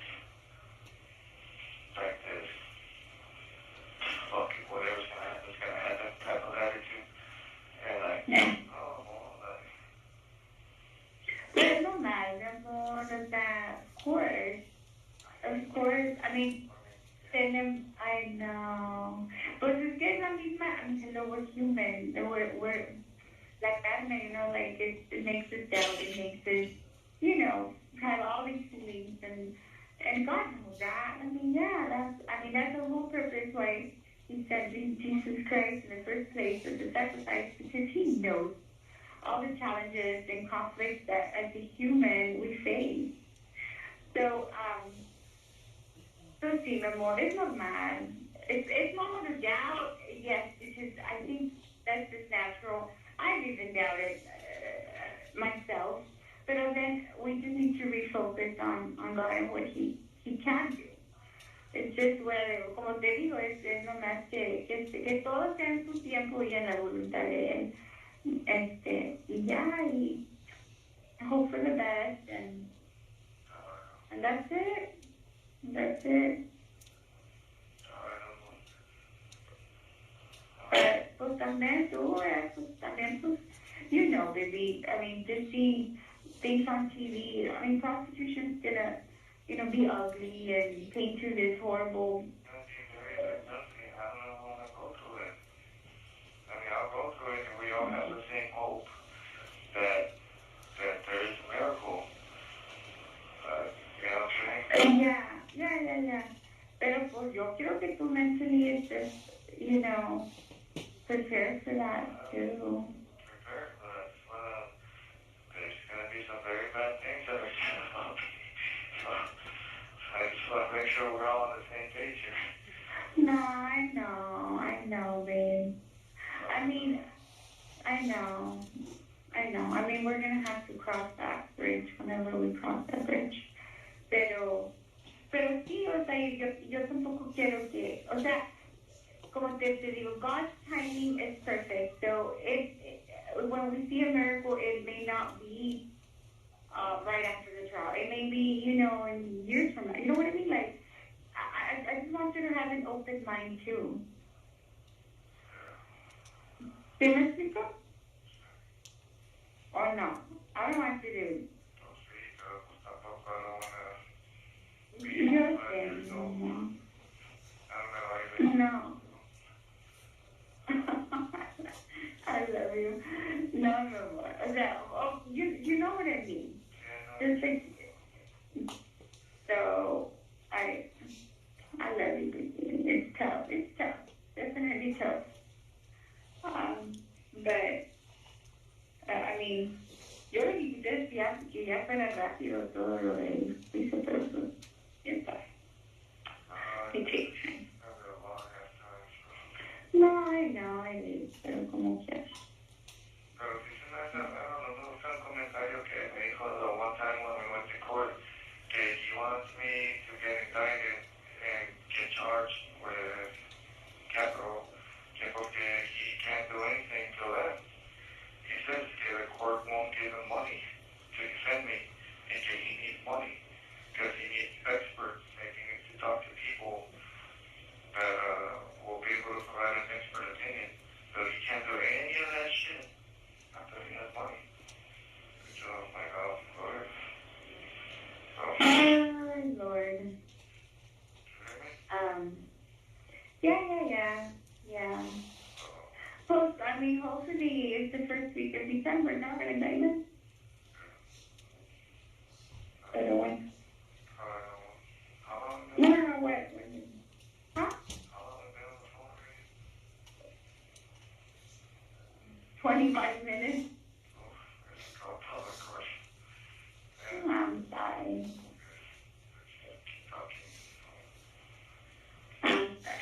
But how come you didn't call me to my heart?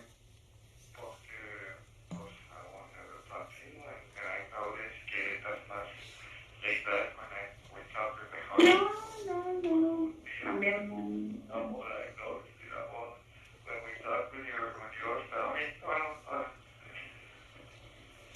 No, it just happened, the conversation, whether it goes a certain direction or it doesn't. And I said, okay, sure. What time is it? It's gonna be 8. Pero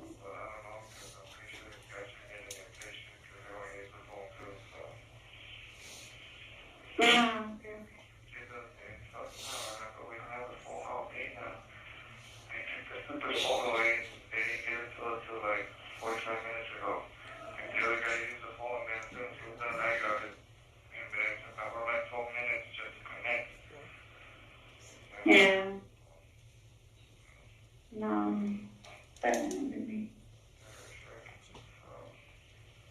So anyway, yeah.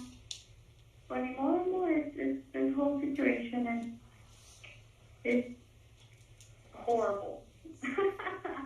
There's no other way to say it. It's horrible.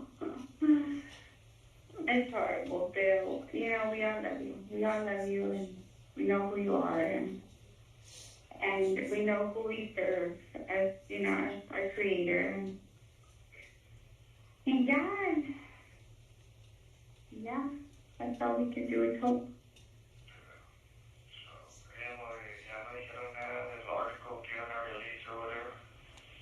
No, nada, por eso también quiero preguntarle al Señor en qué quedó eso. No sé. El Señor no lo sé, por eso porque me quiero ir a verlo y a ver qué nos dice.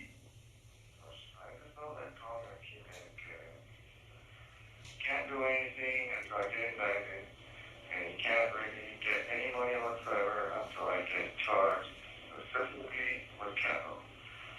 If I say, hold on, the prosecutor doesn't want to say anything, but okay, he's the exact words where he's gonna keep under public pressure. So, who's gonna case? The prosecutor, que me va a poner casos de capital. Dijo que hasta que no lo ponga de capital, no tiene dinero. He made it seem, which sounded kind of weird, like you won't get money unless it's capital. I was like, okay.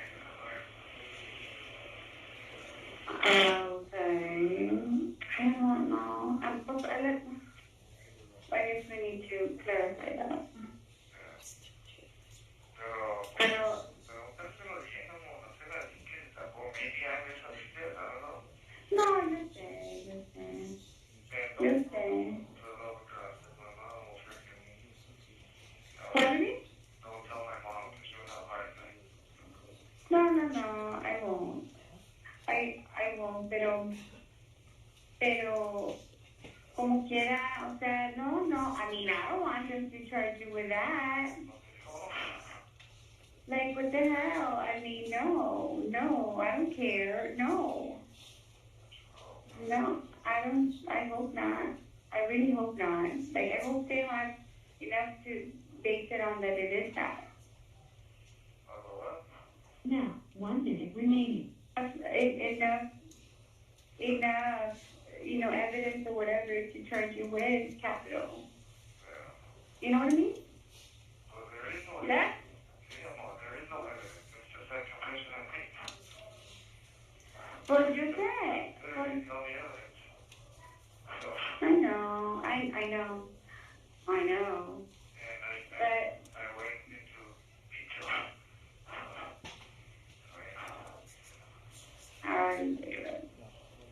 Alright.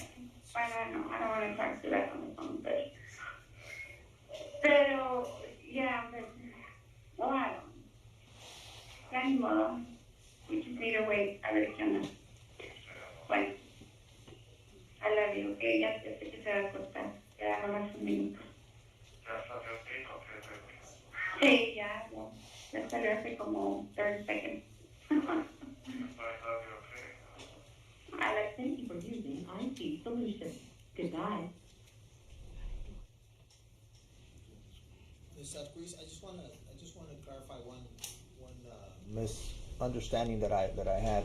The actual conversation regarding that we just heard on 239. On 239, this conversation is between who? The wife and Juan David Ortiz. Okay. Daniela Ortiz and Juan David Ortiz. Okay, it's not the mother. No. Okay, so I was mistaken when I said this phone call was between Daniela Ortiz, his wife, and Juan David Ortiz. And you can also verify the phone number. Are you familiar with the phone number that he's calling? Yes, it's a 956-516, something like that. Okay, and who does that number belong to? That belongs to Daniela Ortiz. Okay. Pass the witness. If I may, Ms. Saquiz, what was the date of this call? That call was made September 10, 2018. September 10th, is that right? We're talking about 239. Oh, right? excuse me, it was November 6, 2018.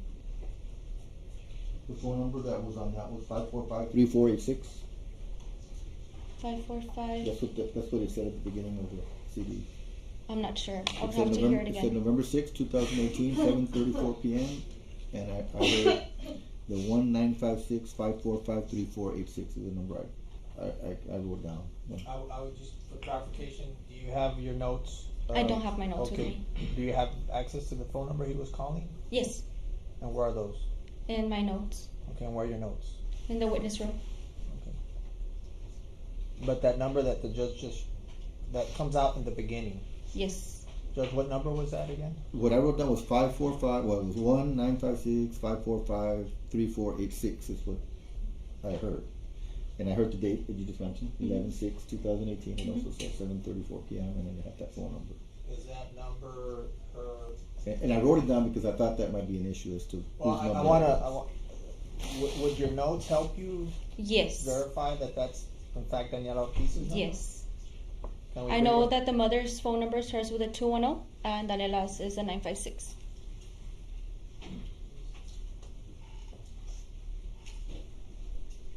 So your notes are in the witness room? Yes. Okay. We'll get those for you, but I know you want to ask her some questions.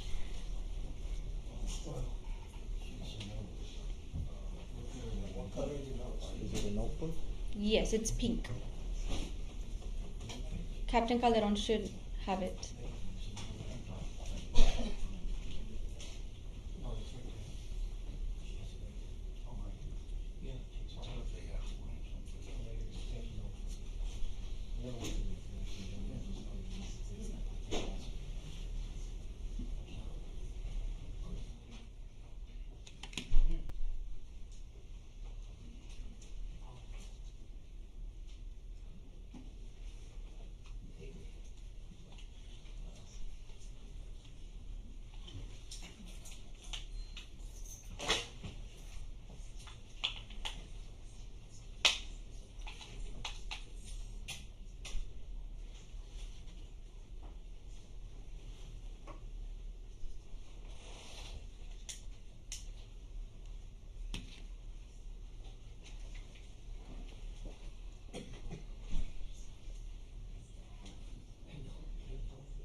Yes.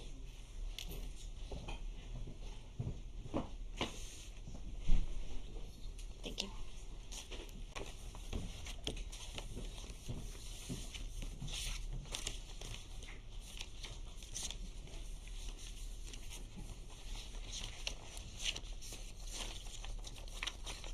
Yes, it is the 956-545-3486, Judge. And whose phone number is that? That is Daniela Ortiz's phone number. The wife. Yes. And that was her voice. Yes. Not the mother. No.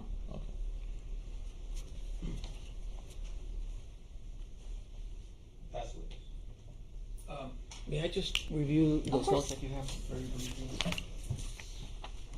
Oh, this is sorry.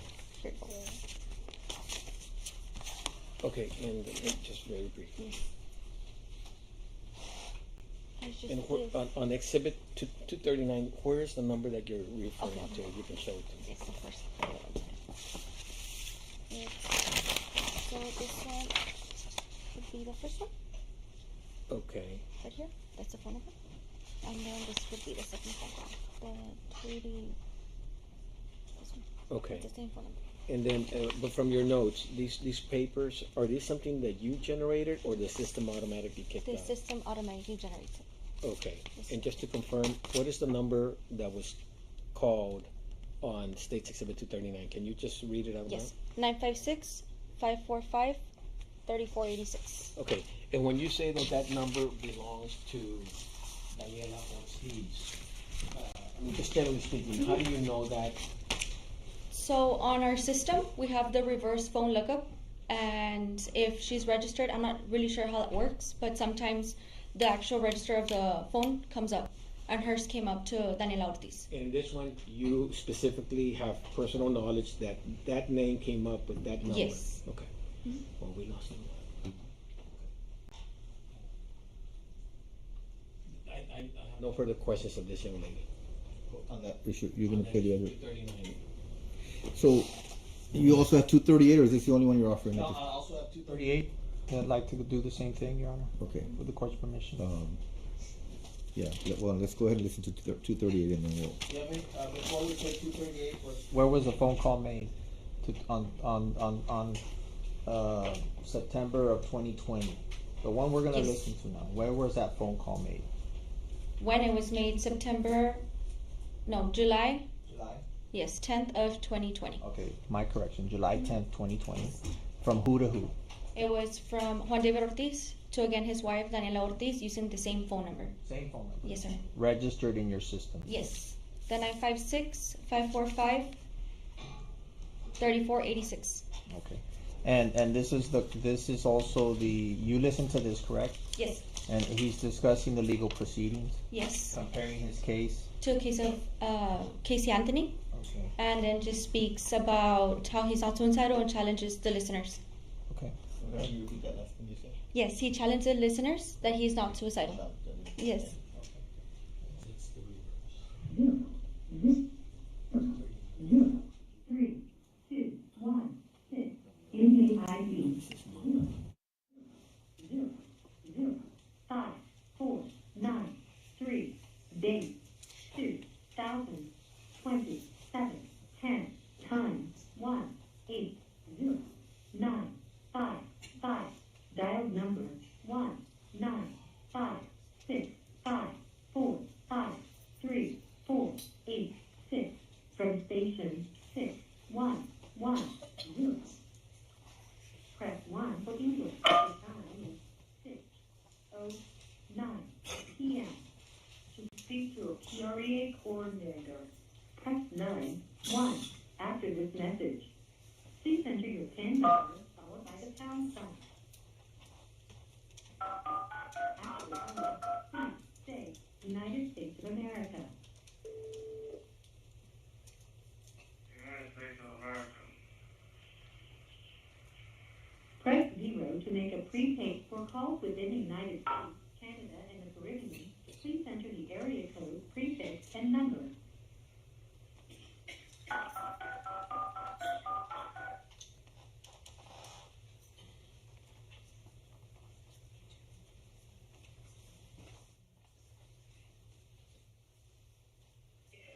You have a prepaid call from this call being recorded and subject to monitoring at any time. Thank you for using ID Solutions. You may begin speaking.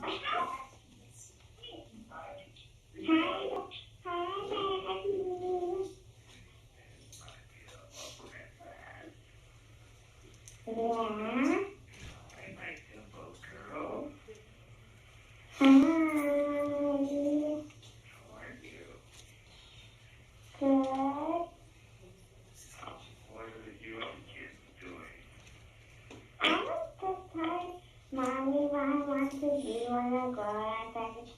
I know, I mean, I don't want to be a doctor, Daddy. Why not? You promised me, baby. I know, but I choose when I was up, remember? So what do you want to be now? I'm gonna be chef. A chef? Yes. Promise that, you promised me. And Daddy, I still don't know. I still have a long time until I'm there. Yeah, I remember. Fine, fine. Yeah. She's going to be a beaker. He told me. Rihanna. The chipmunk? Yeah. But they were going to do some cookouts. Cool, my love. Yeah. Well, I'm still gonna call your doctor outside. Okay, that's fine. My love. So, how's the healing going? What? How's the healing going? He's going to a lot of work. How about Lotso? Lotso, crying was going good. How about Isaí? It's pretty getting better. Getting better? Yeah, because he was a pit back. And my back. Oh no, don't if he hits you, get him right back. Yeah, Mommy told us that. Yeah, I'm serious. Don't let him hit you. If he hits you, just get him right back. Okay? Okay. Yeah, my precious. Mm-hmm. I love you. How was your day? My day was fine, but for some reason my stomach hurts. I don't know why. Maybe you should take some medicine. Yeah, maybe I should. But Maybe well, what did you eat for lunch? for lunch I ate chicken, and then I ate ice cream, and my belly started hurting. Did you eat ice cream? For the chicken, might be good, but the ice cream, probably made your belly hurt. Yeah, I think that's what happened, baby. Okay. What? I've been farting a lot. You've been farting a lot? Oh, it's really stinking too. It's the 25 people get really gassy. Okay, my love. Well, I love you, okay? I love you too, but it's okay because actually Rihanna gets really gassy every day. Yeah. Yeah. Alright, my beautiful daughter. I love you. Love you too. Bye. Yeah. Hi, Daddy. Hi, my beautiful chipmunk. So you want to be a baker? Yeah. A runner, a baker, a doctor. Okay, so you're going to be my Dr. Nana? Wait, what? You're going to be Dr. Wait, what? Dr. Nana? No. Oh, sure. Yeah. Or Dr. Chipmunk? Oh, okay. Sure. Okay, my love, my Nana. I love you, baby.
Porque estás... No, it's just these young kids. So I guess you they talk about how to being a doctor. I'm not. I've never been the type to talk anybody out of anything.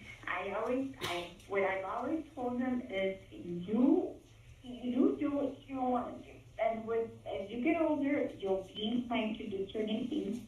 And I don't talk anybody out of it. It's like Nana wants to be a doctor. She really does. But that's all her, you know what I mean? But she's funny because she's like, okay, Mom, so I'm going to be a runner.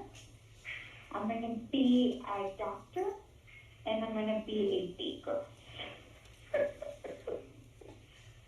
So she's all well versed. But it's different. I don't talk them out of it. Hey, whoever wants to do it. Oh, gosh, no.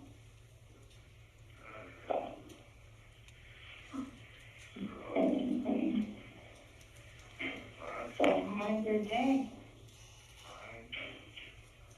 ¿Qué se oye, Mom?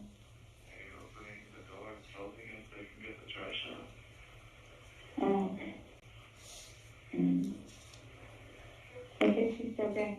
You work out again? No, I've been reading again. I picked up a Case Anthony book.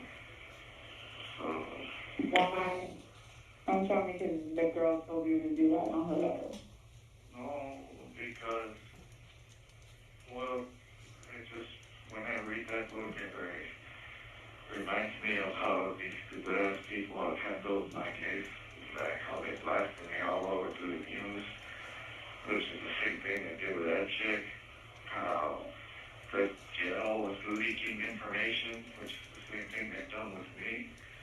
How everything, how the district attorney is in love with the media and he loves all the attention and interview that he's done for my case. So, just reading that book, I'm like, damn, it sounds almost a lot like the way they handle the cases. Like, you know what I'm saying? So, I guess. She just said, can I get black on with a bunch of hair?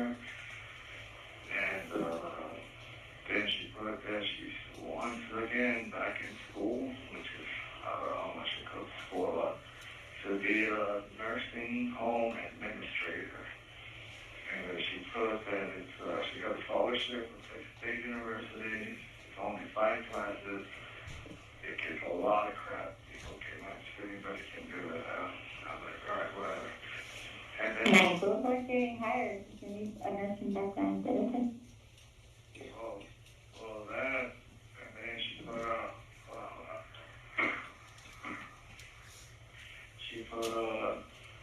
I still have the same phone number and PO box. I'm still waiting for you to write me someday. To make sure Betty did an awesome job. She is damn good. I guess she watched the YouTube thing. My live stream. My live stream. She said Mr. Betty did an awesome job. He is damn good. You know? So that's pretty much it. I'll still send you books and stuff like that. And other than that, same old stuff. I got a letter from Mindy yesterday. Yeah. Pues está bien. Whatever rocks the boat. Well, then I remember, one of the last times she sent me a letter back in December where she said the bad attorney was interested in my case.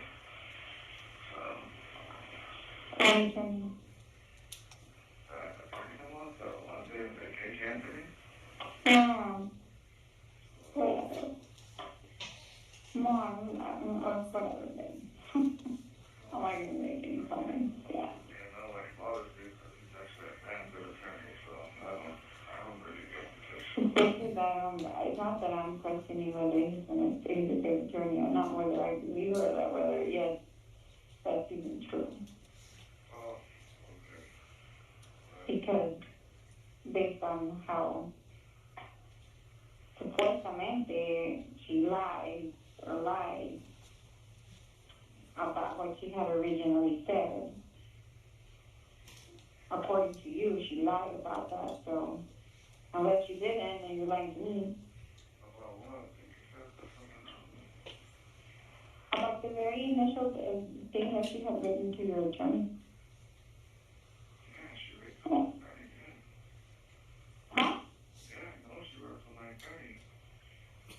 Ya, o de que tú te querías suicidar y ella dejaba de hablar que no sé qué, y que no sé qué. Okay, that's the first time you ever told me suicide, just so Yeah, you know. de que you, maybe not in those words, but she did say that supuestamente if she were to stop talking to you, that you would like, kill yourself and you would just get into depression, y que no sé qué, y que she couldn't stop talking to you because she feared for your life, basically.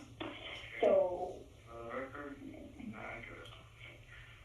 no, por Dios, pues te digo, o sea, pues digo, if you want to believe her and everything she says, that's fine, right? Pero according to you, that's a lie, so then you know. Well, no, I'm not suicidal. I'm not commit suicide. So a lot of fucking God, I hope that stupid ass people don't put me in a suicide because of this conversation that we're having. Because if it gets to another ending, it goes in here. So, Or they listen to the whole conversation, they shouldn't make that deduction because they listen and rewind to the whole conversation. yeah. So no, whoever's listening, I am not suicidal. I am good. I'm alive. I'm well. I'm still alive. I am not suicidal, and I'm not even the one that mentioned that word in this phone conversation. So whoever's listening, please do not. I'm not even, it's not even, I'm referring to a very, very old conversation in the first place, and yes, it's not coming from you, no. Just clarify that. Okay, I want to start checking. I'm not kidding. Look, if you're learning to check for a conversation, the other is long. I'm like, what the fuck? So. Okay. Well, there's John. No, I'm not, and don't blame it on that. I'm having a regular conversation with you. I'm just basing it on that I think you put too much credibility on this lady and what she said when. I was reading a book. That's all I said. No, you said that que supuestamente ella dijo que el lawyer de ese book o esa mujer de la del libro que directamente estaba interesada en tu caso. Okay, well, That's what I'm referring to. I never ever attempted to contact the attorney, so I don't know why you're getting all with an attitude, so. Es no un attitude. I'm just recalcando que tú le quieres creer todo. Alright, well, I have not read her, and I have not called her, and that's it, so.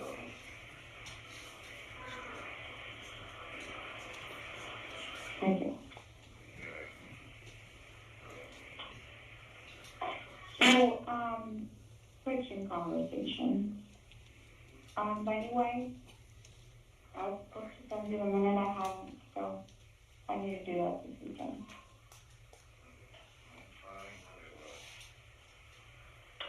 Huh?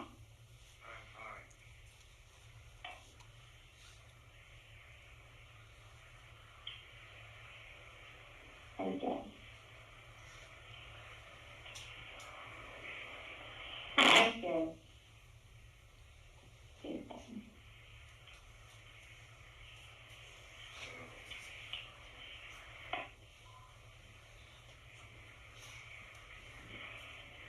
Anyway.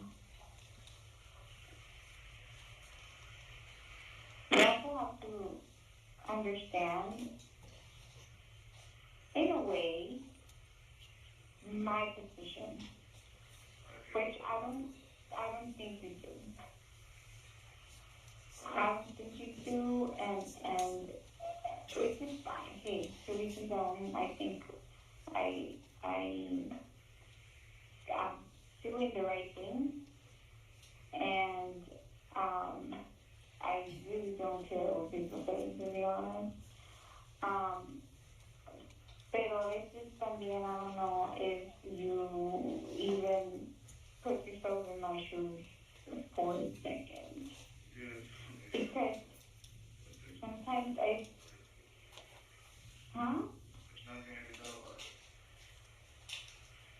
Right. And so, yeah, but it makes me sometimes wonder if, like, wow, would David do that thing if the tables were around or switched? But I guess. Look, this whole thing started because I told you I was reading this book, and I told you that there's a lot of similarities. No, or maybe because it just the opportunity arose because of that, maybe, but it's stuff that's always been there. It's what? It's my thought, that thought, or what I'm sharing with you. I mean, it's always been there. Like, I've always thought of it. Well, I know, I mean, I was reading a fucking book, and I was telling you, I had a lot of anger towards the Webb County Sheriff's Office, because when I read this book, they've done a lot of similar craps with the way they leak information, to include you, just so you know. Because some fucking reporter put that, Daniela, this is in jail.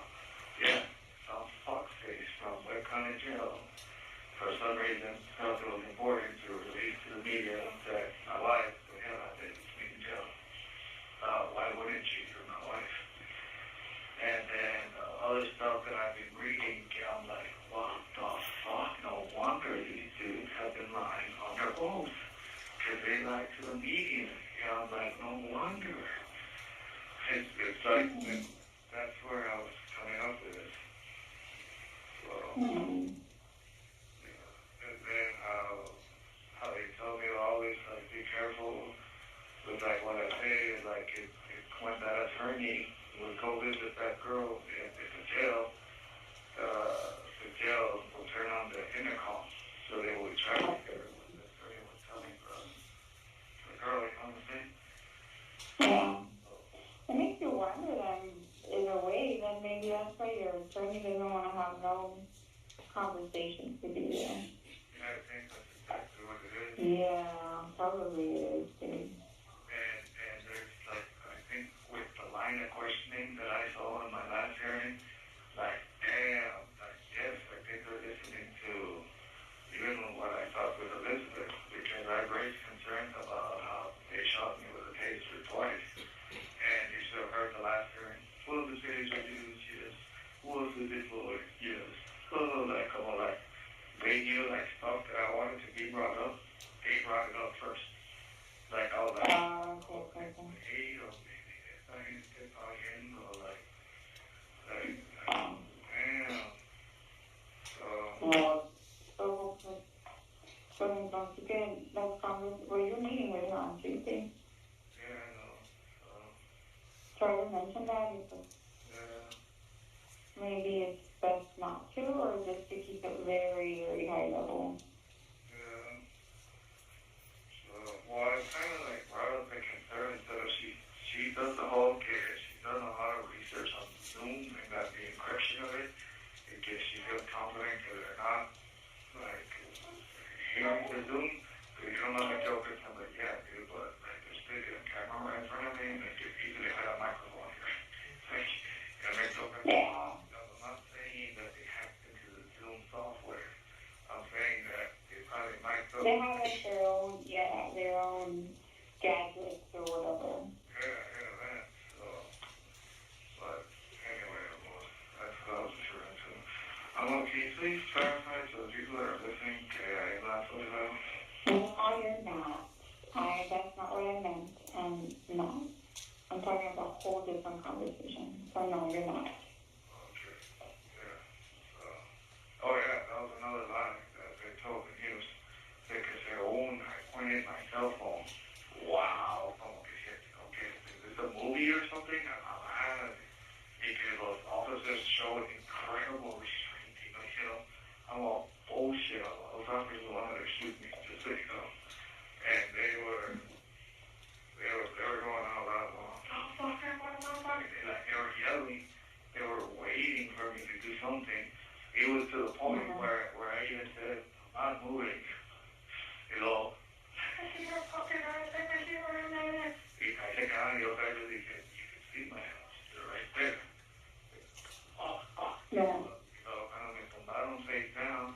Stop resisting. They get, I'm not resisting. I'm not doing anything. Like, so they were, they wanted to fucking help me. And they were, so. Well, I mean, it makes you wonder in the video. I'm sure, I won't worry in the year 2020, it's happened in 2018, I'm sure there is. So, they goes out, and, it's, back there with the whole, fucking stuff, like, get the fuck out of here, dude. Seriously, get the fuck out of here. One of the news articles, when he came out of the gas station, they saw that he was not armed, so the tasers came out. Lying pieces of fucking shit. And I know they're listening. They want to play this phone call. Hey, play it, dude. They're lying. They're fucking lying. They came at me with a rifle and a pistol. That's not a taser. So, I think that. But anyway, I thought I was referring to someone. Somehow you went like on this like rant. You've been like this for the last few days. I don't know. Whatever. I know.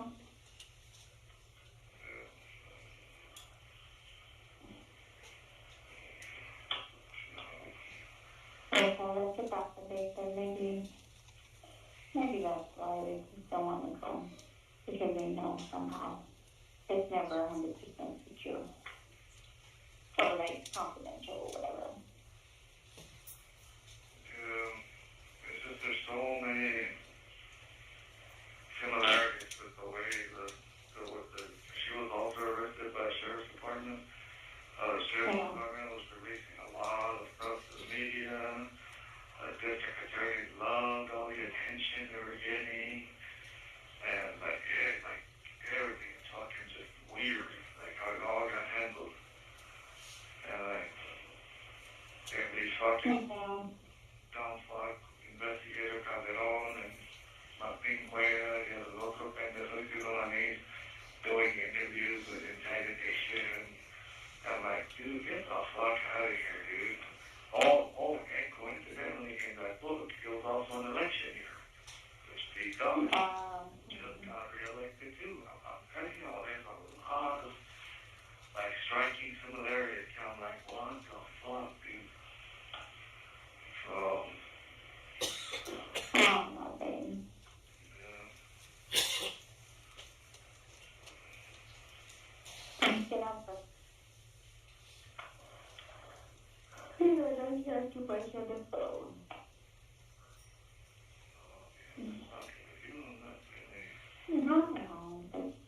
I'm coming to me, but you know, it's for the third person listening. Yeah, I know they're listening. I'm saying that they leaked a lot of information connected in, so they said a lot of lies. Now I know my Calderon is lying under oath. So, yeah.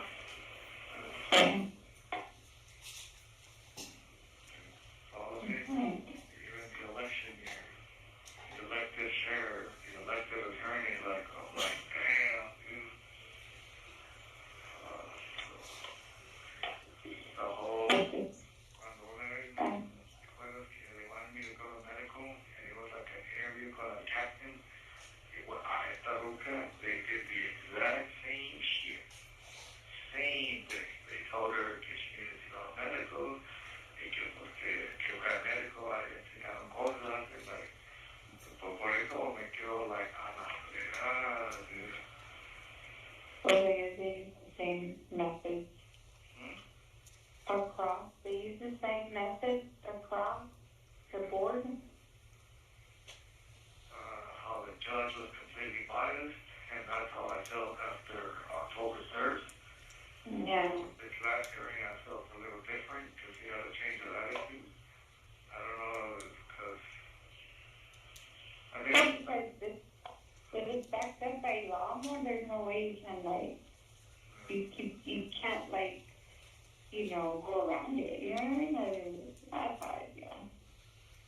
That, and at the same time, courtroom was intact with a bunch of people, and he's already on like 10 news cameras at least, so it was so fast in the courtroom, you know what I'm saying? So, this time the district attorney was less theatrical, so. That's true. Yeah. They can't put up the show. Oh, and another reason that I'm like, dude, these people are totally listening. Porque una de las cosas que le dije a Elizabeth, le dije, by the way, my title was Supervisory Border Patrol Agent. Le dije, I can't believe we're this far in my case, and the dumb fuck district attorney doesn't even know my title. In the courtroom in front of the judge, he kept saying that I was Border Patrol Agent Intel. Number one, he demoted me, and number two, it's a whole different career field. You know, and then the fat fuck, Calderon, he said that I was a Intel supervisor. I said, I was not an Intel supervisor. They said my title was Supervisory Border Patrol Agent. Okay, I told her that.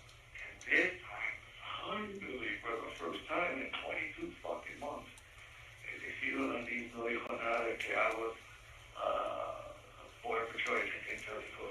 He said he was an agent working at the Border Intelligence Center. So I'm like, this fucking piece of shit heard what I said. Because finally he had him this open person. You know what I'm saying? Like, it was a little too obvious. Really? Yeah, it was a little too obvious. There's just confirmation for us in one. To continue, teaching about regular stuff, not about, details about your stuff. Renee. ¿Estás más? Hello? They can hear me really bad.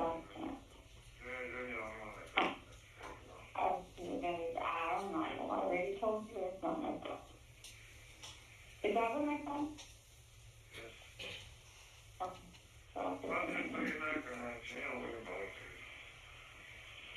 No, that's fine to do, sorry. That's my part. I have to put money.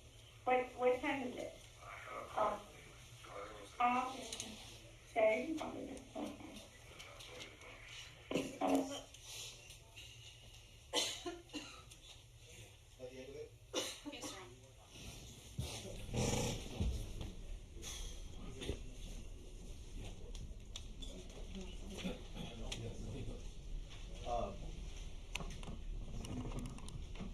Yes, sir. And that's all of State's Exhibit 238 Yes, that took place on July 10th of 2020. July 10th of 2020. Okay. And you verified the phone number was to his wife, Daniela, Yes, and you can identify both voices. yes. Thank you. That's all.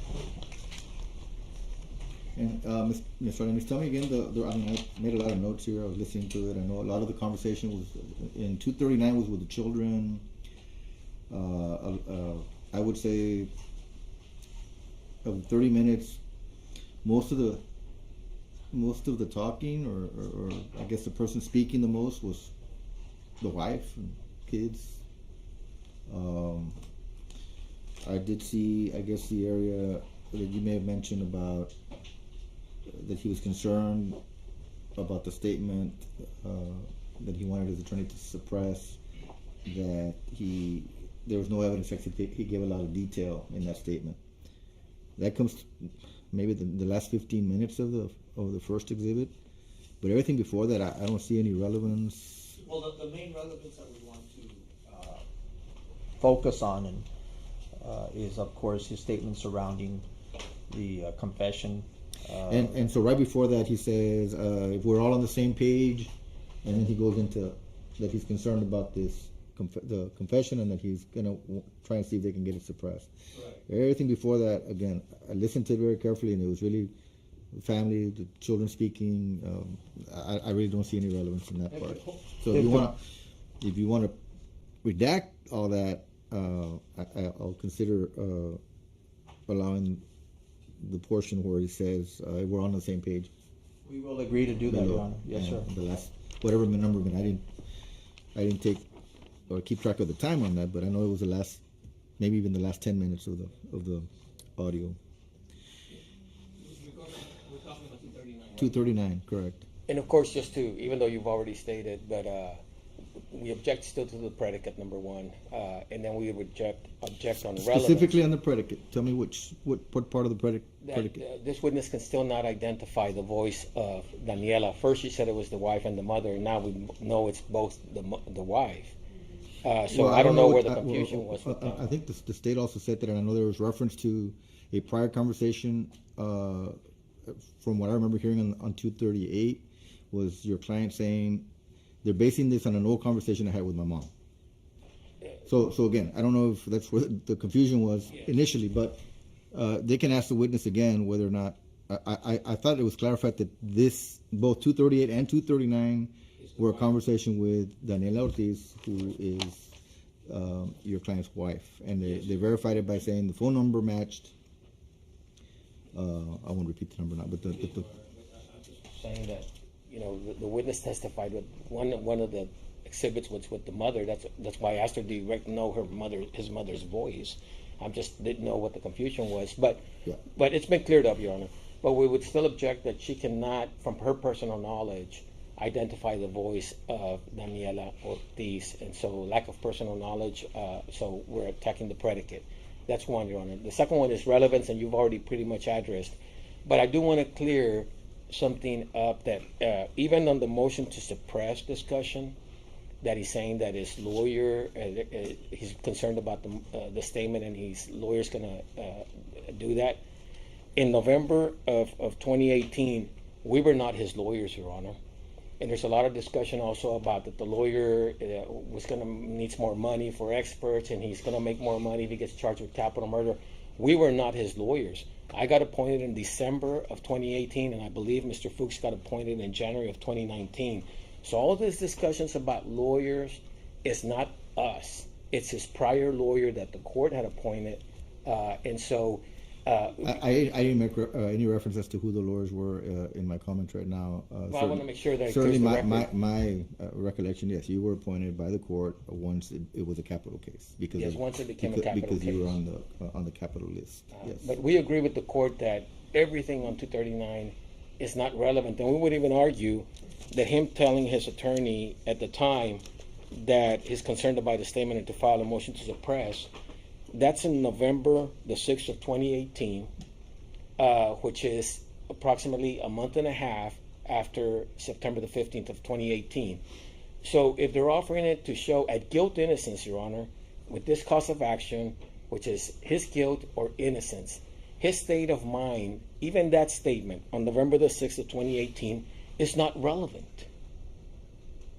Because our whole, whatever we've talked about his state of mind, has to do with him taking pills and drinking. Now, unless they're going to introduce evidence that at the Webb County Jail he's taking pills and drinking, then maybe it's relevant. But absent that, what does it matter what his state of mind was unless I'm missing this, what I'm understanding the relevance being here is that here we are, like you just said, months later, he's still remembering what you said at the time of the time in question.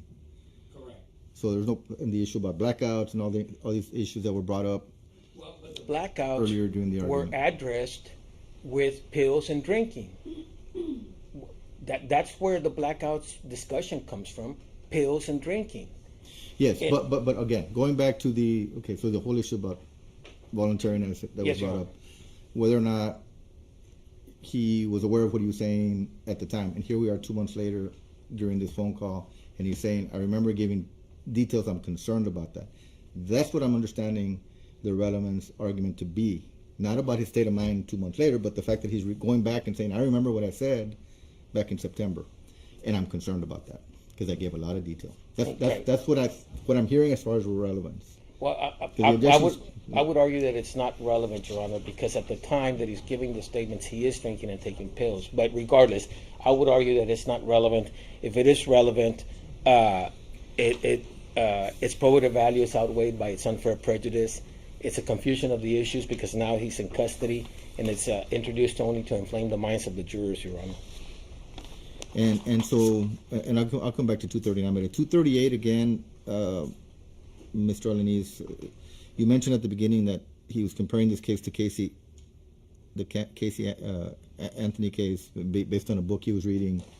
I think all the reference was the way, according to the audio, to your client's voice, was the way the sheriff's office was handling it, the way the DA's office was handling it, mentioning things that he thought were similar, even something about going to the medical and then being interviewed. I don't know how that would be relevant. I know that there was some mention by that I heard on the audio that the police wanted him to do something so that they can, I guess, respond. I guess insinuating shoot at him or do something to that effect.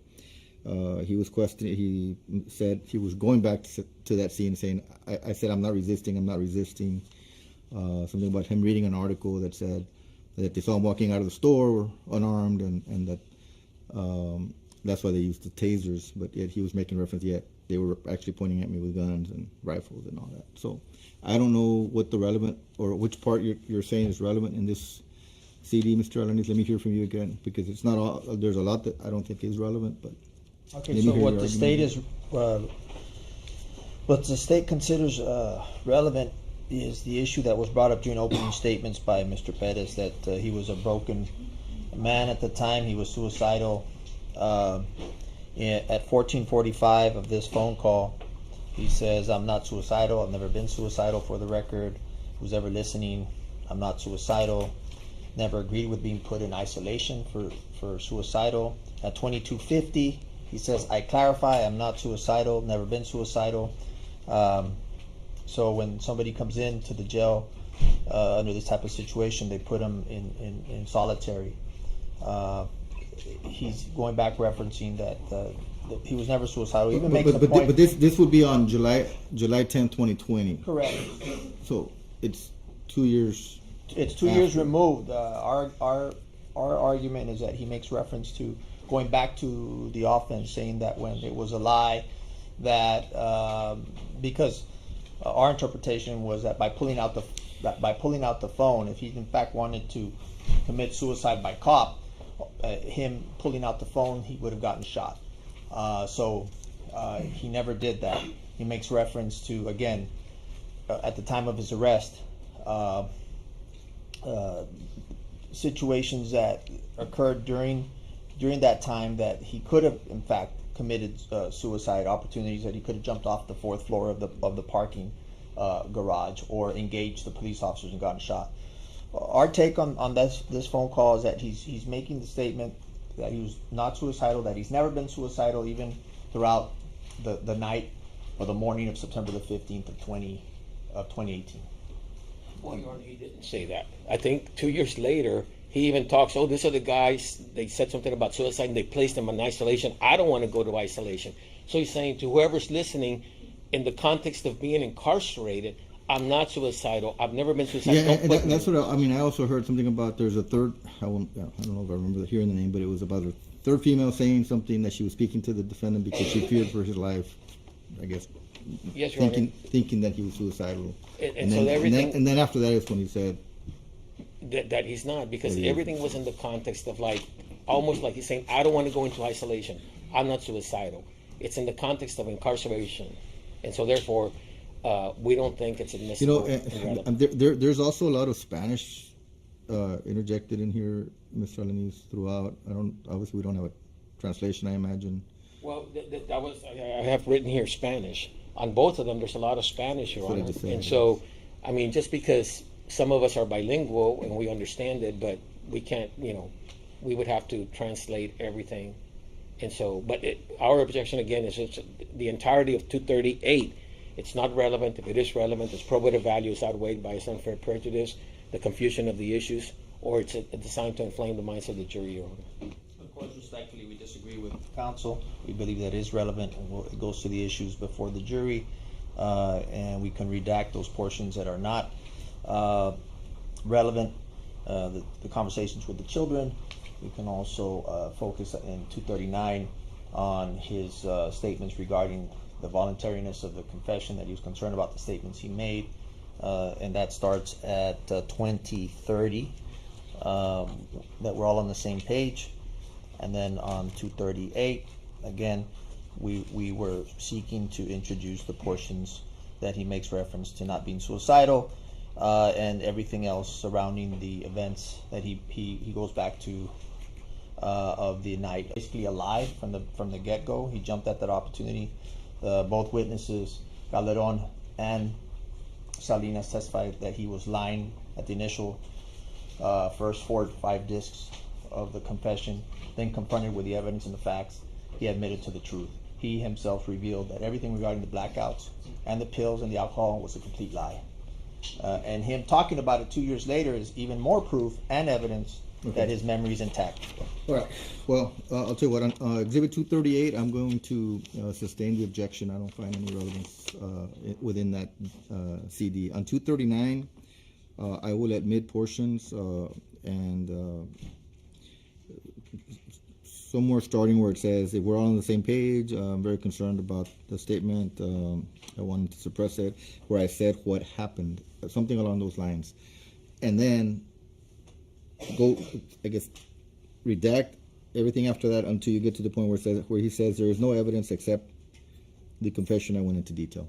I don't think there's anything else that's relevant. If the defense wants to add anything based on optional completeness, then you may request so. But I don't think there's anything that, because in between that, it's actually, I think, his wife saying, quoting the Bible and trying to encourage him, keep the faith, God controls everything, things like that. So I don't really think it's relevant. Well, you're only allowing the part of the statement and the motion to suppress? Is that what you're Where he thinking? says, I'm concerned about the fact that of what I said. So I want, yeah. What about, you're going to keep out, and my lawyer's going to file a motion to suppress to keep it out? I don't know that needs to be added. If the court wants I don't to know. focus on the portion that says we're all on the same page, I'm concerned about the statements that I made. Because that's the relevance that I see based on your argument and based on what maybe was said during opening. And also, further down towards the end, he says there is no evidence except the confession where I went into detail. Those two things, I'll burn them. Those are the only things, and they're all. And from what I recall, they were all. That was all said in English, so Yes. we don't need a translation. We're gonna extract. We're gonna redact everything else. And that's under 239. 238 is Not excluded in its entirety. Okay, if we can have 20 minutes to do that. Yes, go ahead. Mr. Pettis, anything else? We're going to take a short recess if not. Go ahead. All right. We got recess for about 20 minutes.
All right. You ready for your co-counsel? You ready?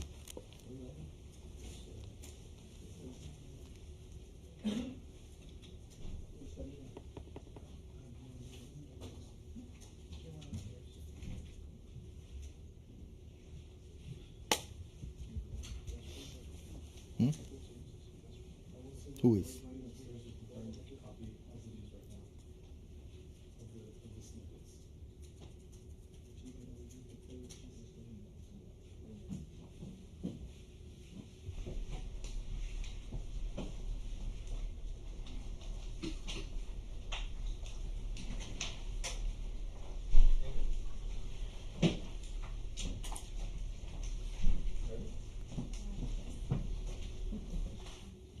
All right, let's bring the jury in, please. All rise for the jury.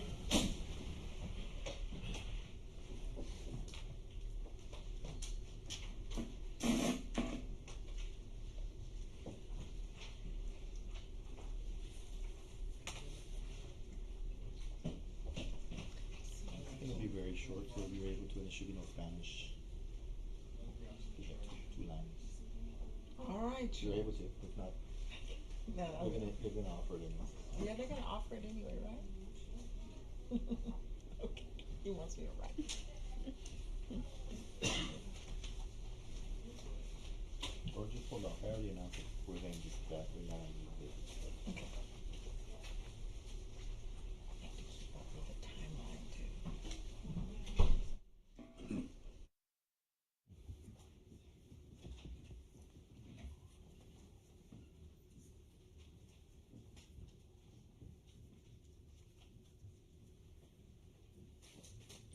You may be seated.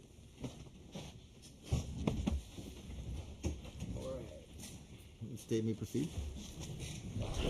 Before the break, we were discussing States Exhibit 238 and 239, correct? Yes. We're going to focus on States Exhibit 239. Right.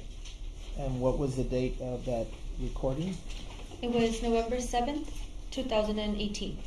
So that was just a couple, close to the date of the offense in September of 2018, correct? Yes, sir. And and you listened to tape 239, correct? Yes, sir. And Juan David Ortiz makes a statement where he is concerned about the confession that he made. Yes. Got her permission to play that portion? The admitted excerpt, yes. That excerpt, we will play that excerpt at this time. Thank you, okay. I'm very concerned over the statement that was made. I'm very concerned over the statement that I made. Yes. And who is he telling that to? He's saying that to his wife.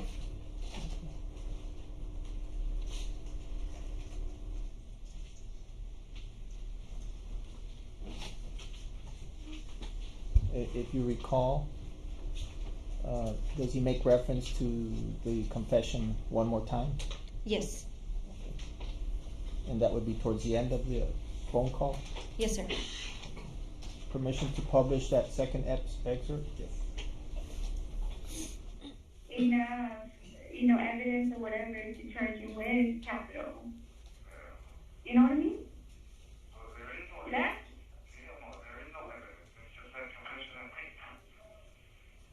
Well, you said. I know. I know. But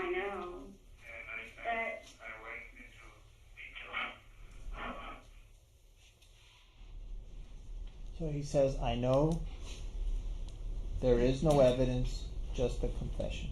Yes, sir. That I made. Mm-hmm. Yes. This was picked up while he was at Webb County Jail on November 7th, 2018. 2018. Okay. Ask the witness, Your Honor. No questions, Your Honor. Sit down here, Chief.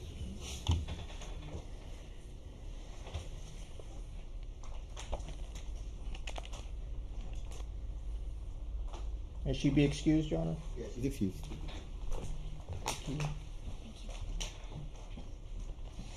May we approach, Your Honor?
All right, does the state have any other witnesses?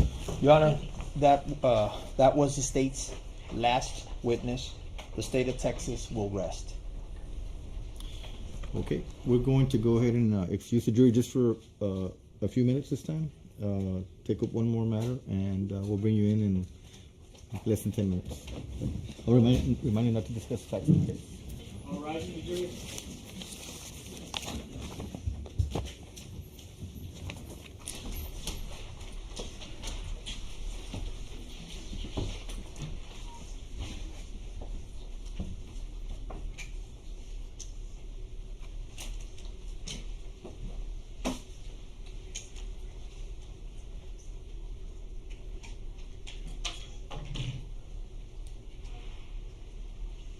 You may be seated. Yes, sir. I would like to make a motion for an instructed verdict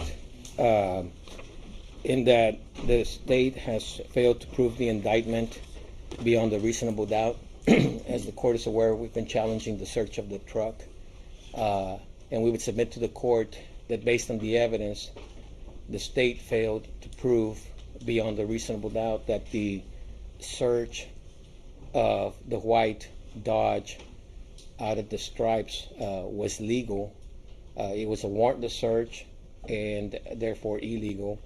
And then the second search that was conducted at the substation at 7209 East Saunders, the vehicle was in a secure place. There were no exigent circumstances, and it was searched again, Your Honor, and it was a warrantless search.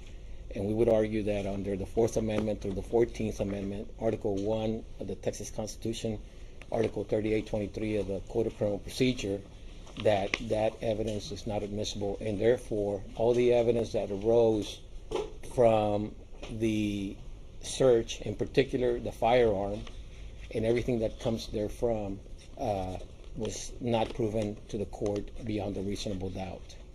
In addition, we would argue to the court that with regards to the statement of the defendant, that the requirements of Article 3822 and pursuant to Miranda and its progeny, that the statement was not voluntarily made, in that the police officers first were instructed that he did not want to give a statement when Ranger E.J. Salinas inquired, and Mr. Ortiz said no. In addition, there was another instance where he says, "You want to continue?" And Mr. Ortiz replied, "Fuck no." In addition, prior to any incriminating statements, both Mr. Captain Calderon and also Ranger E.J. Salinas made promises of a quid pro quo nature to induce and to coerce Mr. Ortiz to incriminate himself, not to mention the temporal issue, which is the amount of time that they held him with merely providing him water and some chips. And so we would argue that any and all statements made by the defendant were not proven voluntarily made beyond a reasonable doubt to the court, and therefore any evidence that arose from the statements and the statement itself of Mr. Ortiz was not admissible. And for those reasons, we submit to the court that the state has failed to prove the indictment beyond a reasonable doubt. Thank you.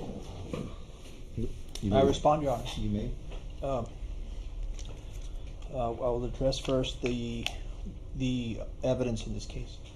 There is a mountain, an overwhelming amount of evidence to prove Mr. Juan David Ortiz's guilt beyond a reasonable doubt, and that any jury, any reasonable jury here in Bexar County or in Webb County or any county in the state of Texas has enough evidence to meet that burden. Regarding the search and the confession, these issues have been extensively examined and visited by the court in its two prior rulings. The evidence that was developed during this trial over the course of the last week and 2 days only strengthened the evidence on the legality and constitutionality of both the search of the vehicle and the confession. The facts and evidence that were elicited during the trial establish that Mr. Juan David Ortiz did not have a reasonable expectation of privacy in his truck. The evidence has proven that he abandoned his vehicle during the commission of an offense and that no warrant was needed and falls under the exceptions of requiring a warrant. The subsequent search that was conducted at the substation is therefore legal, and the gun and everything else that was found in the vehicle is legal.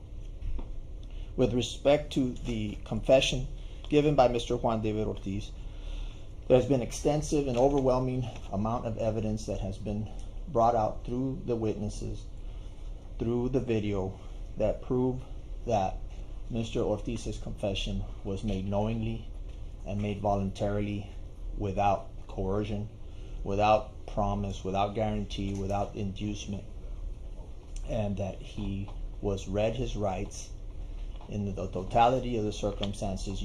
We also know that he himself is a law enforcement officer, veteran officer, well versed in the constitutional rights of those that are accused, and there was never any request to stop the interview or a request to invoke his right to an attorney. Everything that Mr. Juan David Ortiz said in his confession was obtained legally by both Ranger E.J. Salinas and Captain Fred Calderon. Thank you.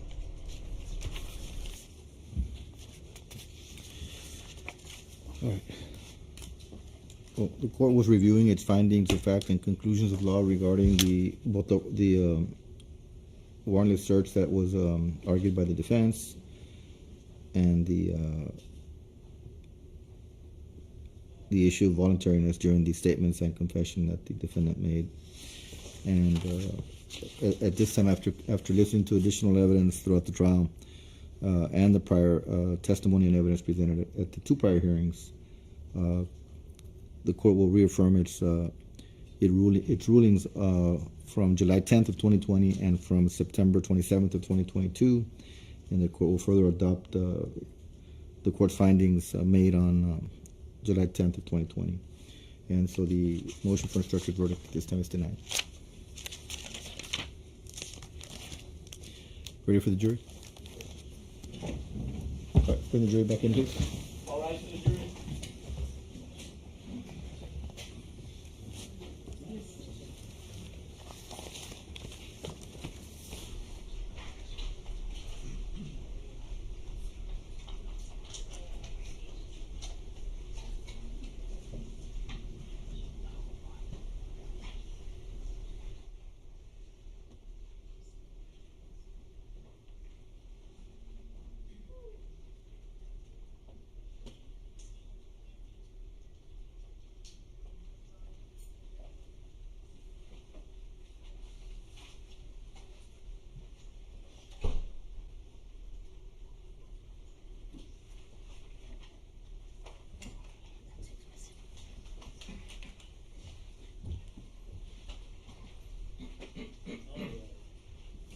You may be seated.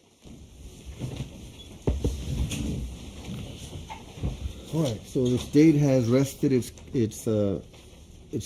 Mr. Pettis, what says the defense? Yes, Your Honor. The defense rests, Your Honor. Okay. Stay closed. State closes, Your Honor. Defense closes. Defense closed. Okay. You may be seated. Ladies and gentlemen of the jury, all of the evidence has been presented in this case. I still need to read the jury instructions to you. We're going to have a conference on that with the attorneys. And what we're going to do at this time is excuse you for the day so that we can work on that. I will ask that you be back at 8:30. Actually, I'll be back by 9 a.m. tomorrow. Be back at 9 a.m. So that we can make sure and have the jury instructions ready for you by then. Of course, I'm going to remind you of the previous instructions I've given to you. You're under the same instructions. I'll remind you not to discuss the facts of the case, not to watch any news accounts or read any newspaper or any articles from any source regarding this case. Okay. So we'll see you here at 9 a.m. tomorrow. You're excused for the day. Thank you. All rise for the jury.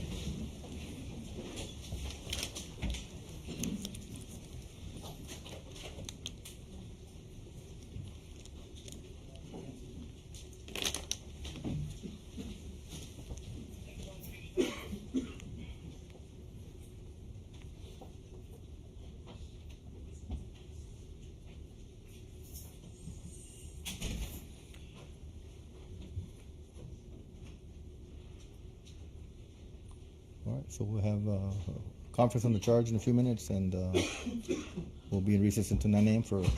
be ready for closing arguments tomorrow morning.